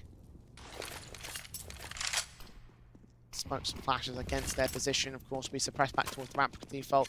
Wolfie going to grab that AWP. Take it right back up and into the apartment's control. Now we know ENCE Academy the last 3 months have had nearly a 60% win rate on the round win percentage on CT side. A lot of diving comebacks on this half. Even out towards mid, they want to try and challenge that underpass on top mid area. Minute and 10, the smokes and flashes come out towards the mid default. They'll try and keep the T's at bay. We'll see. Incendiary down as well, going to try to suppress the T side. Nothing for their trouble here. And they're baiting a lot of nades, though. Think about the amount of utility that's going down towards Chair, out there to Connector, towards Underpass, and it's going to only aid that A execution later on into the round from Fnatic Rising. Now, there's a regroup. There's a couple of players outside of A main, one in Palace, and two that can crunch down in mid towards Connector. Smokes up, Molly's at the ready for Banjo. Suppression involved as they walk their way in. 35 seconds engagement from one of Henu. Headshot angle taken back by Banjo. Look on towards short where there's two CT standing. They won't receive him. Instead, he goes falling. MOUZ with a trade. Miltsy with a responsive. 3-on-2 for ENCE Academy. Bomb is trying to commit towards the side. Miltsy wants to let it walk no further. Wolfie instead with the York pick. Molotov's down towards him, and MOUZ will get the kill back for Polly's part, and MOUZ is going to burn. The server takes back the trade. There's one player left alive for ENCE Academy. Close call there for Fnatic. But they can't get the job done. And there comes the Clutch King again. Think back to that series against OG Academy in that upper bracket quarterfinal. 4 clutches, 4 server in one series. And now coming back when it matters most. Decent effort there from Wolfie. You consider the idea that that AWP is out in the open, still repositioning back over towards default. He hits an all-important shot, but server's there. And that incendiary placement, you couldn't ask for it to be any better. MOUZ had to fight out in the open. There's no way that he could play time and play safe. Paul's going to get called in, I imagine, for Fnatic here. 1 round gain since they've struggled against the ENCE side. Again, understandable is the CT basis. This map up for the ENCE camp. But even so, Fnatic had an 11-4 lead at the turn of the half, and they've been unable to capitalise and extend it. But they're still in a good position with the scoreline difference, though. Like, yes, it is 1 round being gained, but you have to consider the fact now the loss bonus is at max round, knowing that if they're able to keep the damage down low, we even discussed in that last round there were 4 AKs. Look at the AKs now. There's none. So you're limiting the buy that ENCE Academy are going to have, and you're actually giving yourself more of a bonus to work with previous rifle rounds. And they've got the Deagles in for this one. The hero AK set in for MOUZ. Already he's taken out though. Polly just catching the reckless aggression, dealing with it effectively. Could well have an execution towards the A site if he ain't able to find anything in that exchange, but that's not really what's happened here. Instead, flashes will come over. They'll try to see what they can find on the A play. Bomb needs to get picked up by somebody. Slow prods in. The P250 of Wolfie does grab that AK back, but they continue to commit. I think their whole idea there was just to try and get the rifle. Even Potty down onto the contact, could be faced in for another. Henu's trying to keep an eye out towards Underpass. He knows that there's a player down there. Molly down to 52 HP. Orp of Potty. Can't hit another shot here. Smokes in to suppress the vision to control. Fnatic will rotate back because they have got Adam still working into App, so it could still be a B play. She got server out towards a B site, very defensive towards that van angle. There aren't many players that could be quick on a rotate. Henu's going to be the nearest player too. Server's got to try and waste some time, drop that bomb if at all possible. Got 2 to hold the crossfire on the CT side. 40 seconds, server. That's smoke in. Top of the white van. Spray through, doing damage to Adam, eventually getting that kill through the smoke. And now they have to cancel, knowing that we've been spammed up, that they've got an idea, they've got a bit of a read. You can start having Wolfie hold on to that AK to go back in towards TV. This is ending up to be quite a late round here from Fnatic Rising. See if they can get that bomb down if possible, but I don't think it's going to happen here. Swing back in the rotations to try and pull out. Server's going to get caught. Volt and Banjo get those picks in. Wolfie now to hold on to the AK, but the bomb's been dropped. No time to plant it. Save on this position. Maybe get hunted by the CT side. Don't fall off the time. Can't afford another one. Nope. Dead. Round there on the board for ENCE. That's 10 versus the 12 of Fnatic Rising. And that's really made the economy situation uncomfortable. I'm surprised that we didn't just see Wolfie stay out towards Get Right. I guess that he got that pick out there towards the bench position, so they knew that he was going to get hunted down anyway and thought that he might have had some more security playing around the bomb site itself. Mach 10 going to be used by him. AKs for everybody else. Flashes forward, Banjo. Setting up his teammates to get into the mid control. Incendiary set by the AWP. Apollo trying to watch out towards the center of the A side. Fnatic goes aggression early on into mid. Smoking against the Molotovs. Can they get the frag back against the CT side here in the ladder room? Meanwhile, Henry's going to find MOUZ. Incendiary back. Miltz is going to catch that follow-up kill. So 5-on-3 again. Going to get gained by the CT side. Strong crossfire out there towards ladder. Fnatic Rising just not having that intent forward. Even MOUZ looking to fight again. Adam does get one pick back, returned by Juicy, and MOUZ comes right back in with a 2-for-1, leaving Banjo alone in the 1-on-4. Bomb out towards top mid, will be discovered by the CT soon. This is falling apart for Fnatic Rising. It hasn't been easy at all on the T side, and I think back to that game against Forza that was played on Wednesday, they had 8 rounds on their CT half, they went into the second, only managed 4, so we have seen some limiting games when it comes to very much recent performances out on Mirage, but looking up against what ENCE Academy are doing, I think we've got some very good crossfires. One of the things that they've got a very high structure for in this event so far is tradability, and I've been very impressed by the trading game. 1 round to make up, pause taken, Fnatic Rising rediscussing the issues in their side at the moment. Team half has only really found a single round yet to truly get going here in the second half. And they've given a lot of those AKs back over, so yeah. all of that hurt that came down on some of the previous sort of half-buy rounds where you start taking them out of play, they're just back into the hands again. Out of the half buy once again here for round 24. Mac 10s on 2, Glocks on 2 others, Tech 9 for Volts, upgrading to a Deagle and a P50 in the end for the 2 Glock individuals. Stays within the economy structure, but needs to find some damage at the very least. Just take stuff away from ENCE Academy because the money's bolstered, the firepower's there. Ideally, they'll steal the round, but that's not exactly likely at this stage.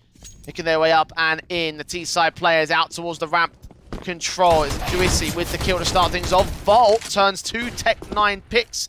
Juicy and MOUZ taken down to the 4 versus 3. Poddy's AWP does strike back towards Volt, but it enables the bomb plant here. And look at Banjo, he's got a big backstab. It's all about Wolfie trying to waste time. Spray through, holds onto the kill instead. Bomb up to the double, getting away from position. Server comes up with the kill back. Banjo's got to reposition back in towards the jungle defensive. Smokes in his way. Don't think I'm going to start to clear soon. The smoke comes back in for the CT forces on to the bomber's position. Swing forward for Server, gets another. In connector now, the last player stands, defuses, held. Kill's not going to get found, but a Mac 10 at this kind of range. And Server holds it together. Fnatic could not find a steal, even though they got so damn close. And that's another incredible round coming through from Server. And I'd like to almost say that that's as close to a clutch as you're going to get. The idea that Henu's the one trying to get onto the bomb, Server's the one to make that round doable. Walking around, trying to bait those jewels out into the open. And I think it just shows how much impact this IGL can find in uncomfortable situations, down to the wire and down to the clutches. That's another brilliant round from him.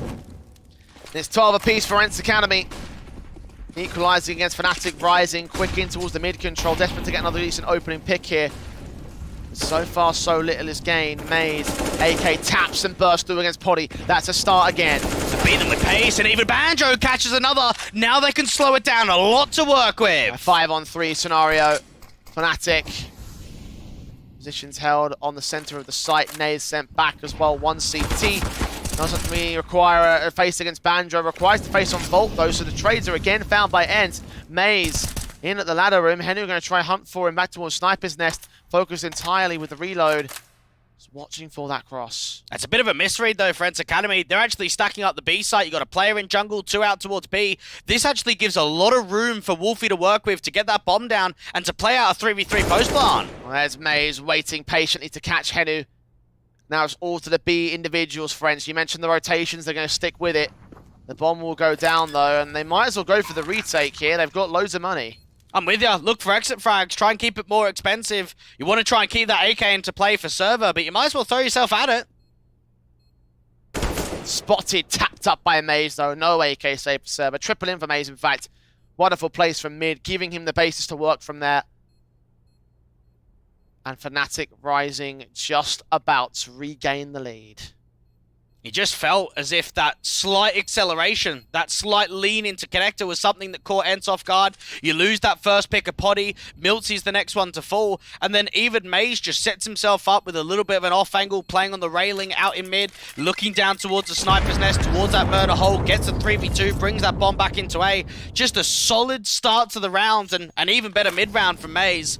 A lot of success being gained, and just what Fnatic Rising were looking for, just with the hope and the exception that, right, we've got it to an even playing field, let's respond, let's be able to put ourselves into that driving seat again. And for ENCE Academy, it puts pressure onto them to get it to another tied-up scoreline. Guns are back in for them, so they can try and put that to effect. Alps in for Poddy, M4's across the board. Fnatic rising into mid-control for one, and Henu strikes again against Adam S. One casualty taken, one player in the apartments that could try swing back from underpass. Ultimately not seeing much here. 3 players now backing up towards the B site. And we saw that late lurk from Banjo outside of the apartments and back over towards A in one of those previous anti-eco rounds. This time around, he's quite deep into the apartments. You've got quite a lot of control out here towards Palace and A main, which is only indicating an A site here. Oh, just watching for Wolfie. Minute and 10, Banjo leans up. Wolfie's AWP still hoping for aggression, but it will not come his way. A player out towards the top of connector. Banjo might catch him sleeping. There's the kill. Poddy will drop back to a 4-on-4. Oh, connector goes aggressive though, and Milty, Juicy's out in the open, has to try and deal with the Palace face. And that's what he'll do. Volt goes falling next alongside the kills found earlier. Wolfie's AWP pick comes up good for 1. The player out towards the ramp control needs to get 2, but Mace says otherwise. Juicy caught, triple in. Locking it down, ENCE Academy back to evens again. And I love that reaction coming through from Milty. You've got Banjo being able to find a return frag. He's able to get a pick up there towards the top of short, and just when it feels like there's an opening, Milty gets aggressive, put pressure onto Banjo. He's just trying to smoke up the top of connector, and then Juicy, just the big man, striking again, repositioning on the side, allowing himself to strafe over to that left-hand side, tied up at 13-13. AK's held for server. The reinvestment having come down for Fnatic rising, still rocking a Galil for Banjo. The T's are really struggling here. This second half has not been theirs. Molotov's up against the smokes into connectors where they'll play initially. On the short presence for MOUZ, wins the first fight. And MOUZ again, we've seen how important he could be to some of these early entries, and now they've been able to gain near window, out to ladder, presence out to the apartment. Server's getting quite aggressive. Banjo in against him, and the Khalil wins the fight. Now it's a 5-on-3. Fnatic rising. Continuing to press towards the B side. Only 1 player standing for the defensive. Poddy did find 1 pick back over to the A side. And flash support in for Milty. Enables a 3-on-3 situation. They're getting it back here for ENCE. Now reduced to 2 on Fnatic. The bomb in the open as well. Juicy's expecting a wraparound, something to come through from the murder hole. And Wolfie and MOUZ have got to work off one another. MOUZ is leaning in from short. Can't see the players. Flash support. There goes Milty. Back to evens we go. But someone's got to get the bomb down. Wolfie's going to smoke off the market entrance. Needs to try and get a shot in with that AWP. Was considering peeky, but prioritizes the bomb down. 2 players in from the market window. A resmoke on for Wolfie. Should be able to block it off. Get it out towards that window position. Molly out towards bench. No one's holding from there. Nade onto the site, meanwhile. Wolfie watching from that short presence. Nice set on the short presence as well. MOUZ headshot gain. Juicy dropping. Poddy right around that corner. AWP v AWP fight not being taken. They'll swing together. Look back in, but the man's going to escape. Poddy's going to save. Fnatic rising, continuing to fight valiantly for the lead. What a round coming through from MOUZ again. And I think this just shows from Fnatic rising that they've got the grit to come back. Yes, it's a strange one to say come back when you've got an 11-4 half, but it's been rough on the T side. There actually has not been much success at all. And for MOUZ, we've seen 2 very pivotal rounds from him that have been successful. A dry opening on there towards Henu. Things get slightly awkward. Man advantages actually start flowing back. Milty puts on one hell of a show towards the B side, but it's MOUZ to finish that round, to get the job done. Fnatic just barely in this one, barely in control, but could take all the control if they can win this follow-up. ENCE have hard stacked it, hard forced it, no money left in the bank. Fnatic even struggling with the investments of their own right. Matt 10 in for Volt, but a BXC on the table. And now it puts pressure onto server. How he's going to be able to slow this down. If he uses that incendiary early, it might be too late. It's a good nade put up to do some early damage. Wolfie smoke coming in. The flashes at the ready. The incendiary can still block them, or at least attempt to do so. No, they're out of the gate here. 1 player crossing. Henu on the site. Tries to hold server with only 1 kill. Henu deals to the second man on the bomb site itself. Banjo with 1 decent trade, but his teammates have fallen all around him. He gets a double, needs the triple, needs so much more. And now MOUZ left with the mid flank with it all to do in a 1-on-3. Again, Fnatic try something quick. And again, ENCE shut it down. What a hold coming through from server out towards that van control. 3 kills from him. And even though you saw the struggle from Henu towards that get right position, he's able to bring a lot of attention forward. Server even re-aggresses towards that top of the van. And that's Server stepping up for another round there for ENCE Academy. What a struggle this has been for Fnatic Rising. Again, they had 11-4. They've gained 4 so far on this T side. ENCE Academy. I was mentioning earlier how Fnatic could still break the economy state of the CT side. Vice versa applies for ENCE to Fnatic. Look at the money here. I think you've got to give a lot of credit to the CT side for ENCE Academy, because this is twice now against the likes of OG Academy that they came 4-11 down. They've now done it exactly the same here to Fnatic Rising, and I think it shows that there's something cooking up on this CT side. There's something with the protocol, something with the rotations that they're trying to edge out against some of the teams that should be favors against them. 2 rifles have been brought down by Wolfie and Adam, but it still sticks at about the 2k float. Are they going to go for a hero half bite here? Probably. I don't think there'll be a full buy on the table. And knowing that you got 2,900 loss bonus, you buy down to about 2,000, 1,500 at least. Fnatic.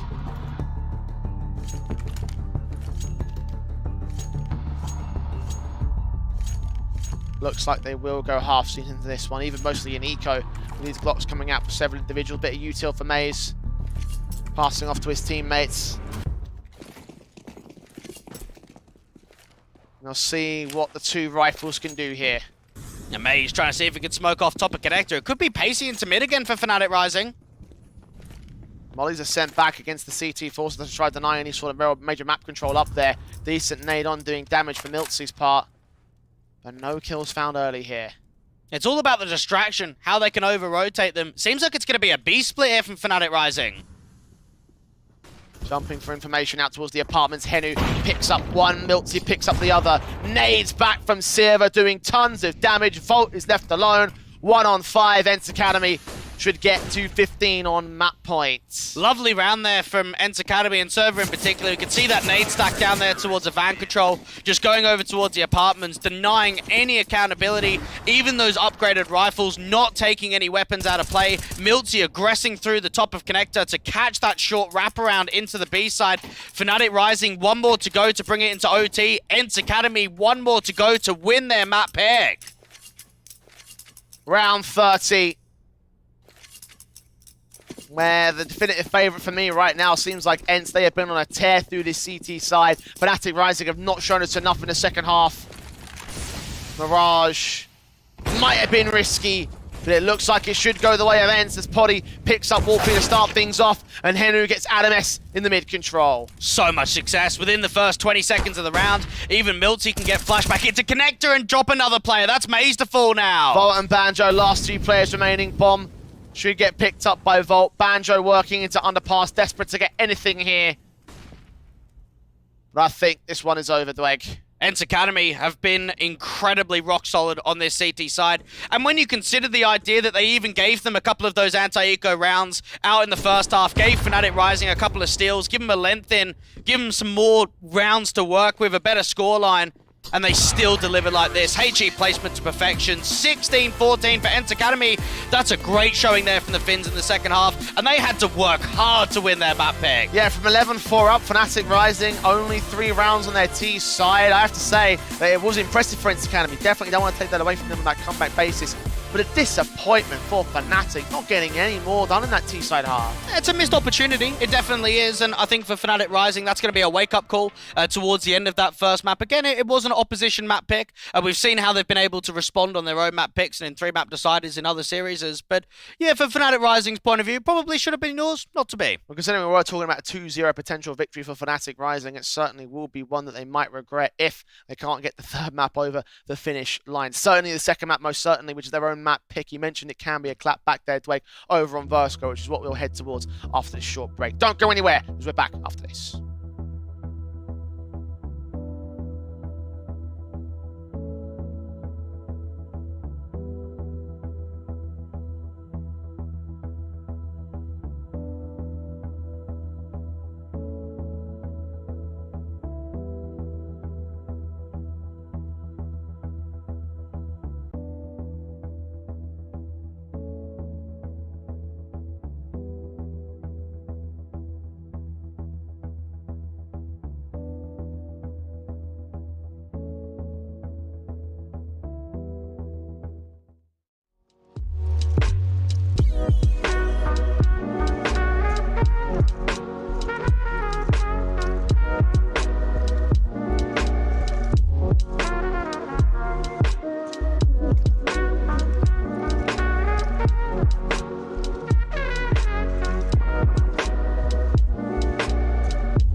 Missed opportunities for Fnatic. Rising could still be recovered on their own map pick. However, an opportunity is opened up for ENCE Academy, who take their opening map in the series 16-14. Still a close scoreline play, but again, I reckon that Fnatic probably could have been on for the 2-0 had they just got a couple extra rounds. Yeah, you can look at it like that. The way that I look at it is I feel like they even got gifted too many.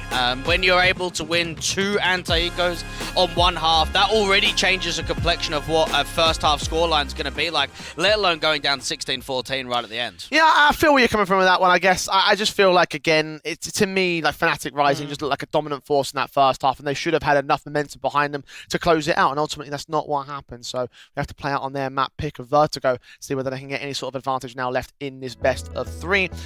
We were talking about like the idea of the front end of the veto being pretty good for Fnatic Rising, and you were talking about the idea of a 2-0, and obviously that implies that you reckon that they're going to take this map up, right? Yeah, there's not going to be too much leverage here for the side of ENCE Academy on Vertigo. They've only played it a couple of times, and they've only played it locally. They got 10 rounds against Kova, and they beat Conqueror 16-6, I should say, on this map. Whereas for Fnatic Rising, it's Vertigo and Inferno. They're the 2 maps that they play quite a lot in best of 3s. You're always going to get one of those picks. So this is a comfortability map for Fnatic.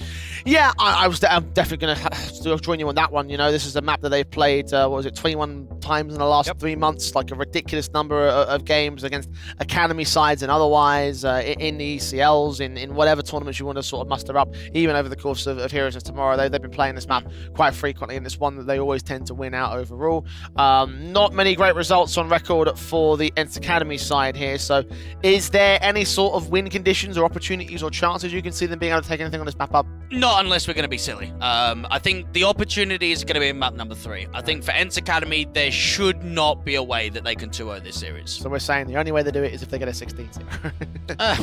Yeah, no, it's just we haven't got enough basis on here on Vertigo. We know that this is an incredibly strong map for Fnatic Rising. They proved it against MOUZ and NXT in the upper bracket semi-final that was the map that they chose, and we just saw an incredibly rock-solid CT half out of them. So I can't see much of a chance in here from the Finns. Yeah, it'll be the ultimate bottle job if Fnatic Rising don't get this map up, and not only just in terms of the map itself, but also the best of 3. Again, they're down by 1 now. They are favourites to go towards those grand finals, so the idea that they would not make it in off the basis of losing out of Vertigo, it seems a little bit too silly for it to be reality for Fnatic Rising. And for Fnatic Rising's point of view, yes, you can sit there and say, it probably could have been a 2-0, they could have taken 1 map. We're here now. Now you got to perform. Now you got to put on a good showing and send it to that 3rd map. Get it into Ancient. Ancient's still a very good map here from Fnatic Rising. It's a map that they play quite a bit. So focus on the Vertigo. Try and get your main players into the action. I thought Banjo played quite well there on Mirage. Get some more out of him. Volt as well. Wolfie on that AWP. I thought he was okay. Maybe a little bit par. Would like to see more from Wolfie. Yeah, I can definitely attest towards that. Ultimately, I am looking towards Fnatic Rising as a whole, however, being able to play out a map like this on a tactical basis against the ENCE Academy side. Like to me, it feels like that's where everything's going to come together. Not one individual being like a carry element. It's going to rely on the entire side of Fnatic Rising to be able to just push it past the finish line. Well, for Fnatic Rising, they were actually down 6-9 on Vertigo in that game that we saw in the upper bracket semi-final. So only 6 rounds in the first half. They then lost 2 in the second half. Yeah. They absolutely stomped them on that CT side. It was stellar. They were beating them in every caveat possible. So I think for ENCE Academy, the only real way that they can try and make this map competitive, keep it close, is from that first half. Make sure they get as many rounds up on the first, because once Fnatic Rising get on that CT side, that's where they're comfortable. That's where they're in their element. I can attest to that as well, yeah. I think it's probably a good sort of example of that one. Just to highlight a few players, of course, from that last map that we were looking out for. Obviously, MOUZ and Banjo, the top 2 guys over on the Fnatic Rising side. They look like the beautiful elements over on that CT basis. Again, I'm worried about how it would translate over into the T half, especially considering how we saw there from that last map. But you are right, like Fnatic Rising should be pretty okay. They are starting things off on the T side once again, so I can imagine that maybe the worst days will be in this particular half, and if they get a decent half into it, then that should be easy enough for them to take control. Well, for ENCE Academy, it's more confidence. Think about the idea. It's 5 games in a row. It's a winning streak that's only continuing into this event. You're down 4-11. The storyline is exactly the same like against OG Academy. You come through, you win your map. Now it's time to put that into fold. Try and keep that confidence and positivity here for map number 2. Well, pistol round going live for the second of our best of 3. ENCE Academy have the pistols in. Upgrades on Henu and Poddy for the defensive side server, only with 1 flashbang. Fnatic Rising take first contact and get the opening kill. First blood drawn out by Volt against Juicy, and they'll charge into the stack plays in from ENCE. They try and get that cross smoke down, get the bomb plant in immediately. Even the HG up towards the headshot angle could do quite a bit. Volt pressing on with his Glock out. Henne's going to get tagged up, face in. Player is going to get caught up. 5-on-3. Gain there by the T's. Plant should be secured eventually. Banjo and D will put that down.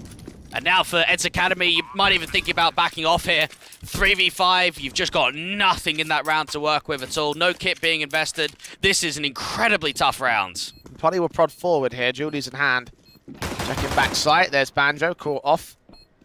1 player picked up. Glocks firing back against them, though the CTs are on the bomb side. They do get the defuse tapped once first and foremost. Poddy, however, taken back down to these USPs. Left alone, 1 without care, but our servo will at least get a decent kill back in. But MOUZ, with 2 headshots to gain, the Fnatic Rising will get the pistol once again. Hey, you spoke about MOUZ having a good performance out on map number 1. Coming into today, he's actually the 19th highest rated player in the event, the lowest on the side of Fnatic Rising, which is slightly unusual because actually he's one of their normal top fraggers. I know that he's the IGO of the team, but he normally does hold his weight in quite a big characteristic. So to see him put that down on map number 1 does give confidence for the rest of the series. Well, the fact that he is in the top half of the board and that's the worst player on Fnatic Rising, that's probably encouraging for the team as a whole, I'd say. ENCE Academy early in. Volt able to get the kill on towards Poddy. You're going to back off from that contact. Even Volt's taking a lot of map control away. Start to hear some of these footsteps, and well, this is pretty much round over. Yep. Milty down. A site gained. Henry's going to lean in with a teammate as well to try and back up some sort of defensive line, get a lucky headshot, if it's all possible for the Deagle and Scout. And the Scout will fall, the Deagle facing dead to the hands of Volt.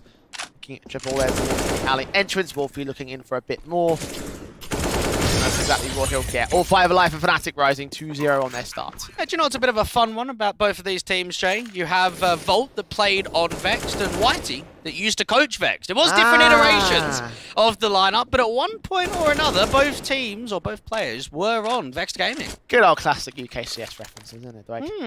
I know, we love them so much. Yeah. I mean, even Whitey had a little bit of experience coaching an academy team before going over to ENCE Academy, which was the Endpoint Academy lineup. Yeah. Didn't last as good then. It didn't last too long. Definitely a lot longer of a stint here. A lot longer of a team's life overall for ENCE Academy. Working with that here. In the pistol basis, Eco stacking towards ramp, try isolate one player, overwhelming with the sheer numbers game. They do get one pick back. And Wolfie and Volt, however, holding their nerve. Henry just pick up Volt's AK, however, turning it into a decent pick for his trouble. Bomb picked up by MOUZ, will try back off, gain control to the B side, which they've already got for the T side line. 2 AK saved in by ENCE Academy. It might be worth the hunt here for Fnatic to take those out of their hands. Yeah, it probably would be. One thing I want to pose to you, don't you think it's wild of how many of these full-on ecos have been more successful than Force Buys over the course of the last couple of days? Certainly in this matchup, it surprised me. I mean, we've seen... Oh, it's not just this one, though. It's quite a few of the best of threes. Well, this one certainly stood out to me the most, honestly, because of how ridiculous they have been. Yeah. Harsh eco basis. Some have even gone towards round victories for Fnatic Rising. Well, 2 in the first half of Mirage. Yeah. ENCE now doing work here to the AKs again to save onto them. Still being hunted by Fnatic. I don't think they're going to get here in time, though. One player towards Elevator, spotting out Henu. Back, just not there to try to receive a decent kill, so looks like they'll hold on to these weapons. And that's not too terrible for ENCE. Again, that's 2 key rifles taken out of the hands of Fnatic. And just knowing that for Fnatic Rising, their track record on Vertigo, 14 wins and 7 losses in the last 3 months. They have a round win percentage of 58.1 on the T side. So expect some cohesive success when it comes across the board. Even going into the next rifle round, they've got as a slight bonus. You've got Banjo on that MAC-10. And there's a lack of head Kevlar on 3 players. So that MAC-10 could still be quite effective from Banjo. Mow them down with perfect headshots if possible. 2 of which are the AKs as well for ENCE Academy, so Henu and Miltzy to be taken out early in the round will be a massive bonus, massive positive here for Fnatic Rising. Of course, rifle round of the half being picked up on Volt to again open things up in at ramp. Lovely pick to start off from Volt, making a couple down here towards the tops. Oh, he's actually slipped the gap. That's even better. Baited information given away, swings on Miltzy. Miltzy, I'm not expecting that at all. Neither is Server with the MAC-10 of Banjo. 2 left standing for ENCE Academy, 5 still on the board for Fnatic. No casualties taken, B side dominated. They will catch Volt in the end, but this will be number 4 for the T side. And this is 2 maps in a row now that we've seen incredibly strong starts coming through from Fnatic Rising. I think that is going to shape us up as a very good surrounding element from them, that if you give them that respect early on, if you give them a pistol, you give them an opening rifle, they will start to extend the lead by quite far.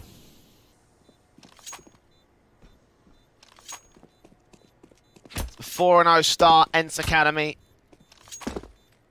M4 in for Juicy, just holding on to the gun in the next round. It's Fnatic.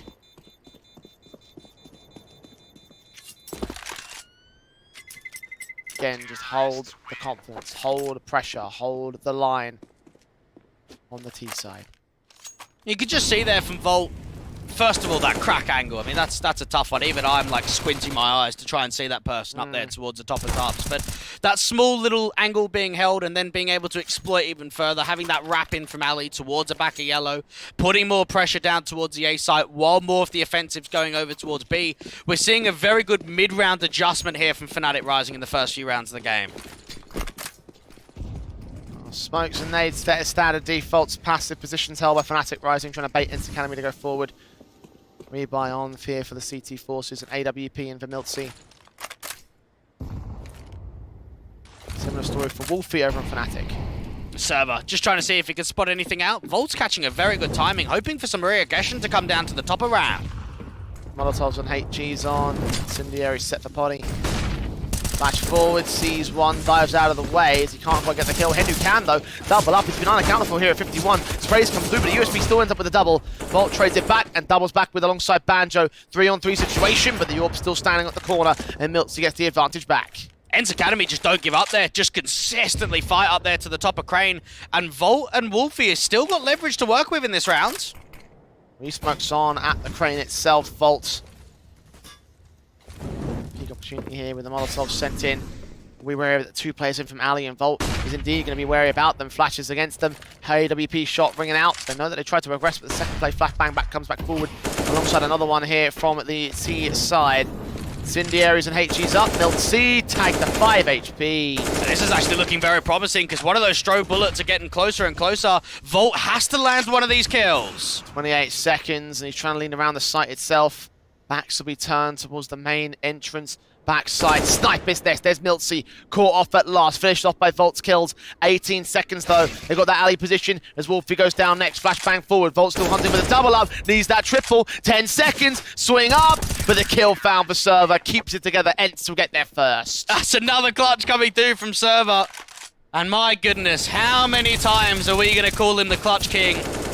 He's just done it so consistently out on that first map, and maybe that was even a winning element. We spoke about the 16-14, and you can look at it the other way and say, oh, well, what about some of those anti-eco rounds? What about the 2 clutches that Server won in that second half, and how important that was to keeping them in the game? Just when Fnatic had them on the ropes. Server at one point was the top clutcher in the tournament here for the Heroes of Tomorrow. So here he stands, applying his talents, bringing up that first round for ENCE Academy as a result. Banjo, however, trying to take something a bit more solid against the man. Takes him down as the opening frag. But this could really wreck the economy state. Even Volt trying to see what is going to be landed out towards the top of ramp, and another successful kill gets landed. The smoke started to clear. Henry didn't know how much presence he had. The feet peeking out below the smoke for Volt. Needs MiltZ in with a decent pick back to return.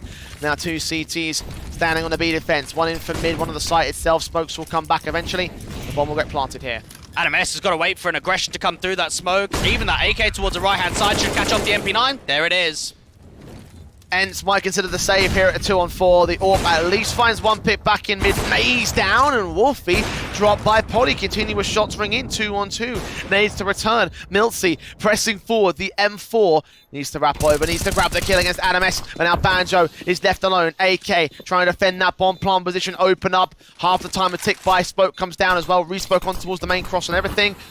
Gotta be careful about this. Nades coming in, doing real close damage. Spray back, he catches Potty for it, and MiltZ left alone, back on the defuse, holding the whole damn thing. He's forced off of it by Banjo's peak, and that's good enough for Fnatic Rising. The bomb will go up. It will be 5 to their board. Now, Banjo's the best clutcher on this team for Fnatic Rising, and he shows it right there. Incredible patience in the 1v2, and in all honesty, it got out of order for a little bit, but it was retained, and that's the important factor there for Fnatic Rising. Potty comes through with 2 incredibly quick kills with that big green, and as soon as these 2 kills present itself, ENCE Academy look at it and say, hey, let's go for this. Let's actually try and get that retake together.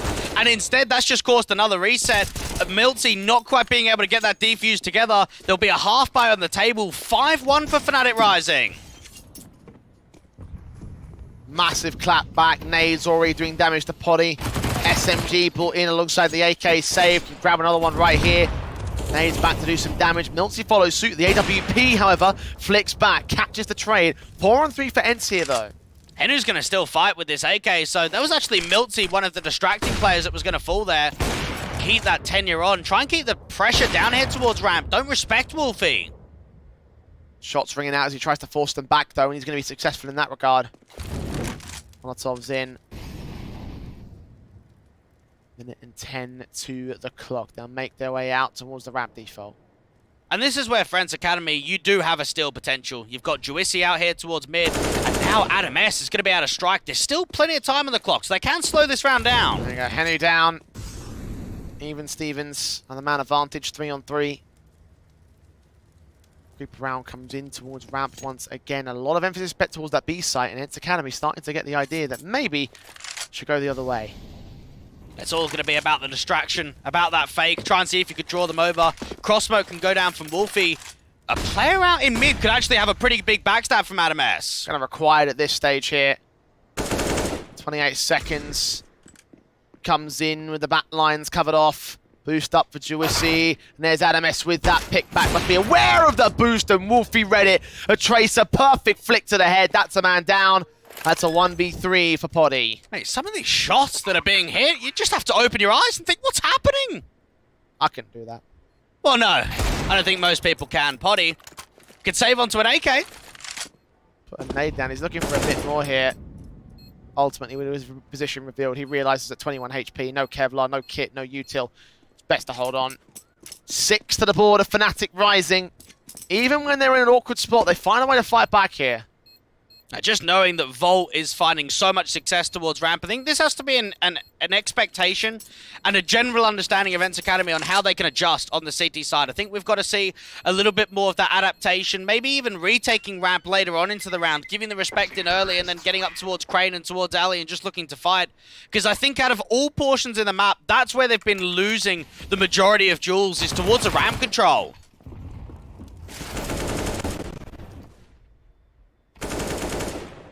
ENCE only really had pistols to play with there. Damage to be done, can be overall accounted for in Fnatic Rising's part of things. The guns will return, knowing that they've done damage to the economy state, could still find the reset on this T-side line if they can just follow up and get a decent round here. Early ramp control being a challenge for by Fnatic Rising, but not going to press too far forward here. Aggressive mid starts coming through with Juicy, even that AWP trying to fly out towards 51. Nades and incendiary set up by the CT side. Going to try to block them out. The AWP leads in, and the firing squad is ready to receive it. That just gets punished instantly there. No one even back for a trade. Try and swing forward to catch one after the fact, but for now it's a 5-on-4. MiltZ sees plenty of players, but again, only a 1-for-1. Henu comes back in with one of his own right, but the burst fire comes forward of MOUZ and returns to the 3-on-2. He is low HP, however. And there is a big backstab coming through from Juicy, but it's all about a matter of timing, because Fnatic Rising have actually got the time just to commit towards a site hit now. They're going to go ahead and do that right here now. One solves and HG's up, smokes in the way. There is spray back from one player in the backside, but the bomb should commit, should go down. ADAMS gonna have to get off it. Nice incendiary now. Juicy's coming back in from ramp. Slow but sure, pressing on with that M4. No more incendiaries to return. The bomb will go down. Retake on for ENCE Academy. Still got to account for that backstab. No one's watching it. They're all focused on the back of Sniper's Nest, and this individual could do so much here. He's undetected as of yet. Server watching the central site defensive, looking on to take that contact position. Still can't see the player there though.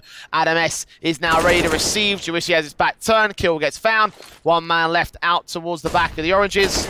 There's the kill for Banjo. 7-1 for Fnatic. And that's such a shame there from Juicy, because I think from our perspective, we're screaming, saying, oh, mate, massive backstab, you can get in from behind them, multi-frags. But Juicy obviously doesn't have that information, because he doesn't have the crossfire, he doesn't know exactly where the players are positioned on the side. What he's expecting is someone to get aggressive towards the tops, someone to get up towards the top of ramp, towards 51. And for Fnatic Rising, all their focus was taking map control towards elevators, towards Sniper's Nest, not actually getting back to ramp at all. The advantage sits with them, continuing to extend on the rounds and on the players. Wolfie picking up MiltZ first face ahead of the smokes. Opening start for Fnatic Rising.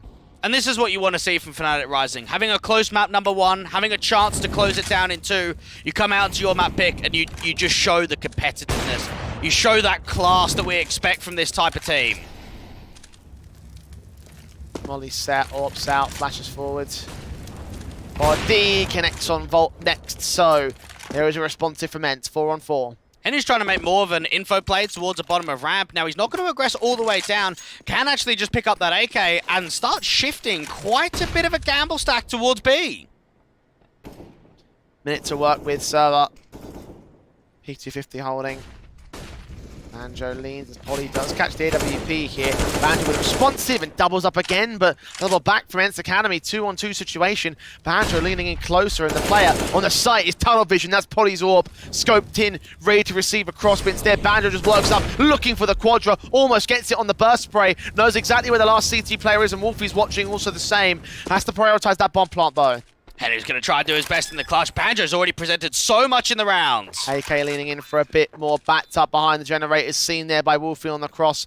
Henu hoping to extend out wide, the shots ringing in, sees two, lines up on Banjo, on the spray, comes through against Wolfie. And at last, ENCE Academy break the streak and get their second. Yeah, I think that's actually Henry's first clutch of the event, so coming through in one of those 1vx situations, normally we look at the likes of Poddy, a server in these sort of situations to come through successful, but for Henu, he's able to do it. What a steal round that is. I do feel for Banjo because he found so much impact up there from the top of the B stairs. He made that round look doable. Finally, a breaking point. ENCE Academy getting their second. Fnatic rising. We'll be back on the bye here. Well, the rifle drop for Volt, so it will be for all 5 AKs here in this position. Money is whittled down for the T side. And you wonder if this is going to be a very familiar factor, like the first half of Mirage, where you might get the odd round here or there, but you're coming close to the reset, but you're just not able to get it over the line, because this is one of those swing rounds. It's just whether they could offer up a conversion, offer up rounds in a row. Pause taken. Discuss future endeavors here in this map up, round 10. Could still see Fnatic rising, having control of this half. ENCE Academy, of course, for their gun by back in, and very similar stances to where they were standing over on that last map. Again, it was a 7-1 start for Fnatic rising.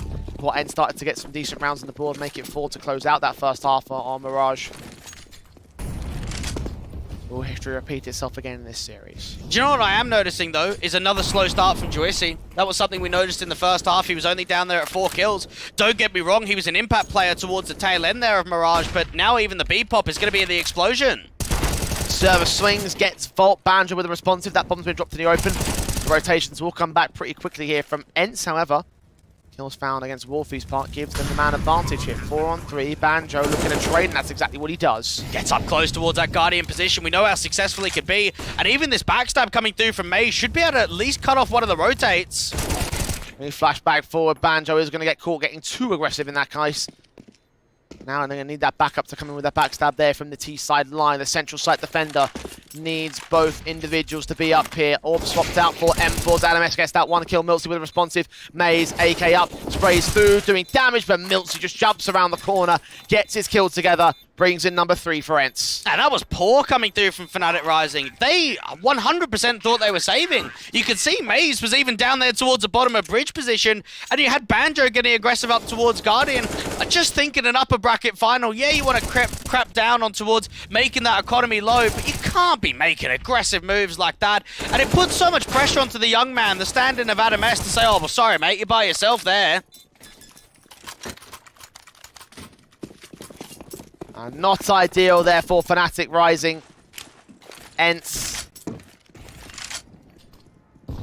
the advantage, and 8% already towards Adam and Wolfie doing damage. They've even seen a CT player. Of course, one of them with the hero Galil in this force buy situation.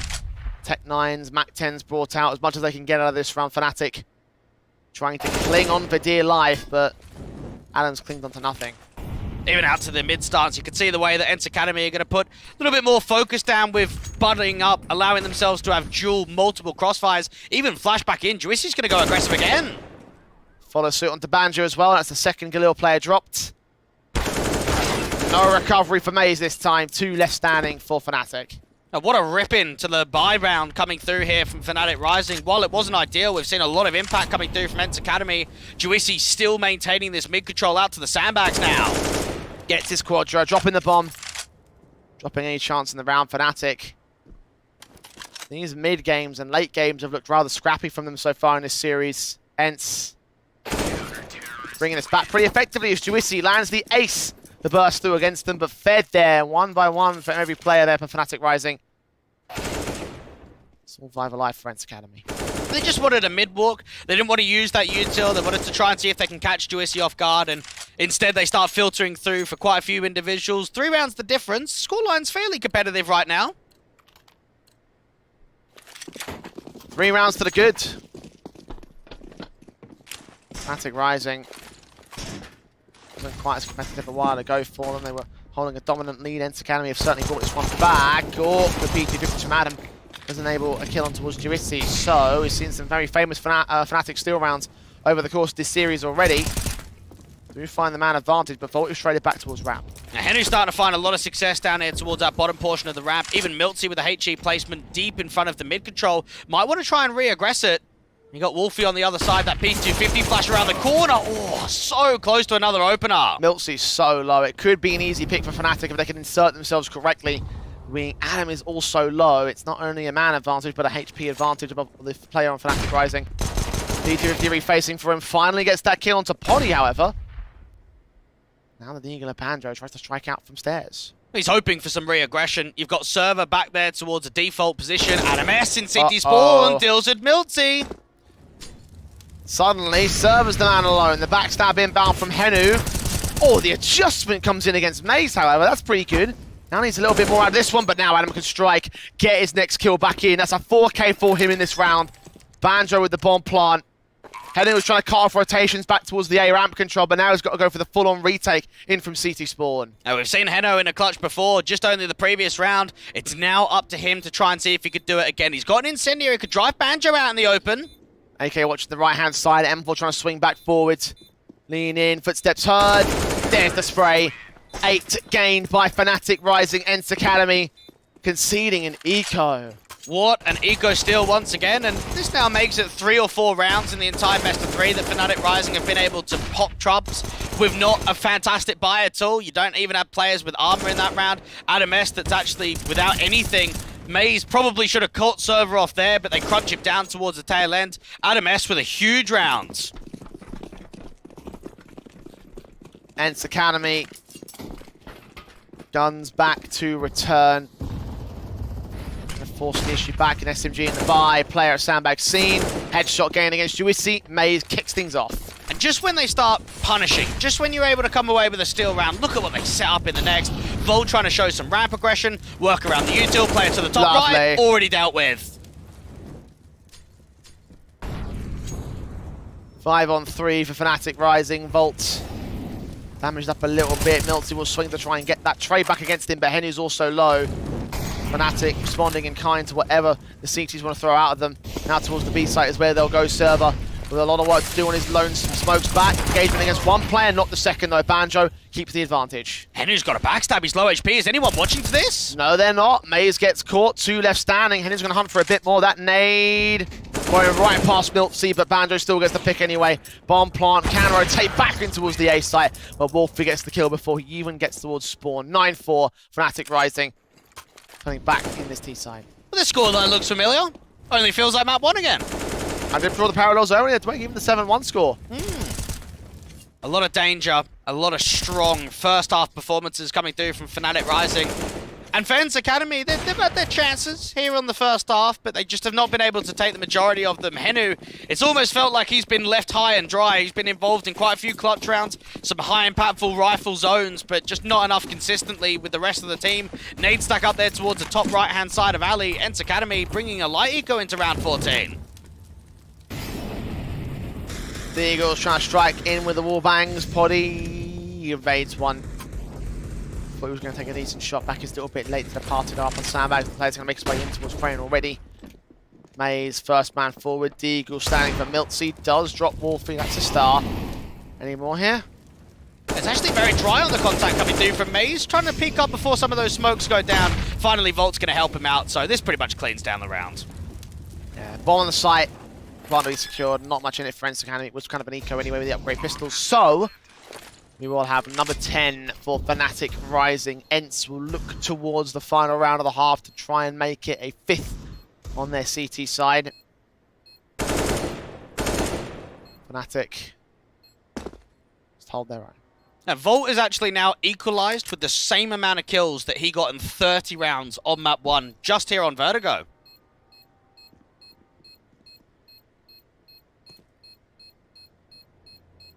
looking good. As well the rest of Fnatic Rising. Not so much can be said for ENCE Academy though. Trying to force forward back and get a last second retake, get some guns out of the favour of the T-side line. Not to be in this case though.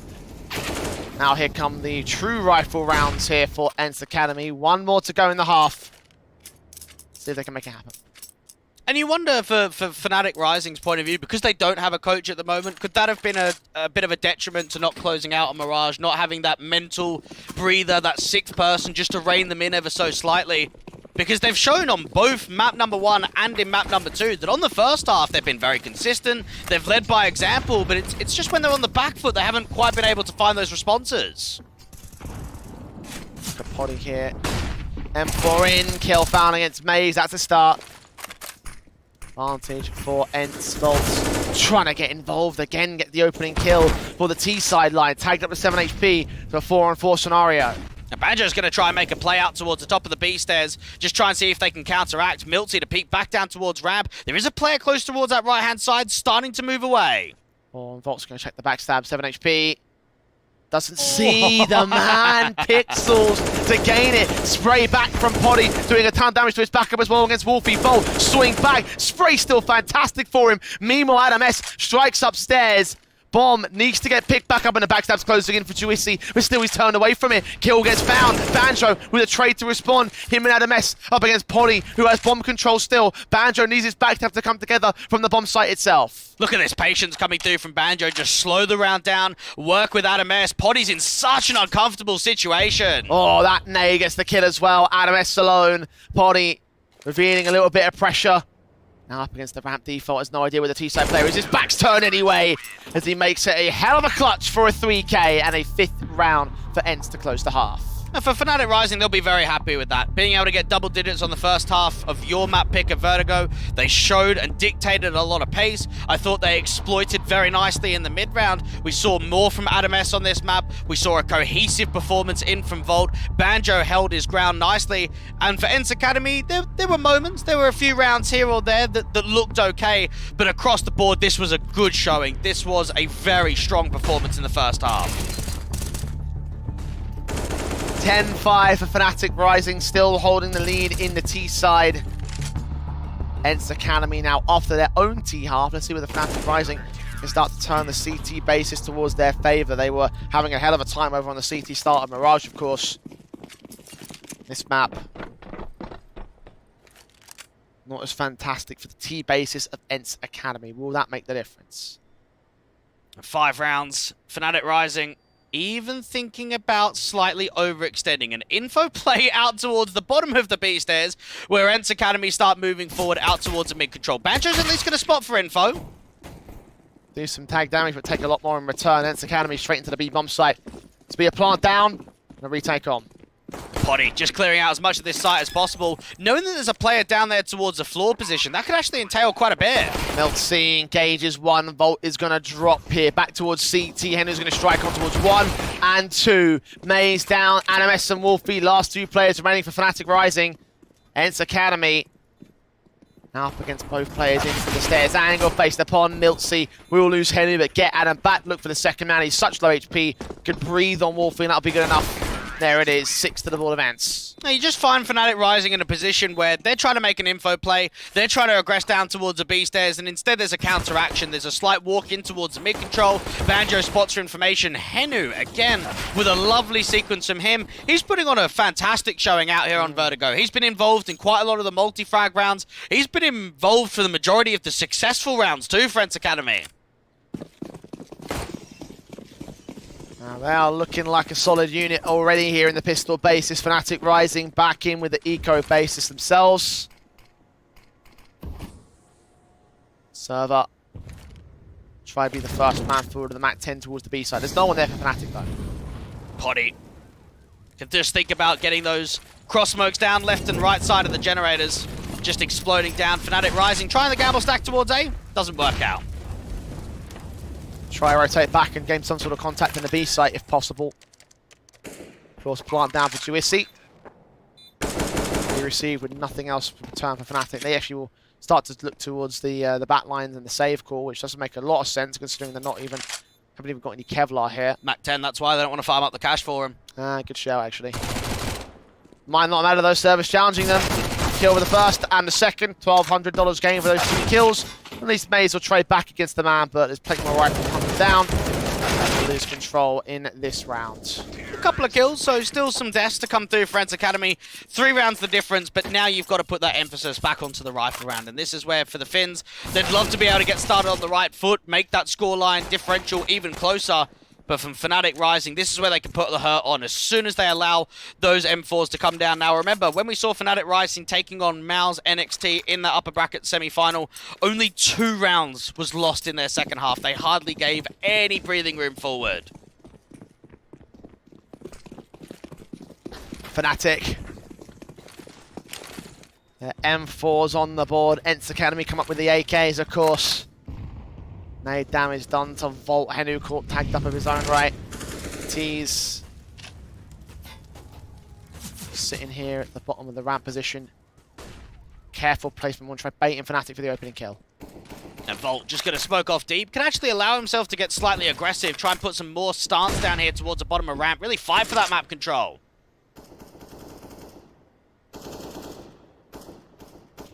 Still very slow at this stage.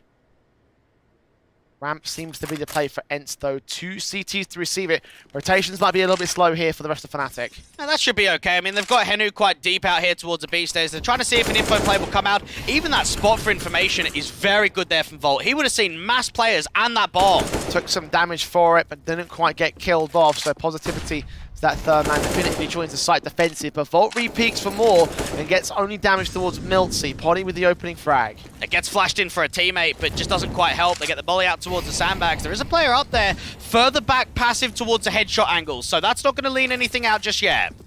Smokes in.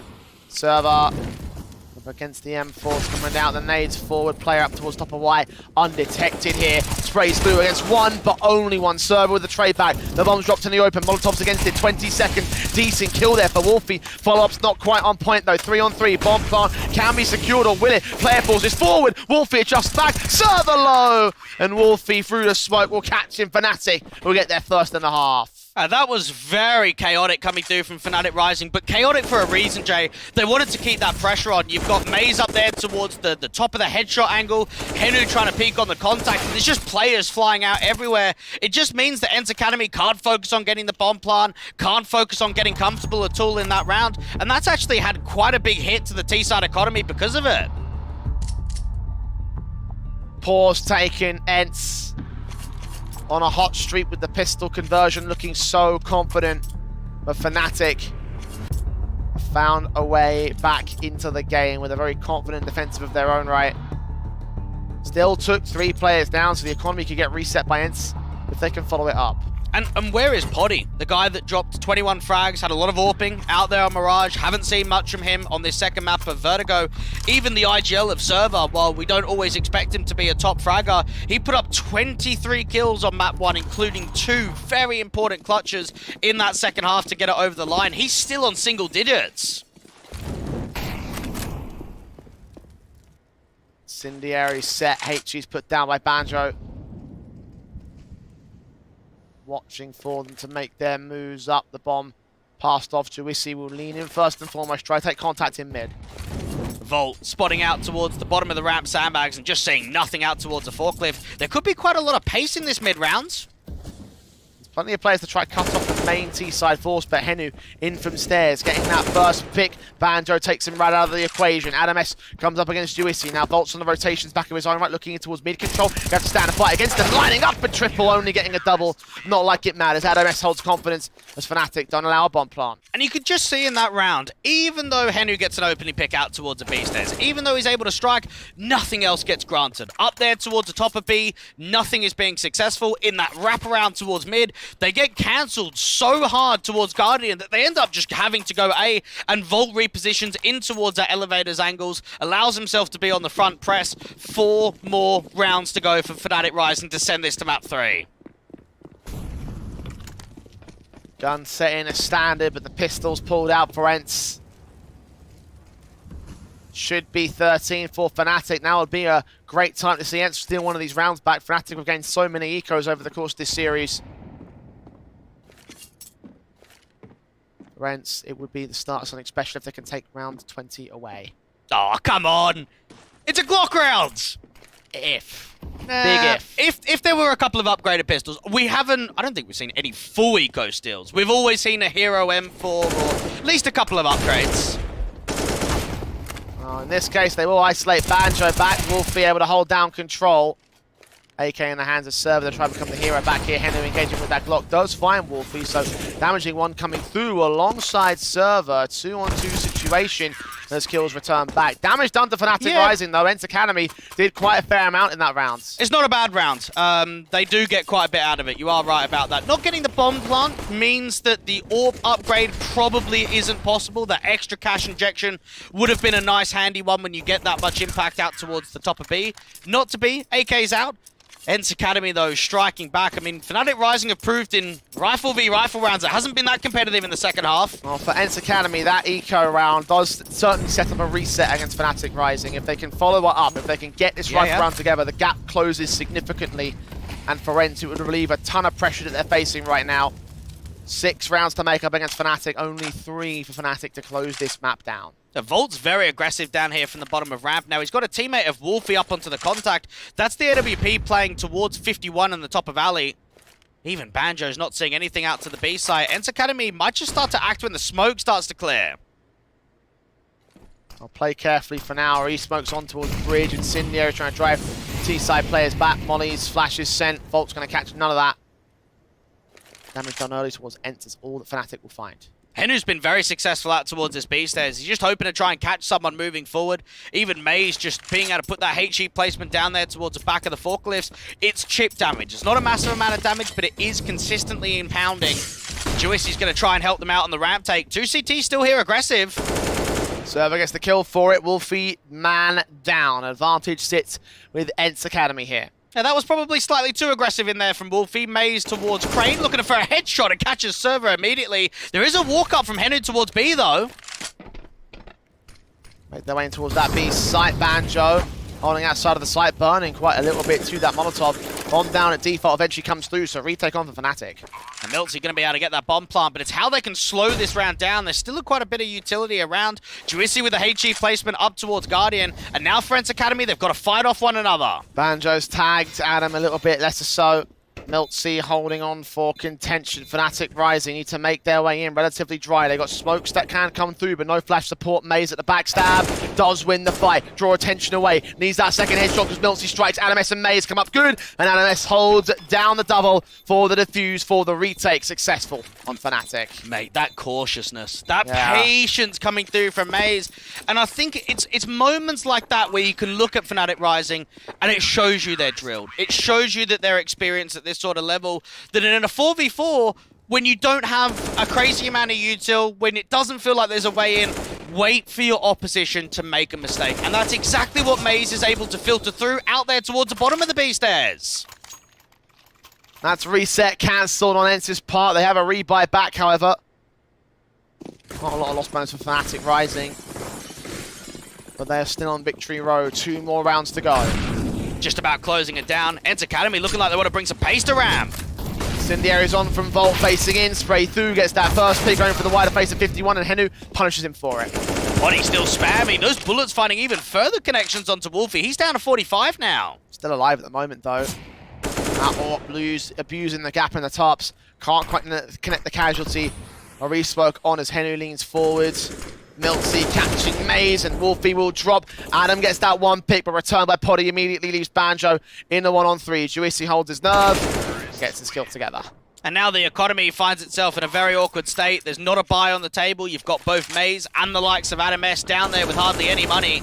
Good punishment of that AWP. MOUZ with the pick up towards the top of the sandbags. And then even Juicy just hearing those footsteps rotate away from Banjo's point of view. 2 players on double eco status, so buy it down here for the side of Fnatic Rising. See, this is a round, Jay, where I'll let you entertain the still. Force invest on Fnatic Rising. Rocking M4s on 2. Now one player as Wolfie will drop Banjo. Will try to swing back for the trade and will be able to grab it. So 4-on-4 situation. Try and get that M4. Volt working with the MP9 behind the smoke. Backed up, spray through. Server's going to get caught. Damage being done towards Poddy. MilTzy going to try to get aggressive against him. Can't capitalize on a kill though. 1 kill back, finally gets 2. As Volt goes overly aggressive and now leaves it onto 2 for Fnatic Rising. What a hero moment that is for MilTzy, because if he doesn't come away with 2 kills, I don't think they win this round. Bomb's going to commit. 2 CTs on site. Banjo caught. MOUZ in the clutch. A 1-on-3 for him. Sprays back when the Molotov sending him away. I don't think there's a steal on the table here for Fnatic Rising. In fact, that M4's going to save itself, as ENCE will get to 9. What an incredible round coming through from MilTzy, and he's one of the more experienced players. I think he's one of the more all-round players that we saw before joining the ENCE Academy side with that stint in the European scene on Enterprise. You could just see there that multi-frag that he gets towards the top of Crane, onto Volt, onto MOUZ, and what that does leaning up to the actual site directly. Almost was on there for Fnatic, but not quite to be in this case. ENCE Academy still in control of the momentum. Not in control of the game though. 5 rounds to make up. The Fnatic Rising, similar to that last map, having struggles trying to close out here, Dweg. Going into round number 24, we can't expect anything at all. Double digits going to get gains. Mac 10's up. MOUZ tagged down. Player seen the boost up. Wolfie gets caught for it. MilTzy engaging with the perfect frag, and pretty decent start so far here for Fnatic Rising. Now, just knowing that for ENCE Academy, it's all about keeping as many players in here as live, keeping that Mac 10 in for some farm cash, trying to think about opting to upgrade to the AWP for Poddy come the next round. Slight re-aggression towards the top of ramp here from Fnatic Rising, trying to put some pressure on. Smokes in the server. Sprays down, banger. CT's a Fnatic. Work their way down ramp. Even Henu just trying to spot out any close cubby angles being held up here towards B. They've got the siphon off between spawn. Poddy might drop. Or Fnatic might drop to him. Getting out of the way with the Glock. Server will get that kill in. So, double digits for ENCE Academy, 14-10.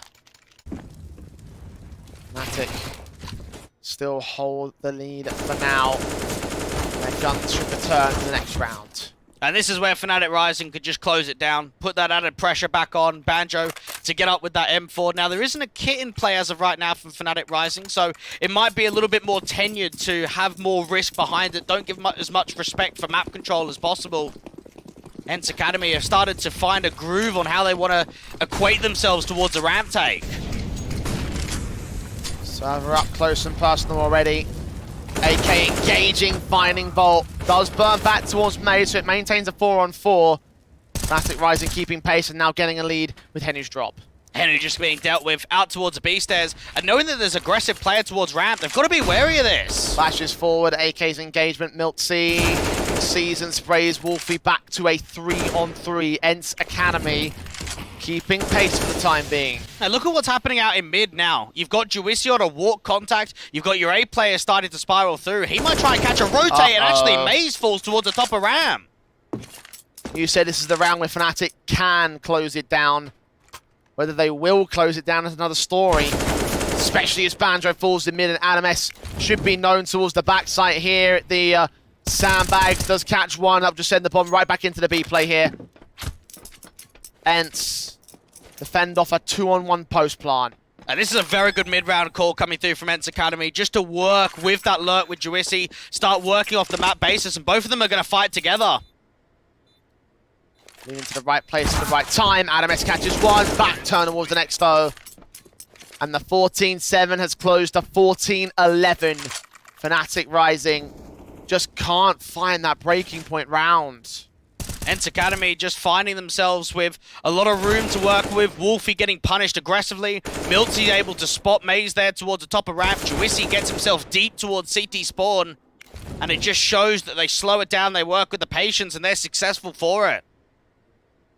Timeout taken by Fnatic, and at this stage, Dwayne, you start to wonder, is there going to be a second map victory for ENCE at this stage? I know that it's still Fnatic's own map pick, but we're looking at an eco, a half-buy basis here in this round. Fnatic could still steal it, of course, that's also something to consider.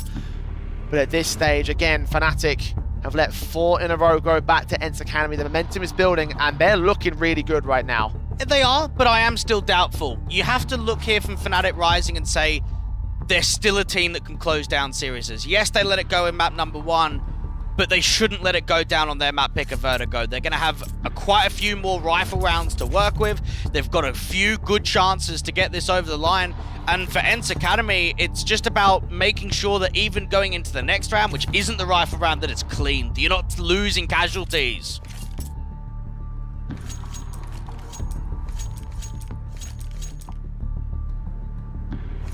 Fnatic. Will they buy here? And if so, It'll be very light. Yeah, I was going to say, how much will they go for it? Will it be the force buy? Will it be the half buy? It seems like it will be the half buy, considering the max loss bonus that they'll have. Buy down to about 1,500. If that is the case, then we probably ought to see, we should hopefully see, Fnatic will be hoping to see one of those awesome half buy steals that we've seen so much so far in this series. What do we got? USPs. P250 for MOUZ, Deagle in for Banjo. And that also is followed up by a 5-7 on the P250. Okay, eventually they will go in for it, but that's about it. I guess that they think to themselves, let's keep our economy strong. Let's not waste money on an eco round if we don't feel as if we've got enough backing behind it. Let's give ourselves some extra funds just to give that security with the round lead that we have. ENCE Academy. Henu in with a Molotov and the flashbang going over the banger position. Fnatic evading all that for now. Server, first man forward here. Very cautious for ENCE Academy. Even Henu trying to see if he can lurk out towards his B site. There's a player towards the back away. He's going to have to deal with that first player. Minute on the clock. There's the engagement. Henu finding Banjo. 5 on 4. One pistol picked up. P250 boosted. Trying to look for picks in. Volt's going to get out of the way. And Molotov sent towards him. Henu continuing to strike back towards the site. Getting a triple. MiltZ gets a double. Clean up. Shut down for ENCE Academy. 14-12. Fnatic Rising have their next buy on the table. If they can't take it, though, ENCE Academy will equalize. Now, this has got to be a lot closer than probably what Fnatic Rising were going to expect going into a best-of-3 series like this. Definitely not indicating that they underestimated them, but just knowing that you are playing ENCE Academy in an upper bracket final and the results that they've shown us so far in this event, I think the Finns have definitely improved game after game in this tournament. And on Vertigo of all maps, you can expect it to be competitive from them over on their map pick and Mirage, but here, it's the map the Fnatic have played time and time again and won against all the Academy squads. ENCE Academy barely play it at all, only play it in the finish scene on occasion. Fnatic Rising need to close this down, need to close it down now. And they're looking out towards a ramp control and not seeing anything. You've got MiltZ that could put up just a lurk smoke, try and keep them at bay. You've got quite a few players outside of mid. MOUZ is deep in the mid control from the CT perspective. Sending a bit of util towards Henu. His teammate going to face forward. Flash in. The CT player does prod out. All away. The kill from Volt is found. Edge of the smoke down ramp. MiltZ first to fall. And now they might be able to get the tempo going forward. This is going to be a B-split. Quick in, 2 CTs to hold down the site itself. Spray through from Banjo, takes some damage, but gets away with a kill and swings back for the double. Server and Shuisi caught back. There is one trade from Poddy, so a 4-on-2 situation as Henry picks up one in mid, but he's dealt with. It's all Poddy. Orp on 22 HP, dealt with by MOUZ, and at long last, Fnatic get to map points. And what a hold coming down from Banjo towards that default start. You get Volt winning that first engagement towards ramp. Banjo could focus his attention up there at Guardian, just keeps peeking out from the pillar position, allows himself to multi-frag, and for Henu, it's just not enough in the mid defense to allow himself to cut the rotates through from Elevator. One more to go from Fnatic Rising to take it to Ancient. M4's on 3, AK and AWP out. ENCE have their full investment with the AKs and AWPs from standard. quickly in from the T side up towards the ramp control. Miltzy going to lose server, needs to get several trades, can't find any of them. The spray's so awkward, he comes up against Volt at least. That's one bag, but he's tagged and faced in by MOUZ, gets the kill. Juicy with one to respond, sees one player at the back of the sandbags, Molotov's at the ready, and the AWP are probably aware there must be someone around this ramp entrance. Adam's going to get caught for it. 3-on-2 for ENCE now. Just keep that pressure down out here towards the sandbags. There should be no way forward there for Wolfie at all. Juicy is back turned towards him. Smoke down. AK watching. The smoke should start to fade. Secondary molly back. Player in the open. Wolfie's caught. Banjo 1-on-3. Potty up close and personal with that AWP. Just waiting for Banjo to run through the smoke. It's not going to do so. Get on the boost instead. Teams will fall away. Get passive on the post plant. Banjo might have to think about the save here. It's actually a good call. They're not going to buy next round, but this 1v3 is not going to be able to bring anything successful. Fnatic rising, not closing it down, and instead, ENCE Academy with that sheer aggression towards the top of ramp just puts so much emphasis forward towards that crane angle, and even Wolfie just gets stuck in the sandbags. There's just no support for him whatsoever. And he's out of there. ENCE Academy. Cling on for dear life here on Vertigo. 13 to the T side board. Fnatic might have map point, but that doesn't mean their closing problems have whittled away with that. And money's not even ideal to get a buy situation here. I think what you have to do is half invest. I think you upgrade lightly. Maybe you get another hero M4 out, but you don't buy here. Get yourself the good, decent rifle round going into round 30. They're going to force it. Okay, double for MOUZ. They're going to be limited.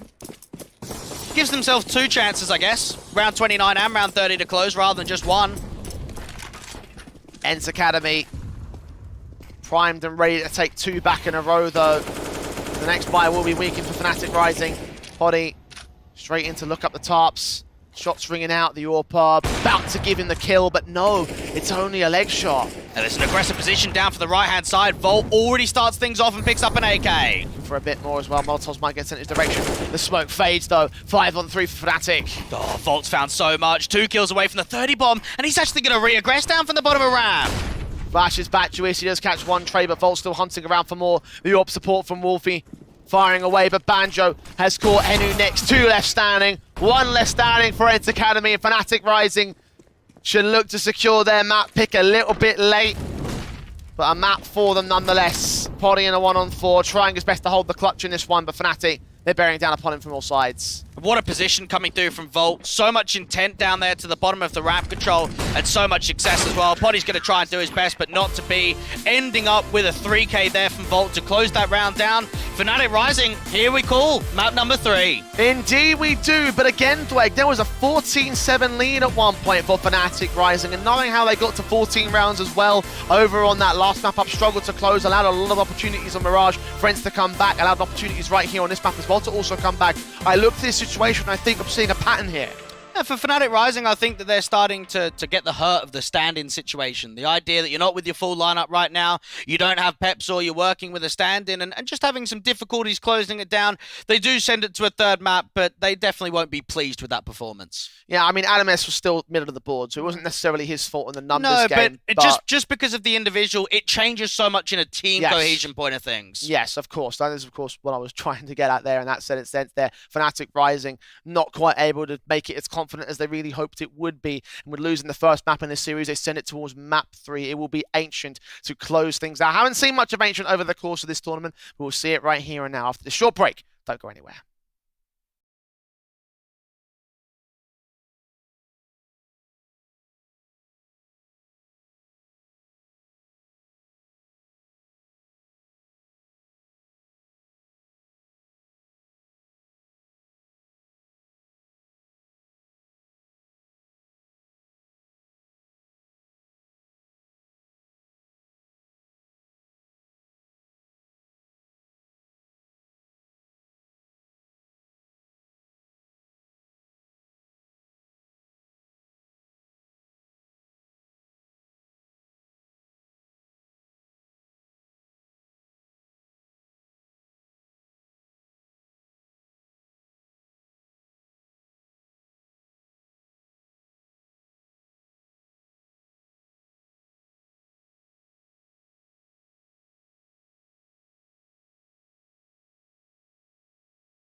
Well, Fnatic continue to struggle, but they get their map pick on the board, and that really is what's important to them at this moment in time. 16-13 over on Vertigo. We do go 1-1 in our best of 3 series, like Ancient be the final map, the final battleground overall in this one. So just to give a quick refresher to how the veto process went, obviously you were saying this map actually shouldn't have been done by ENCE Academy, right? They had the opportunity to go towards something else, they didn't go towards Overpass, so here we stand. Talk me through this one. Yeah, I'm very surprised towards the back end of the veto. I've looked at Ancient, and I think we've seen very few officials from the ENCE Academy side. The one good result that we did see was that 16-3 against OG, which was the first game of the tournament for these guys. In the upper bracket quarterfinal, they made quite a statement. That was the one-sided map in the series that started off with an OT in map number 1 and a 16-13 in map number 2. So we have seen a decent Ancient. At the same time, though, it is against OG is the concern. And we've seen OG play Ancient over the course of this tournament, and they weren't exactly good on it, unfortunately, Twig. That definitely is the right way, I think, to put it, because again, they got stamped out by other teams over the course of this one, probably lesser caliber than what ENCE Academy were. So I'm not sure how much that 16-3 really plays into being a decent result and a decent comparison point for ENCE Academy in this context. Well, if we want to maybe dive more into it, it's 4 games on HLTV for ENCE on Ancient, 14 for the side of Fnatic Rising. And while we only saw Ancient against Void, we actually haven't seen it very much in this competition at all. Yeah, I have my concerns about the situation that we have here for ENCE overall. Again, just the experience and playing times of Fnatic always gave them the edge for me in terms of this best of 3 series, and that of course definitely applies to a map like an Ancient, right? And again, the options that they had available to them was to go towards Overpass of the other map in this best of 3 series, and we were both saying, I was like, hey, that seems like it would have been the better option there for ENCE. It should have been, but they've obviously picked it for a reason, right? You're never going to go towards a tail end of a veto, ban out a certain map and go into the third and look back at it and say, oh, well, we did this wrong. I mean, no. They're going to know exactly how the veto process is going to go down. So there is going to be something in store here for ENCE Academy. And looking at the way with how competitive the series has been so far already, I think ENCE Academy can think to themselves, we've actually got a chance here. We've got some upset potential. Yeah, I've got some concerns about Fnatic Rising and their position to be able to close things out, right? They had those 14 rounds over on Mirage, which, to be fair, were caught up with from 11-4 half-star. However, that should be enough in my mind to get that second half over and done with and take a victory as they should have done there on that Mirage map up if they had done so. We could be looking down at 2-0 and they just got those extra couple of rounds. As it stands, however, they didn't. Then we went towards Vertigo, 14-7 lead. That almost got brought back by ENCE Academy. Fnatic Rising having some serious issues with the later stages of these games so far. Yeah, they're having a tough time today. I don't think it's Fnatic Rising at their A game. At the same time, I don't want to take too much credit away from ENCE Academy because I think they're actually playing to a level that not even I expect. I think they've delivered very well in second halves on both map 1 and on map 2, and they've made this series competitive when you even compare the first game that we had today, and well, that was neither. ENCE Academy will be on the T-side start for this map up, not the place to usually be, but it is the place that they'll start things off at. So it's the final map up of our best of 3, our final map of the day. Fnatic Rising and ENCE Academy on the spot in the grand finals, and ENCE will start the charge into the pistol round, into the lane control, and MOUZ, well, he sees very clearly down the center of the T-side line. Kills found on 2, Wolf gets 2 of his own, headshots on all of them. Henry, last man standing, does get a trade back, but won't last much longer. Pistol game by Fnatic Rising. And that was a statement made there from MOUZ without even using his mouth, just using his aim there. 2 quick taps in with the P2K. Those are absolute rippers to start off that round. And what a confident beginning coming through from Fnatic Rising. Now, one thing I did see on their City side against Void in that upper bracket quarterfinal game on their City side was it was always on the front foot, always taking map control away, always fighting for top lane, out there towards window, in for the bottom of ramp. I wonder whether they bring that to the table today. ENCE Academy, eco basis, won't see much in terms of this next round. Should be all 5 alive for Fnatic Rising. At least they fed the M4s and not the MP9 for Banjo's part, so not too much to contest. Basic pistols dealt with, rifle round inbound for ENCE Academy here. No bomb plot bonus to the system though. Yeah, we saw an incredible performance coming through from Volt in that last map of Vertigo, dropping nearly 30 with a 113.7 ADR. Coming into map 3 of the series, he is playing his 250th map on HLTV. Can he end it all on a big prize and get themselves into the grand finals? Yeah, Volt's actually the top fragger of his team in the series overall. 44 kills total in this one. Still behind MilTzy, the top fragger in general so far in this series. 50 for his own part. And he's had a hell of a series overall. Indeed he has. MOUZ put up quite a decent showing on that last map too, with some of the important rounds to bring back on the comeback. I mean, the difficult factor here is the idea that we've had Fnatic Rising doing well on map number 1 in the first half, map number 2 in the first half. You now go into Ancient and you get Fnatic Rising starting on the City side. Well, it's going to be a repeat. It's going to be Fnatic Rising having another solid first half performance. And again, I have reservations for the late game of Fnatic Rising, so knowing that's the T side there for them. Wow. We'll see how that plays out. For now, Rifles in for the third of this half. M4's in. Galil's brought out by Server, and Volt will dome Henu in. Sprays a bit awkward past those smokes, couldn't see the man, but does get the headshot together. And there is Fnatic Rising with the opener. Already very positive out from this CT mindset. Get aggressive, try and take the fights down towards window, up to that elbow control, try and show a lot of that grand nature that we saw in the series against the Norwegians of Void. Server even needs more utility, more teammates if he wants to take back any of this control towards mid. Passing the smokes back to Wolfie. Incendiary sent down as well. Actually going to land in the middle of that smoke, so I don't know what he was trying to achieve there. Either way, doorway, just hearing a bit of a gap there for Polly to abuse, getting the kill onto Wolfie. Damage done to Adam, who's barely getting out of there alive. MOUZ responds to MilTz's part of things, keeps the advantage for Fnatic Rising. Yeah, so the idea there is just smoke off the doors and molly just in front of it so you can actually take back that map territory. Aggress down towards the bottom of ramp. Doesn't quite happen the way they would like, but still the trading game works out nicely. Player up towards Candles, just spotting for some information for Fnatic Rising. We'll receive the Molotovs to return back, so a lot more firing Candles than what should usually be there, but will work better for the ENCE Academy side as they prod out. Oh, Miss Molly's going to stall them. They're going to have to charge through it, take some tag damage, significant amounts done towards Juicy. Volt now leans in, catches 2, including the bomb carrier who didn't want to make his way through the flames. Juicy left alone, dealt with by Banjo. There's 3-0 there for Fnatic. Volt's the highest rated player in the last 3 months on Ancient for Fnatic Rising, averaging a 1.12 rating in the 14 officials played so far. We've seen some multi-frags in from him. He's now up to 6-0. And I think we just saw there for ENCE Academy, because of that Miss Molly, it traps them towards Donut, means that they can't move out to the A site, and it just allows such a quick wraparound and quick success in there from Volt. Recognised the mistake being made pretty quickly, heard those tags and tried to swing in regardless anyway of that position, knowing they'd have to set up some sort of post-plant or retake. In this case, the defensive holds, and it's 3-0 for Fnatic Rising. ENCE Academy upgrades to the half-invest. Volt's AK is going to get forced out of position towards that mid-control. Still Wolfie and Volt combined with MOUZ get those 3 picks in. One more T-side player has snuck past the smokes, has now been spotted. Decent deagle on 1, but no more. Even that walkout for Potty towards A-mains being watched from Banjo and being picked off quite effectively. Now here's something, if we want to bring it into the action. 11-4 halves seem to be the message of this best of 3. Now, yes, we can look at parallels and say, okay, we've seen ENCE Academy always coming back. What if you have an 11-4 half and win pistol and win rifle rounds? Like, if just off of the basis you get a decent start at the beginning, we look at a completely different situation. Now, both times on Mirage and on Vertigo, we didn't see Fnatic getting one of those early rounds, or at least consistently. So maybe that could be at least a factor of why it's gone as deep as it has.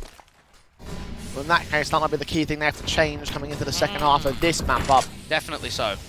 That's the one missing element, then it's the one element they've got to fill in for. Henu picking up Volt, Wolfie, finding the trade back immediately against the man in the mid-control, 4-on-4. MOUZ playing that cave, engages Juicy and takes him and MilTz right back out. And while the late games have been criticised for Fnatic, these early starts have still been stellar in the opening halves here. 4-on-2 scenario games. Sharp as hell, man. Those are 2 beaming shots out there towards the cheater control. Now, for ENCE Academy, they're walking contact up towards the top of ramp. They should be able to get the bomb down, but it's still a 2v4. MOUZ will try prod forward, look on towards lane. Might be misdirection of the information game, but they are on the bomb site. The bomb. See flashbangs forward. Adam reads it, gets away. Evades the flash blindness, kill on towards server, and now MOUZ closing the pincers. Nice bomb plant. There it is. 5-0 for Fnatic Rising, looking solid as a rock. So maybe you can help me out with a little bit of perspective there, Jay. Okay. Did you not feel like there was a bit of dilly-dallying around? You got a 2v4 and you're walking up top ramp. You get a bomb plant there, you buy back. You don't get a bomb plant, what are you working with? No buy. I mean, I guess ENCE Academy weren't 100% sure of where Fnatic Rising were. They only saw that one player in cave, so they would, I guess, hoping to bake in more CT presence, I guess. But how winnable is that round, though? I know, and I'm just sort of like trying to like theory craft as to what ENCE Academy's mindset was in those circumstances. Definitely should have gone for the bomb plant. You're absolutely right about that. not disagreeing with you there. If they played the risk and got more, if they were able to bait those CTs forward, then maybe they could have turned a 2-on-2. Maybe they could have won the round with that. Think about the steal. But you have to think about this next round and say, well, what are we going to have because of it? We're going to have some upgraded Tech 9s. Juicy does strike out with the first and a quick trade in from Server. So the B-Pop's actually been fairly effective towards Cheetah and Cave. Opening up the B site for it, 4-on-3. Henu's Tech 9. Now in towards mid. Claps through, but Volt wins the fight instead. Plant will be secured. 3-on-3. Fnatic Rising have the rifles in play. There's still a couple of smokes, and even Server gonna have to take a straight up aim duel. 26 HP against Volt's gonna be a tough affair. Volt's also on 41 here, so case of checking his corners. Wolfie leans in. Did he see the player back pillar? I don't think he did. Seen the player at ramp, certainly. Swing back for the double. Volt will get traded now. They get right on the defuse. As Banjo covers him off, gets that pick back to return. AK's on both players, and it will be 6 for Fnatic Rising. Decent work there done by ENCE, though. Bomb plant bonus and 3 kills. Now, out of any map in the pool, we have the worst T-side round win percentage for ENCE Academy on Ancient. 24.5. Now, you could say, all right, well, what about the sample size? It's one of the middle of the map pools of how much game time it actually gets. So, to know that they average that low on a T-side boundary, even with the idea that they haven't managed much T-side success in map 1 or in map 2, is not massively encouraging here for the Finnish team. And the knowledge, again, is against a lot of the Academy squads as well. So, same sort of bracket as Fnatic Rising. But even then, Prospects, Astralis Talent, not quite at that kind of level that Fnatic Rising is sitting at. So you could argue lesser level Astralis teams. Talent, roughly. Yeah, sure. They did win the last one. Yeah.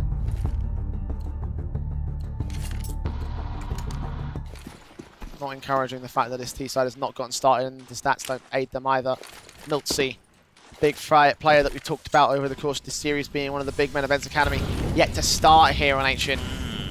And that might be a massive hindrance across the rest of the very low numbers to the T-board. Oh, lovely HE coming down there from Volt, just out towards the donut control, doing a lot early on to Juicy. Tag to 56. Molly sent Incendiaries backed up for the CT side. Wolfie holds his nerve as Poddy has his AWP set and the smokes are inbound. Smoke up towards the top of Candles. Poddy's waiting for some aggression to come through out there towards the top of window, towards the lane. That's what MiltC's hoping for as well. Now, there's actually no one in mid or towards Candles at all. It's MOUZ and Volt towards Donut at least. Pressing onwards as Volt does indeed pick up a kill. MOUZ there with a responsive trade. So 4 versus 3 scenario. Fnatic Rising have the advantage still, pressing onto the ramp position. MiltC try flank them though. Finally get started in this game, but traded right back out of the round by Wolfie in his M4. Advantage still with Fnatic by a single man advantage player in with the bomb plant. Juicy struggling against Wolfie, gets it back to Weavens in the end. Down to 30 points of health. He's going to have to be reliant on Poddy to step up in this post plant. Wrap around and come through from Cheetah from MOUZ. Face that AWP with great prejudice. Oh, he turns away as the M4 bursts through, gives away the info, and now Banjo is aware of that one individual. Flash in for him, flash in from MOUZ as well. Body's going to catch off Banjo overall, swing back, kill found. Juicy, one-on-one against MOUZ. MOUZ has high HP though, 100 points to his name. Incendiary's thrown back, but he's sitting in at wood. Time is ticking back, and the AK waits with his back turned. He waits and baits for the headshot, perfect, and gives the opening round to ENCE Academy. And there we go, Juicy stepping up when it matters most, an all-important kill to come through out to the B side. You can just see there with that success from Adam S. Yes, it's one kill, Wolfie's able to respond, but it's Juicy's pick onto Wolfie towards the back of ramp. That flash not quite catching Poddy all the way, instead went over towards Long. ENCE Academy brute forced their first round. ENCE with the gun buy to respond as well. Fnatic Rising. Also the issue back to their standard rifle bases. They have plenty of savings. Henu out towards mid, receiving a lot of that utility thrown down by the CT side. Molotovs up, MOUZ engaged, but doing damage. No kills found finally. Does do so alongside Volt catching Henu into the window. And Server falling towards ramp. The trade from MiltC is found there, but 4v2 still for Fnatic. And just when you see the first round getting gained by the Finns, it's just an instant response. Even Volt can rotate up towards the top of lane. They're sandwiched. They're moving closer. MOUZ inbound, gonna catch that player off, spray through, drop the bomb, waste no time with it. Wolfie catching the last player of MiltC for the 7-1 score for Fnatic Rising. Been here before. We have, but it has a different feeling. I will say. Like, I know it's 7-1 again, and it is the first half, but the rounds don't look that winnable for ENCE Academy, at least on map 1 of Mirage and the map 1 of Vertigo. We've had a couple of chances, you know, maybe a clutch that doesn't come through, maybe a round that was nearly winnable that doesn't happen. There actually has not been many rounds here at all on Ancient where we can look at and give ENCE Academy an advantage in the rounds. I have to agree. We also have to analyse the parallels that we've seen throughout both maps 1 and 2, also applying to map 3. ENCE Academy, however, unlikely to start returning from this point. Hero AK on the buyback. It's a half invest outside of it, so firepower is only there in part for the T side. And just knowing that MOUZ is the lowest rated player for Fnatic Rising on Ancient, he's 13-3. He's the one out towards Cheetah that's just getting all of the success, all the opening man advantages, and it's the amount of AKs that are consistently being held in rifle rounds from Fnatic Rising too.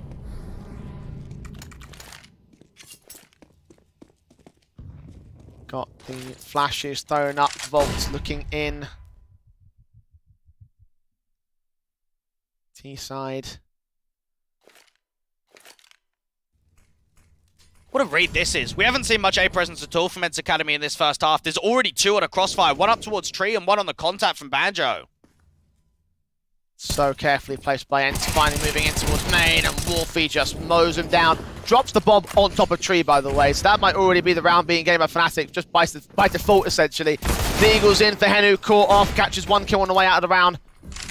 2 left standing, none left standing. That's 8 to the board of Fnatic Rising. And nothing gained in that round at all. And for ENCE Academy, maybe a more presence towards A, whether it be in mid, whether it be gaining donut control, pushing up towards candles, because I think we've seen them take mid, but always shift towards lane, always shift out towards ramp, and always end up on that B side. We haven't seen much leverage towards A at all.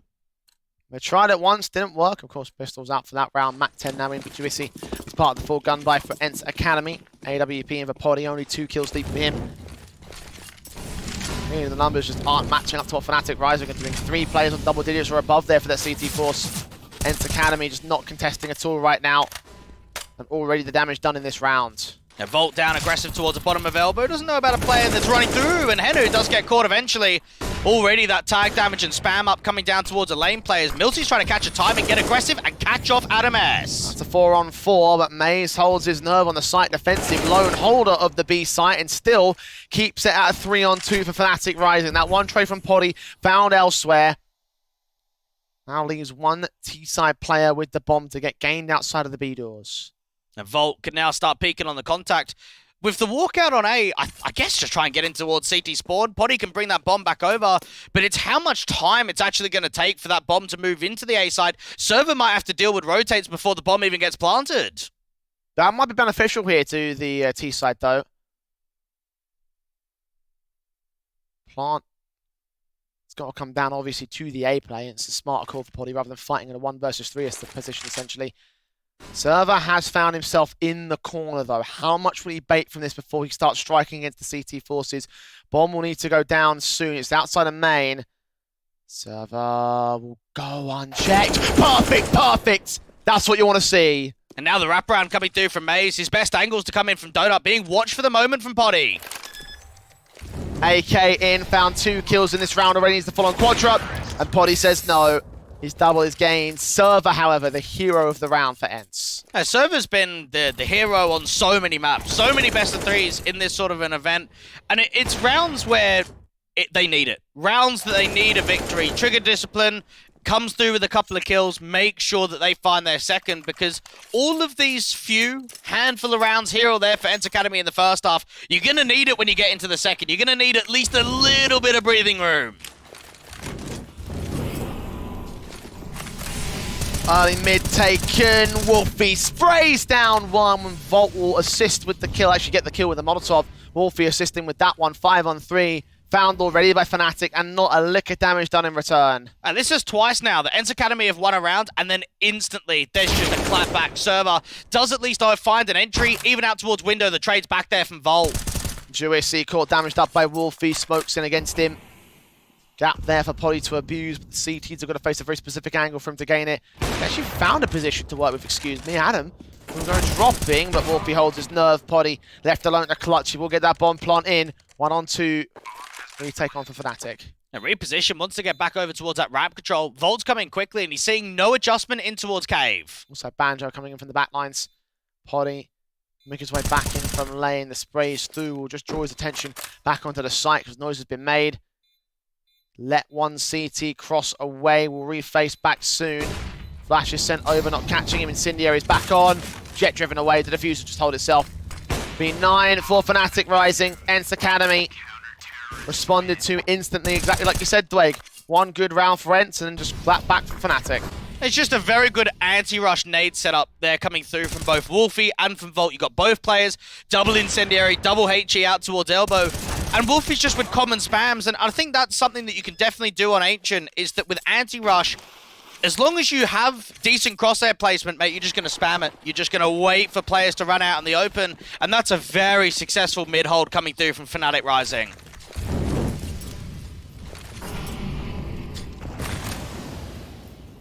Rebuys back on for ENCE with the bomb plant bonus enabling the AWP and the AKs to stay. The Mac 10 for server. Quick smokes inbound. Might be a fast pop towards their A site here. They've got one player on the defensive line that will hold back behind those boxes. And yes, it will be fast indeed for ENCE Academy. Backup is quickly in position, however. Fnatic Rising engaging against several. MiltZ, however, opens up the round, looks to the backside, almost catching that second individual. Wolfie back into a 4-on-4. Henry up against it, spray through, damage done, kill found. Second player unknown, but that smoke's gonna fade, and Wolfie's not long for this world. Another player out towards Temple, but Henu doing so much right now. Swing up, can't deny the bomb plant, can get the kill. Unable to get Poddy to return. MOUZ in a 1-on-3. He's back at CT to try find a flank. Tough position for MOUZ to be in, and Juicy's even ripping through out towards Donut, saying, lads, I'm not seeing anything, and he's not towards A main. He's got to be CT or saving. Lean forward to check just in case. But indeed, nothing is seen at this stage. A third round for ENCE. An important one to keep this war of attrition going and keep the economy limited for Fnatic. And this is one of the first times that it's even feeling like we're coming close to an economical break. At least something into the CT money lines where it's not ideal. It's not a great pace to be in. And for ENCE Academy, just trying to drive these rounds forward. Henu with the double entry towards A. He was the victor of the round. Truly the man that ENCE could rely on in that sense. And the buy from Fnatic will not be seen. It's just the Eagles and a couple of players, USPs out to save them for. This is the eco. This could be the steal too. You've got some upgraded armor, you got some util, there's a stack out towards the B site. Never count this round out. I don't think we've seen the same amount of steal potential from ENCE Academy, but we definitely have from Fnatic. Now try and put it up to effect right now. MOUZ's M4 swing gets the opening onto Juicy. Sticks around a little bit too long though. Poddy trades it back to a 4-on-4. I would have liked more out of that rifle, and now you can start seeing another player to rotate in towards B. They're going to completely gamble stack. P250 trying to get up close for one CT player. Servo's going to try and look for the man. Adam S. On the corner, boost up. Could catch both of them. Oh god, guys. Tweg's got the smug look on his face at the moment. He was just like, yep, this was readable, and it is all falling apart for ENCE Academy. Happens every time. 3 maps in the series, it's happened at least once and every time. MiltZ does get wrapped in behind from Wolfie, take a lot of damage, but there is no way that this clutch is going to present itself. No, there isn't. There goes Volt at least. That's one more pick back for MiltZ, trying to see if they can make it somewhat expensive, make sure these guns don't stay in for Fnatic Rising. Deegan the Banjo holding the backside. MiltZ on 20 points of health. Bomb's not even with him at the moment. Just no time to play with. It's the time and the HP. He's got another smoke to try and siphon off the individuals. You've even got Adam trying to see if he can reposition out towards the back of the doors. Double digits and a 10th being gained. And I want to give you back, Jay, just a few hours ago when we were talking about the veto. Overpass. 3-map winning streak for the side of ENCE Academy. They had a 16-13 win against Eternal Fire Academy in map 3. They picked it against FC Otto locally and picked it against Conqueror locally on the 5 best-of-3 winning streak. But yet you come in to a 3-map decider and ban Overpass to play Ancient. I don't know.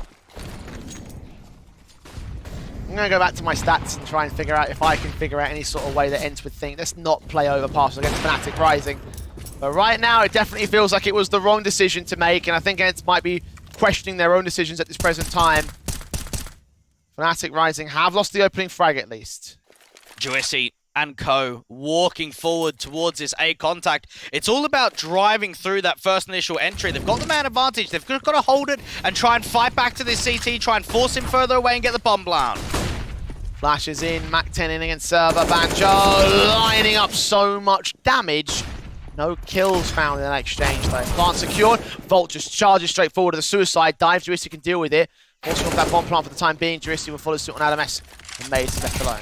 They're going to deny that bomb, give himself a clutch situation. Players all around. There is a couple that's on low HP. Juicy down on 24. Potty with the AWP to siphon back in. And MOUZ is going to drop a 4th round gain from ENCE Academy. At least something that they've been able to do consistently across the day. 11-4 or 10-5 halves for them. Down on the ENCE Academy side.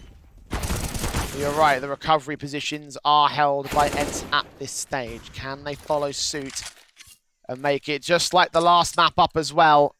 Force invest for Fnatic Rising. Still seeing 2 M4s, but 2 for Masters and an MP9. Fnatic Rising trying to get as much out of this one as possible. Try and see if they can crunch down onto making it as one-sided as possible. HE placement in towards elbow does quite well to Henu down to 75. ENCE Academy trying to gain the lane control. Flash forward, AWP up. Heading with the Molotov sent on towards Pit. Banjo with the opening kill against server though. 2 to line up, and Henu will knock them both down. Henu's found great picks out there towards a mid control, and they can start bringing some pace over to A. There's a single defender as of right now. That's Banjo on low HP towards Candles. He's the only player close to A. The MilTzy counteracting nades on towards the CT side. Fnatic Rising spread thin across their board. Hearing a lot of noise out towards the B side, but really that bomb is outside of elbow. Henu's also ready for the rotations. Gonna cut this player off. There it is. 2 players remaining. Has evaded the second man. And they might be able to back in behind. MOUZ is coming in pretty close. Henu's got another flash around the corner. Another pick from Henu. Just does not stop. Banjo finally responsive, but now needs to get himself 3 more for what would be a 1-on-4 and an ace clutch for him. I don't think it's going to happen this time, Dwayne, as great as Fnatic Rising have been. Incendiaries and HG's forced the bomb planter off. MilTzy now looking in the face, and line firing gets the kill. 10-5. Fnatic Rising still hold the advantage. And now comes the hard part, Dwayne. Because again, Fnatic Rising struggling to close all day. Yeah, they have done. It's a difficult position to be in because I think you'd be kind of nuts to sit here and say 5 rounds should be enough. But the parallels do show that map number 1 and map number 2, even with one-sided leads with 10-5 halves and 11-4 halves, it hasn't been an easy affair to close it down for Fnatic Rising. I think mental game is going to be very important here in the second half for them, just to be able to get off to an early start, focusing on that opening rifle round, focusing on that opening pistol, and just give yourself control to close it down earlier than right towards the tail end when you even start thinking about an overtime kind of situation. Well, ENCE Academy have a pistol to try and make up presence against Fnatic Rising. As you mentioned before, they've been lacking in pistols in second halves over the course of this series. Flashes and smokes that are ready for a very fast execution, it seems, to the T side line. Hard gamble stack in from the CTs towards A. So this will be a bomb plant here at the least. A player that can fight out quickly towards the cave position, the only CT here, planning open, Fnatic Rising being spammed up, and actually the bomb's going to get cancelled. Trophy tagged, Adam going to swing alongside his teammate. MOUZ will go dropping. They're struggling against Juicy, but finally the kill comes back. Henu with a responsive trade. Plant has been secured. 4-on-3 for ENCE Academy here, and they're going in real quick. Catching off Volt. Server traded back by Banjo, but MilTzy holds his nerve. Wolfie alone. 1 versus 3. He's caught that first kill, but will get no more. The retake is successful for ENCE. Lovely pistol coming through for ENCE Academy, and it's very tempo-based. You can see the way that the T's are trying to regain back that cave control. They put a lot of pressure on. It's actually a little bit awkward from both sides, but eventually that wrap that comes through from Cheetah is the one that ends it in all. Juicy does as best as he can. Henu comes into the backstab. Very fast retake indeed. Even Banjo out to the long control could just not hold for enough time. But you have a look at the bomb plant, you expect to force up. You expect the T's to buy here. 10-6. Still Fnatic in the lead. As you mentioned, the buy will be seen on the Galils on 3, Map 10 and Deagle also for Fnatic. Thence M4s with 2 MP9s. ENCE Academy know this is the round where we've got a Titan. Can't give away too many casualties, can't give away the steal. Wolfie with the entry up towards the top of ramp already. This is a full Exi into B. Fantastic start against Henry Molotov, sent back by Volt. Deagle's tapping. He's walking away. MiltZ with his teammate caught off. Spray comes through. Wolfie is dead to rights. 4-on-4 situation. Re-smokes back on. Banjo leans up. Spray through on the Galil. Trying to transfer it back and forth. Engagement up against Juicy next up. And Fnatic Rising will respond to ENCE Academy in an instant. What a round coming through from Banjo. Just look at that intent, Jay, that he puts down there towards the backlines. He puts a smoke forward. He has a teammate to peek on the contact. It's him and the likes of Volt that just go right. We'll swing together. Give ourselves as much pressure to put down. The CT's just trying to hold on to their weapons. Make sure that they can keep at least something moving into the next rounds. Oh, Server caught a knife. Polly's going to follow suit to make it a very expensive round for the T-side line. So neither side gets away cleanly in that one. 11-6, Fnatic Rising back to the 5-round lead. ENCE Academy, do they force it here? They have to. Double eco status. Yes, there was the knife that was giving a little bit more kill bonus, but they will definitely be a buy on the table. Fnatic Rising, of course, to respond to that buy. We can see exactly how the knife went down there for Serve. I'm ashamed we missed it live, but it's okay, don't worry about it. ENCE Academy. Indeed, we will receive a 4. So for MOUZ for MiltZ, and an M4 for Poddy for their trouble. And for ENCE Academy, it's all about trying to start off with an opening man advantage. Recover a weapon if possible. Juicy trying to jiggle spurt out towards that ramp control. It's actually just a fake, though. Smokes up. Poddy trying to suppress Fnatic Rising. Flashed him against. There's the kill for MiltZ. Aggressive approach, gets traded back from MOUZ, and now there's a walkout when the smoke starts to clear. Burst through from the Galil. Volt going to follow suit on Server. 4 versus 3, making it 3-on-3 as Poddy is able to respond back to 2K. Bomb will go down. Retake is on for ENCE. Now Banjo's going to aggress up. He's actually going to hear quite a lot of the footsteps coming through from Spawn. And knowing that there's map control being taken to Donut, they've just got to focus their attention towards Spawn. Flash in, burst through, Poddy checking back sight, burst up, Volt is going to get caught. 2-on-2 situation, Deagle's firing back from Juicy's part of things. Can't quite catch the kills here. Second player seen, damage has been done. Deagle up, damage done to MOUZ. I think from this stage it might be all. They don't have a kit here for ENCE Academy, so there's no real way of holding down a decent defensive as Banjo swings back for the triple and back for Fnatic Rising's 12th. And this is exactly what I was posing to you, Jay, about having that one-sided half that what if you win a pistol? What if you win a rifle round now? It hasn't been that. They've lost pistol but won the force-up. They've now made it 2 in a row, and you have to look at the scoreline. This is going to be an eco status now for ENCE Academy. We are looking at the CT side of the Finns being down 6-13. That is an incredibly one-sided scoreline. They were able to make up the difference over on Mirage.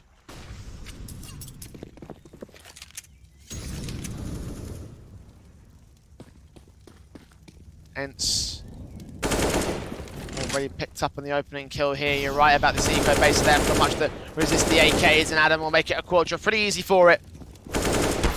One engagement out towards A side. Goes a little bit awkwardly for Wolfie, but he does win it in the end. All 5 alive. Fnatic Rising indeed. 13-6 up. 7 round the difference, exactly like it was at 11-4.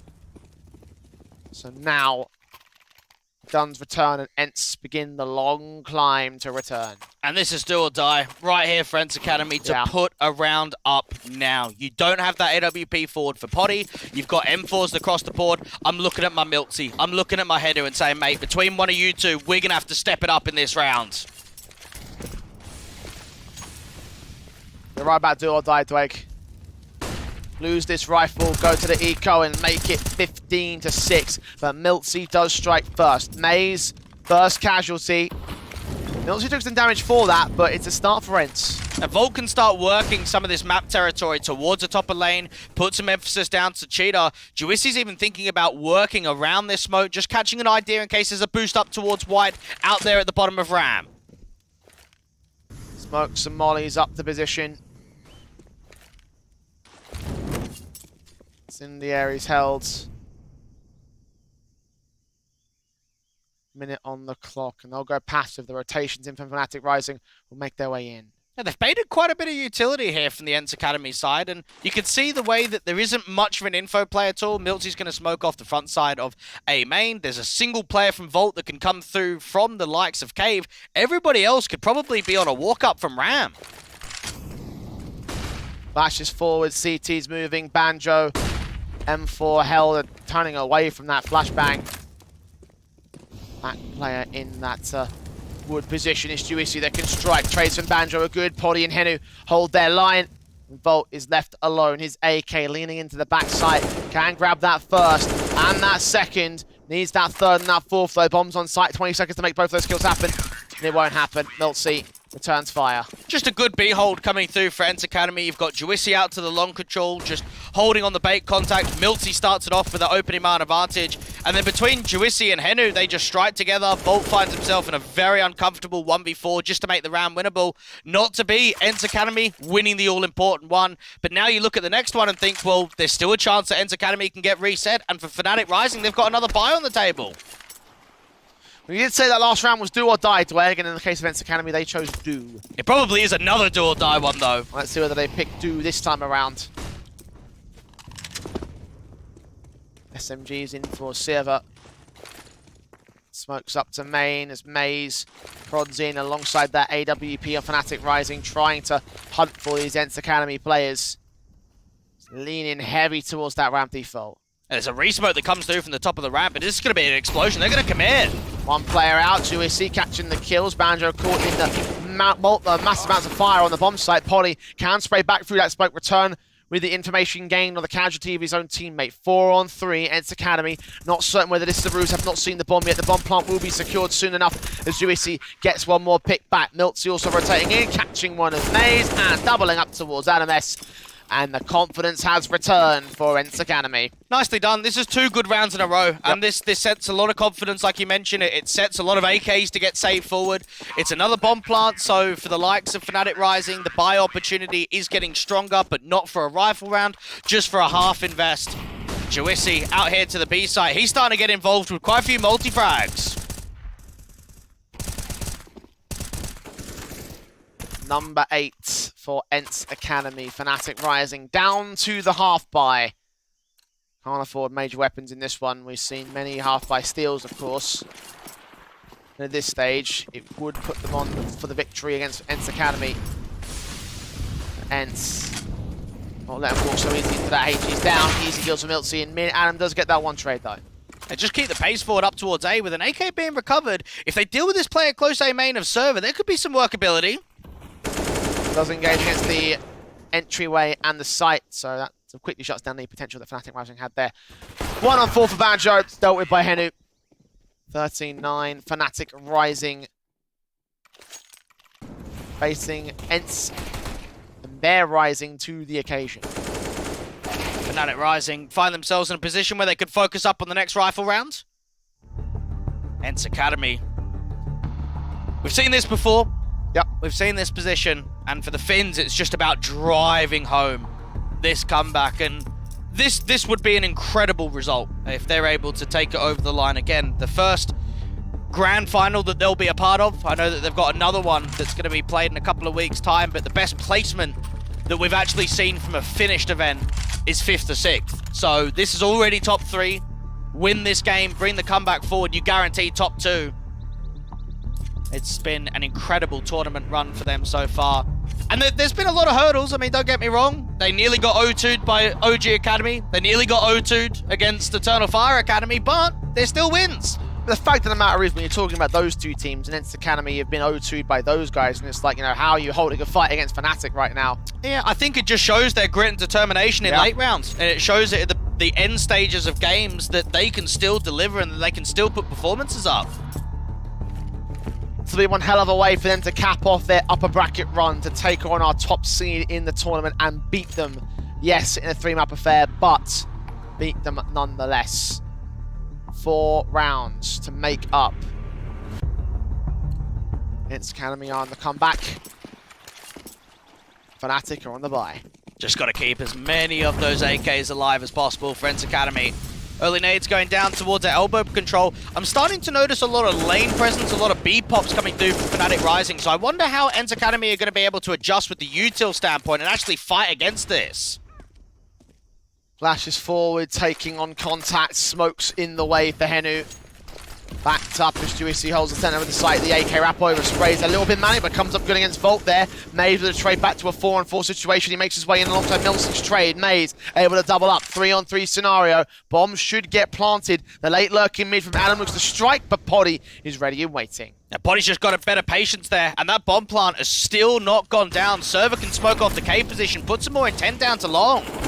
Engagements follow the crossfire there. MOUZ is going to get picked up by it, so it will be 2-on-2. Angle held for the M4. He almost gets Wolfie there. Swing back towards Cave. The Orb coming so close for Poddy. The USP sees his man, and Wolfie's dropped. It's MOUZ now on for a Quadra in this clutch situation. The 1-on-2 held, and the burst fire coming in through the smoke. Can't quite catch him off. It will start to clear in a moment's time, but as CT does step past, there's MOUZ in with a triple. Low HP. Server onto the defuse, tapping it once. And waiting for the man to extend, but MOUZ gives him nothing. Oh, mate, he's playing this to perfection. He's now going to peek out, but it's being tapped again. Server's going to be able to get it. Has he got time? He's going to be able to stick the defuse. ENCE Academy looking to make it double digits, looking to get up to 10. And it's Server again, the IGL, to put another clutch forward in this series. The heart doesn't stop for Fnatic Rising. Still only 3 away from the win, but now ENCE 3 away from catching up. Server was facing the perfect play from MOUZ, but he himself played perfectly and waited until that T-side player got a little bit too hungry, punished it. And ENCE are on nearly even footing here. They continue to take damage to these gun rounds, but the nade stacks are finding the opening frags here. We saw Server getting 4 clutches in their first game against OG Academy, nothing against Eternal Fire Academy, and back into this series. He has been a monster. So many clutches, but will it lead to much more success? Up onto the default, you've already got a pick, and another trade back towards top of lane. 3-on-3 scenario, Volt keeping his nerve, CT side. Still have the HP advantage above Volt in this case. But the kills are what matter most. Server playing out here towards a donut control. Now for Fnatic Rising, they've got a single mid lurk here from Volt. The rest of the guys are actually walking up A main. Oh, MiltC firing on to do some damage towards Volt. Continue to keep the hurt up on him. Holding out that mid control, facing the player at Donut. Has absolutely no idea. Backs turn, kill found for Server. Banjo now caught, tagged up as Adam swings in. Banjo will drop. Galil versus 3. Going back for that bomb. Flashbang forward. He sees the man in front of the smoke. 1-on-1 situation. Glock is pulled, isolating the fights, but Poddy's Orb lands his shot and just keeps it together for ENCE. Oh no, he actually drops the weapon, trying to get another one that was dropped off from the player that he killed, but just couldn't found it. I think if he would have held his own Galil, he probably wins that fight. At least he's got the weaponry advantage to work with. Instead, the 1v3 does not come through, and how much closer could these rounds get? This has been back-to-back clutches, 2 rounds in a row now for ENCE Academy, where they've been reliant on 1vx's just to get them through with another. But they are getting them. And Fnatic Rising are getting bomb plants. Hero Galil with a half buy. If ENCE can lock out confidence, the economy rebuilds itself. Fnatic Rising continue to lose contention, but Banjo is going to look to try and take some casualties in. Poddy's Orb finds the man. Adam takes that Galil straight to the head of Henry. 3-on-3 situation. The Orb's on site though, playing up close. M4 in for it. Server gets that kill, and that's the bomb. Taking aggression, dropping it in long. Now MiltC holds his own towards short. The HG sent over, catching little damage. A bomb plant not yet attempted. They want to try and draw out some further fights. Orb watching as the smoke clears. The bomb being taken back towards ramp. They're thinking of escaping. Dodge. MOUZ caught back behind the pillar though. It's Adam all alone. 1-on-3. Where does he go with this? Might not even go at all. MiltC's hunting him. Aggressive move down there from the bottom of a ramp. Just establish the crossfire. That's all that ENCE Academy have got to think about. If he wrote to 8 over towards A, fine. We'll bring it over. We'll play together as a unit. Lovely. Great shot from Poddy too. 12 on the board for ENCE Academy, and for Fnatic Rising, they just can't catch a break. At least they can focus back up into the next rifle round. ENCE Academy coming away with an even bigger break though. They are 1 away from equalising to Fnatic Rising, who I will remind you were 13-6 up, Dweg. 13-6. It has been 6 rounds in a row for ENCE Academy to find themselves in this position. Fnatic, they must realise they're in trouble. Juicy trying to keep an aggressive stance, don't want another B-pop to come through, even a deep incendiary. They're actually going to take the bottom of ramp control. Sprays on Henu. Fight on with the HGs involved. MOUZ caught back. Poddy's Orb does find a frag on towards Volt. Juicy is caught back to return. MOUZ back down, doing very little damage overall. Meanwhile, MiltZ up in candles, seeing the player, getting the kill back. Advantage sits with ENCE. Perfect reposition. Looked as if Adam S had done enough. Now they are trying to walk out A, but they can't drop server, and now the NWP delivers on B. Banjo left alone. Does find the frag onto the first on the A site, but now the CT is going to just look in from his B doors position, realise the bomb's not even with Banjo. He's got to continue taking fight. Indeed, he wins more and more against MiltZ. And there's the shot for Poddy. Returning fire and evening up the scoreline. 13 apiece. ENCE have full control, and Fnatic haven't gained a bomb plant in the last 3 rounds. And this has been an incredible feat once again from ENCE Academy. Currently on a 5-game winning streak, 3 local best-of-3 victories, followed by beating OG and Eternal Fire Academy, where they were down, where they looked to get 0-2 in both of those series. They bring it back again. From 4-11 down against OG on Mirage, from 4-11 down on first map here at Mirage, from 5-10 down on Vertigo to another 4-11 on this map. It's unreal to think about the score lines.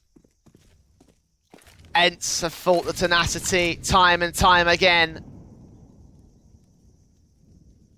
The M4's up, MiltZ. MOUZ down 2, damage done to a 3rd. These pistols at least get 1 pick back to return, but the bomb's contested by MiltZ, who's looking for the ace. He won't get it. He will have all the makings of a pretty easy round for ENCE Academy and a lead for them and all. 2 more to go for ENCE Academy to drive back this deficit in. For a team that 2 seasons in a row of the Academy League were not even able to make the gauntlet, always getting grouped against one of the teams of Fnatic Rising that won the whole thing only in the last season at number 5.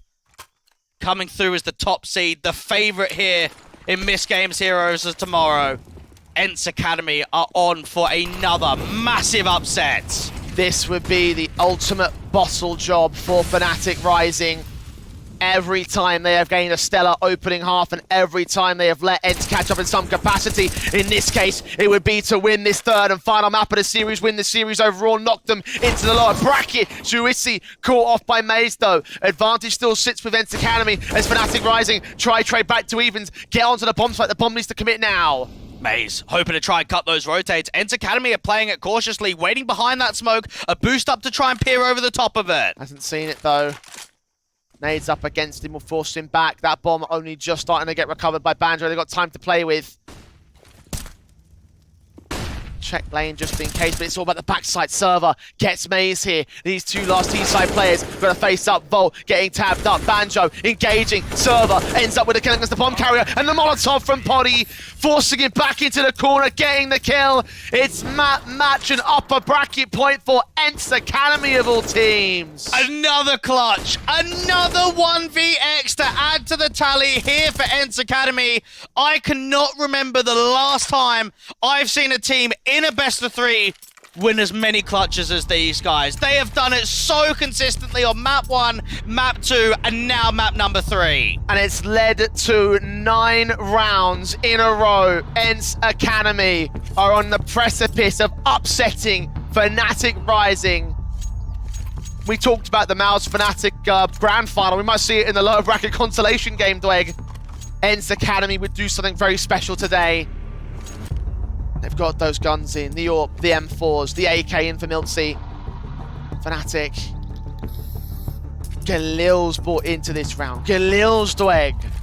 ENCE Academy know they can taste the victory. It's so close now for the taking. It's just getting it over the line.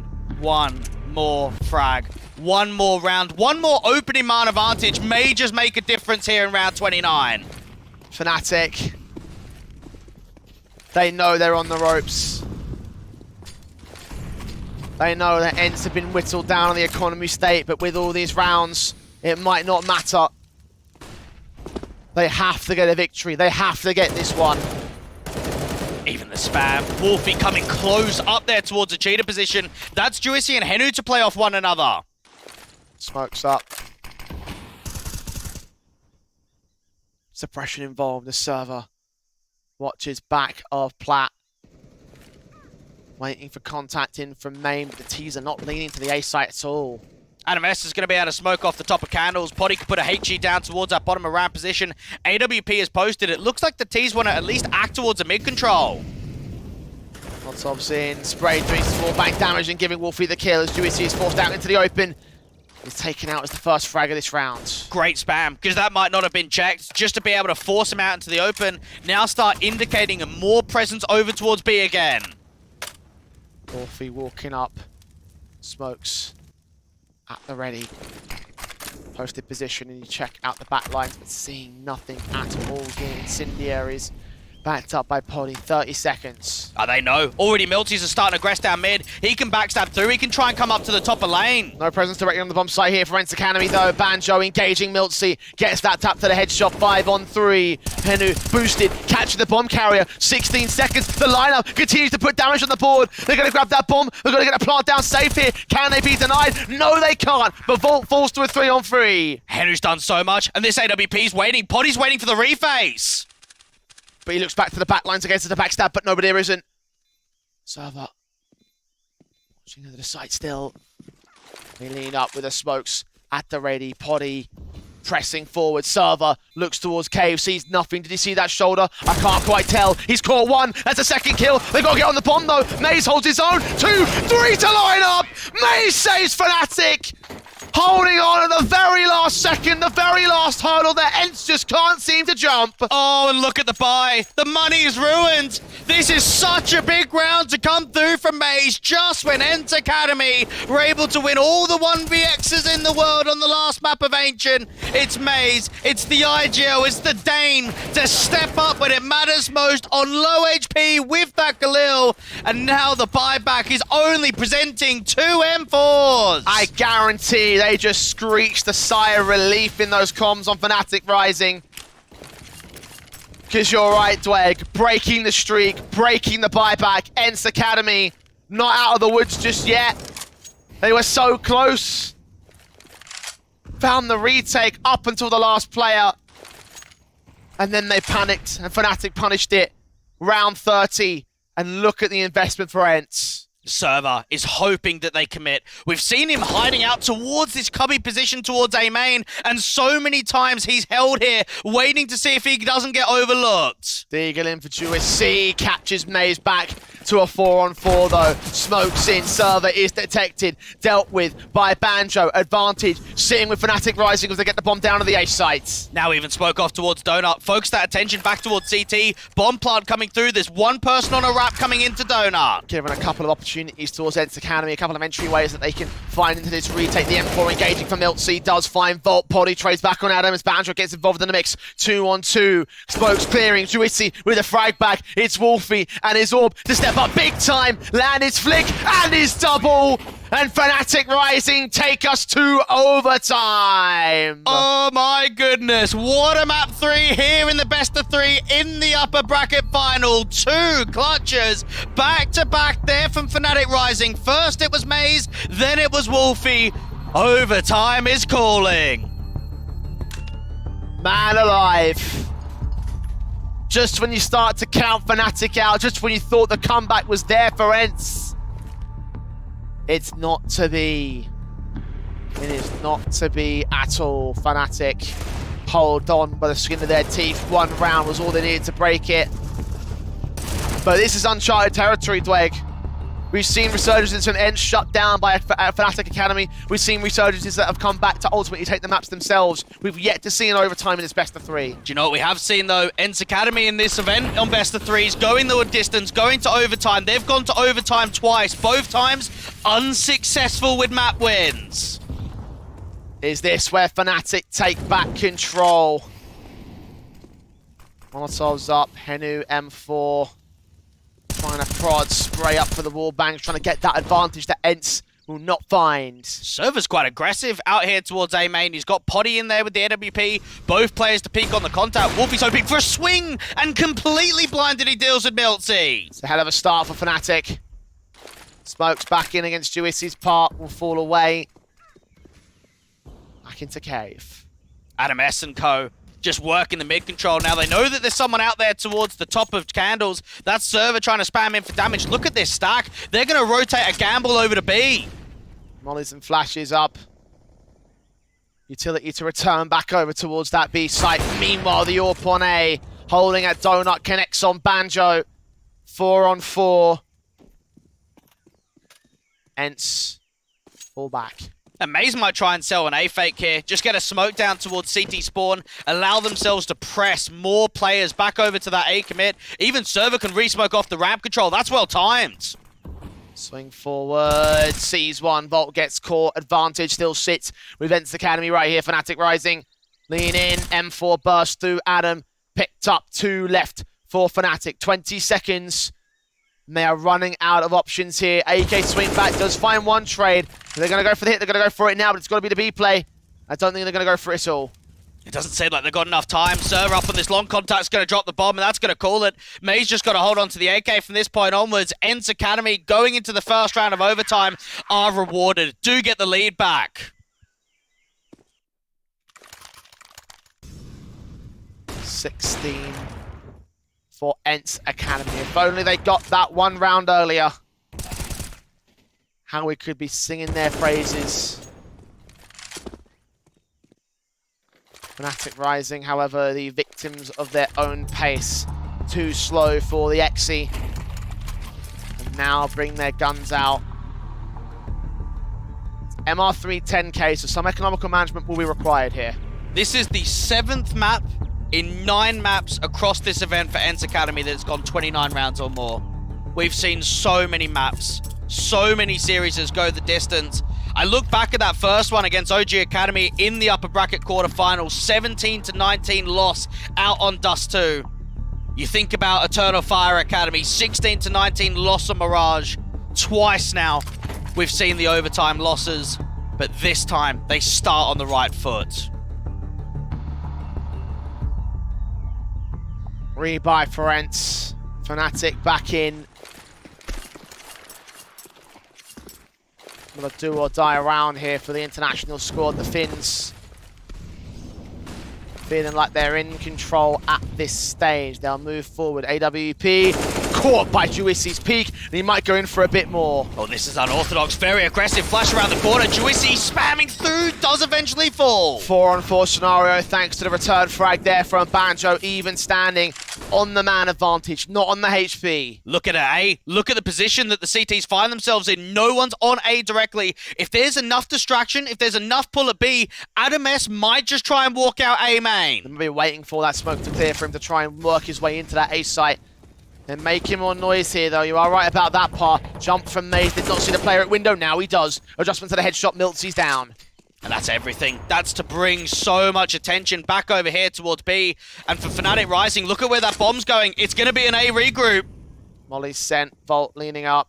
Checking back sight. Checking out the donut entrance where there is a CT holding from. The T's will walk forward. Server backed away, hearing the footsteps, gaining the first kill. 3-on-2 as he adjusts back towards MOUZ. Adam falls towards Henu. Banjo alone. Bomb on his back. 1-on-3 to gain here. He's found that first. And he might rotate to B. Oh, this is wild, wacky stuff coming through from Banjo. And it's all about the reposition. No, he's going to regroup back in. Gonna fall back into the CT crossfire, though. Is there another clutch? Bomb plant will be secured, open for CT. Closed to almost everywhere else.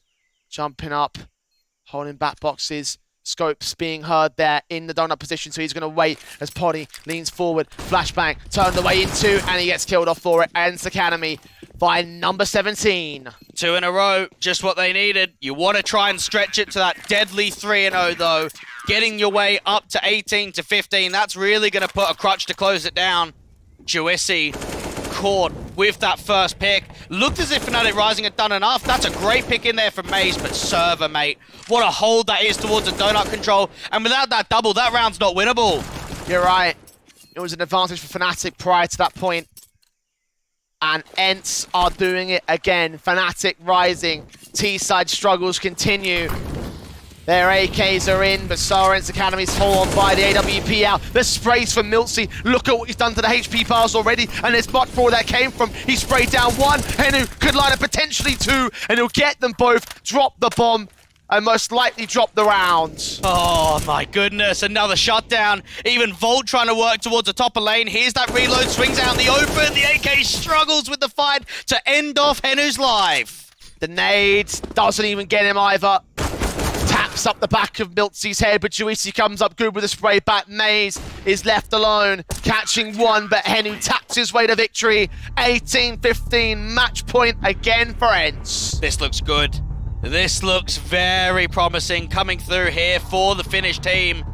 ENCE Academy have got 1 more to close it down.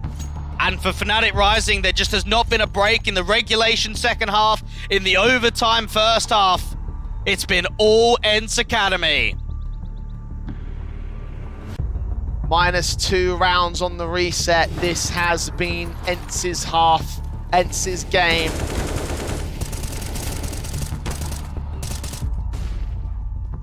Ever since 13-6, they've not let up.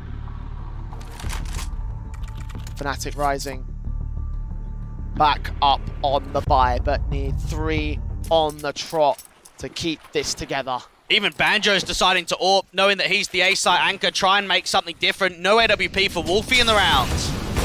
Molotov sent. Poddy's going to burn at 81. Lean in. Counter incendiaries against MOUZ. Out towards Cheetah. Juicy trying to hold against the flash.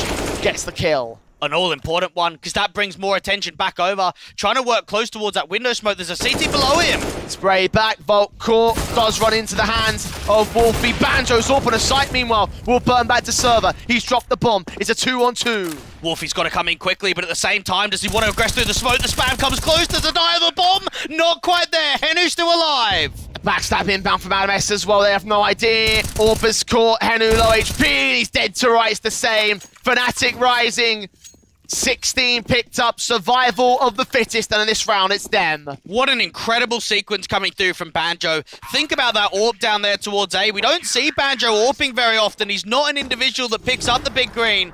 But in that situation, in that round, he wanted to do it. Juicy gets 2 kills out towards lane and mid. And it's ADMS on the backstab.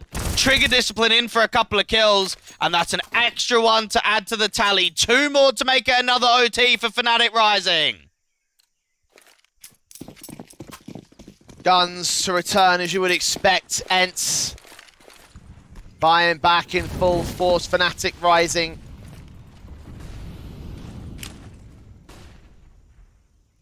Playing in with their utility basis. ENCE are passive in this round. The thinnest of mistakes can make a huge margin possible. It seems like it's going to be the B-pop. Something aggressive. Swing forward, Wolfie finds Henu, kicks things off for Fnatic. And now we can even think about rotating back towards A. It's still misdirection. It's going to be the ramp contact, and the T's have got to act with this. MOUZ finds 1, Juicy follows suit on towards MOUZ's trade, 3-on-3, leaning back towards the backside for more, but Wolfie has evaded the Molotov, is looking in towards that bomb plant position, could line up a decent kill, unawares of the second player, the bomb down successfully, but challenged up, the AWP involved for the swing back from Juicy, that HG gets the kill against the man, and Poddy stands alone, his AWP versus 3, caught off by Wolfie. Fnatic Rising, bringing back the CT half. And there hasn't been many weaknesses on the CT side when we think about overtime. These have been clinical rounds for both of the teams in the respected halves. The AK's consistently mounting up. The AWP potential too from Banjo. And just there, ENCE Academy, they lose that first player out towards mid, and that's just your lurk dealt with within the first 30 seconds of the round.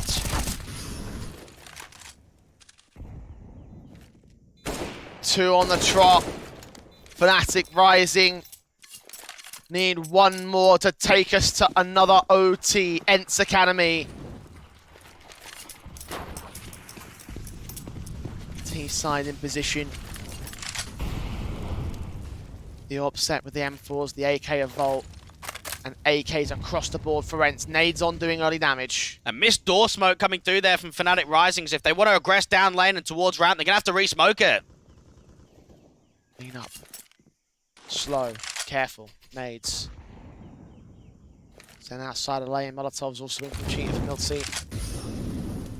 Burning away the entrance to cave. One CT was there, it didn't take any damage. Seems like there's going to be more intent on trying to take some of this cave control. MOUZ being forced out in the open just with that molly. That's actually forced to rotate. Wolfie with the M4 is going to come back to defend up at B. They're going to keep 3 CTs here. Smokes in, counter smokes back.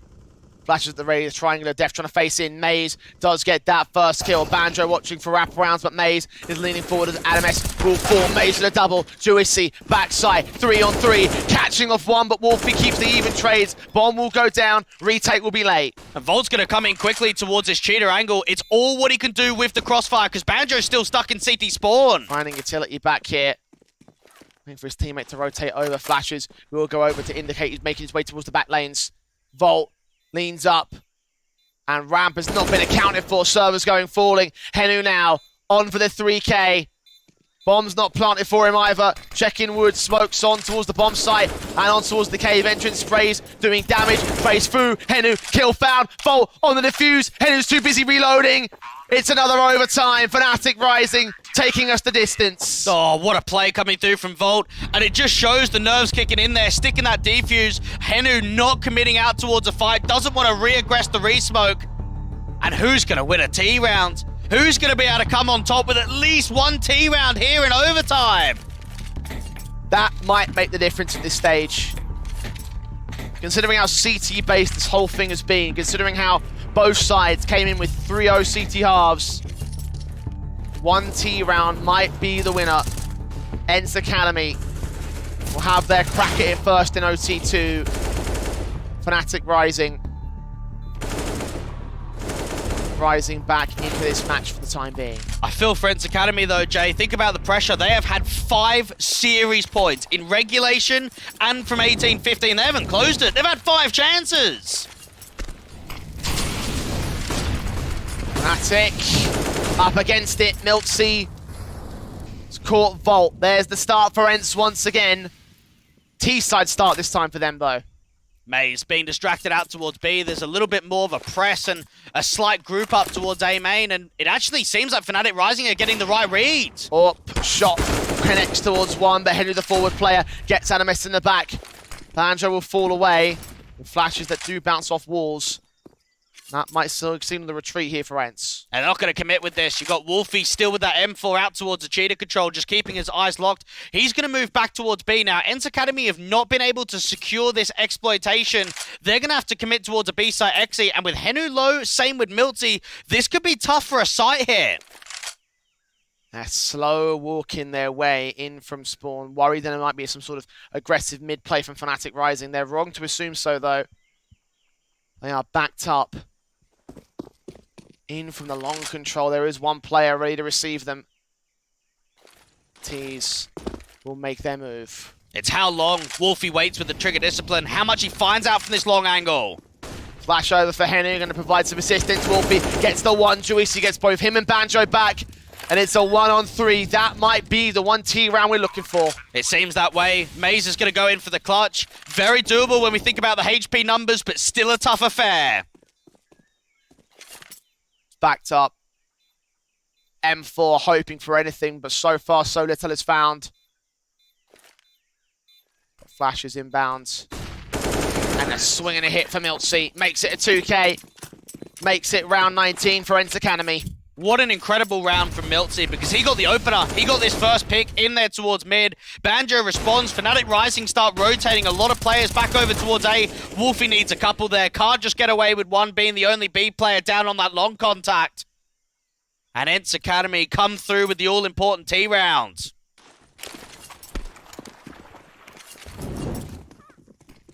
Guns brought back by Fnatic again, but lacking in the AWP department. M4s across the board. ENCE Academy also have potential to reset Fnatic Rising here. And if they do that, that could be 3 T rounds to egg. Wolfie spraying down, a lot of damage being done, but not quite the couple. Henu trades it, damaged up, but still taking Volt with him. 2 HP and a 4-on-3. Now further utility in with a smoke coming down, a flashbang to enable a decent kill back against the next CT player. He baits him forward though, doesn't take the directive to fight. And now they can start regrouping out towards B. MOUZ is the only player here in Cheetah. Holding his position, Henu continue to prod out towards this donut entrance. And AWP of Poddy lands on MOUZ. Henu still finds out a mess. That's a triple for him in mid. And Banjo can find that trade. But surely nothing more gained. ENCE Academy with yet another T round. Banjo can try his best of luck to come through from window to backstab out towards the bottom of ramp or in there from Cheetah and Cave. Another 1v3. Swings back, gets the kill against Poddy. 2 more to fire. Molotov sending him packing out of the entrance.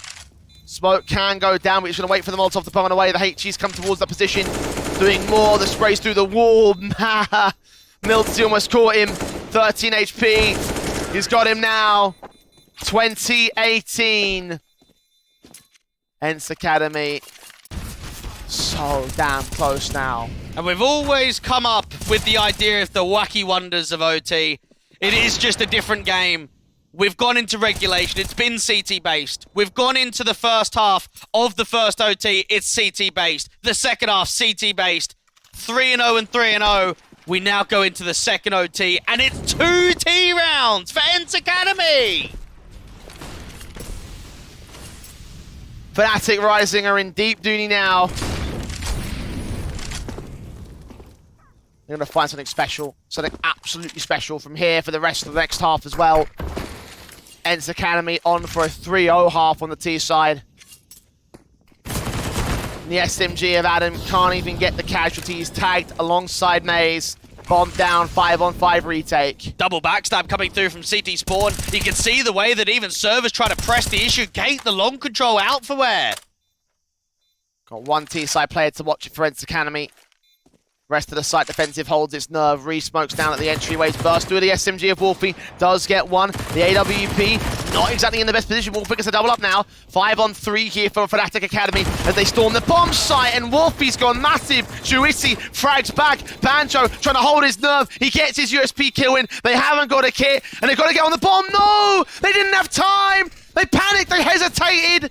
And that was their one chance to claim something to close out this half. And they couldn't do it. Flawless for ENCE, 21-18. It's match point for the Finns again. And that's heartbreak with how many casualties they got, with how quickly they were dropping players on the retake. But I think it shows you that with OT, the idea that we're working with the 10K, you lose round number 1, you lose round number 2, you're going to be limited on the 3rd. You had MP9s, you had SMGs, you didn't have a kit to work with to get into the back of that, and no time is available to get that defuse forward. An incredible state of 3 T rounds there from ENCE Academy. Map match upper bracket point again for ENCE Academy for the 6th time, I want to say. They've had 5 already. 1 more will do it. 1 more will do it. Fnatic Rising need 3 to return. ENCE just need to lock out 1 good defense, and already the HGs have tagged them. Putting that pressure down there towards the bottom of ramp. There's going to be another aggressive duel with a flash. Wolfie pressing on court, sprayed down by Juicy. That's the start. And now the follow-up needs to be here for a trade. Teaser trying to get into position down here towards the bottom of ramp just to try and drop Juicy. Seeing the flashes turning away from them. And he catches a headshot against Volt as well. 5-on-3 gains. Poddy next up. Waits in cave. It's just all about the patience now for ENCE Academy. Allow yourself to have the setup. Allow the crossfires to get gained. You've got an info play. You've got Henu out towards mid. He's not seeing anything from Candles. He's going to rotate back over. They're going to keep 3 on B. 50 seconds. Adamesh to walk in. His AK to lean up, bursting through, not catching casualties, seeing one player in at wood, and Chuisi still frags. Banjo trades it, Henny responds, MOUZ is all alone, tapped up by the M4, and there it is for ENCE Academy, a steal and a half in the best of 3 in the upper bracket finals, 22-18, 2-1 over Fnatic Rising as they book their spot in the grand finals. And without a doubt, this has been the best victory we have seen from ENCE Academy to date. What a result that is for them. The winning streak continues. The success continues. The upsets, well, they keep coming. I've got nothing else to add to that. I did not expect to see this at all from the ENCE Academy side, but here they stand, beating out Fnatic and making their way into the grand finals. MiltZ is already on the line to talk us through that one. Congratulations, my friend. That was a hard-fought battle from you guys, but every step of the way, you had Fnatic's number. Like, what did you do coming into this match to give yourself such an advantage? We had some preparations for Mirage, and I think the map pool was very great for us in this matchup, and it favored us very well. So we kind of had an advantage in that, but it was a crazy game. I don't know how we won that. It definitely was a wild game. Now, you said that the pool favoured you, MiltZ. I've got to wonder, why is Overpass not being played as a third map decider? I know that you guys like picking it in best of 3s. You're on a bit of a winning streak with it right now. Did you just feel as if you had a better chance on Ancient? Yeah, I think that we are a better team in Ancient. We have some problems in Overpass T side, so it could have been a rough start for us. And I think it worked pretty well in this matchup that we go Ancient against them. I mean, it definitely worked very well for you guys. Every single map went down to the wire, and I kind of wanted to ask whether there was any pressured moments where you thought maybe we might not take this. Maybe there was some sort of issue there from Fnatic Rising that were really posting up that you were particularly worried about over this series. No, actually, there was like nothing I was thinking about. I was just too focused on the game. I didn't realize some stuff that happened on the server, but I think I don't know. Yeah, it definitely was a crazy game. I want to ask about the clutches and what is Server up to in these clutches? We saw it against OG Academy. We're seeing it again here today. It seems like no matter what 1vx he's in, he's pretty much winning it. Yeah, he said that he's a clutch god that let him survive to the end, and it seems to be working out lately. He's been clutching like a god. Oh, you guys are gods in general, obviously, with the victory being taken here against Fnatic Rising. You're in the grand finals, and you may be facing a rematch against them or MOUZ NXT. So I want to get some quick thoughts about that final match for you guys, what you have planned for us coming up in tomorrow's proceedings. Like, you know, what's the game plan from here and until then and now? We are gonna prepare very well to the game and win the final. Easy. Confident, I like it, and certainly well-deserved confidence, MiltZ. Of course, we wish you congratulations, thanks for joining us, but also one more thing to add as well. Every match we've been doing MVP picks, and for this one, you performed so well that today we've nominated you as our MVP for this best of 3. So a big congratulations to you and the boys, and good luck going into that final, mate. We hope to speak to you then, mate. Thank you. See you.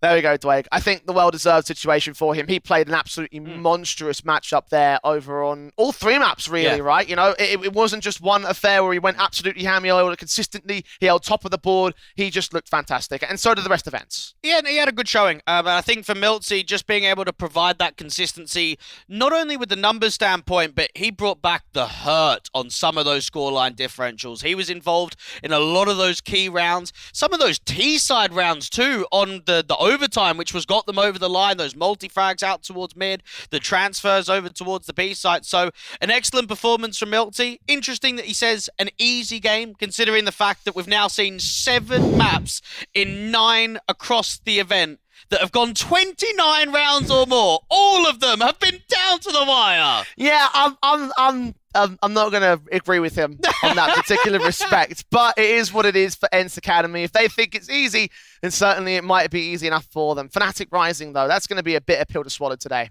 That's going to be a super tough defeat, and knowing that it's now 2 games back-to-back to get yourself to win this entire event, I'm sure that there's going to have to be some discussions after that game, because anytime you have an 11-4 half, lose the map, you have a 10-5 half, it's not enough.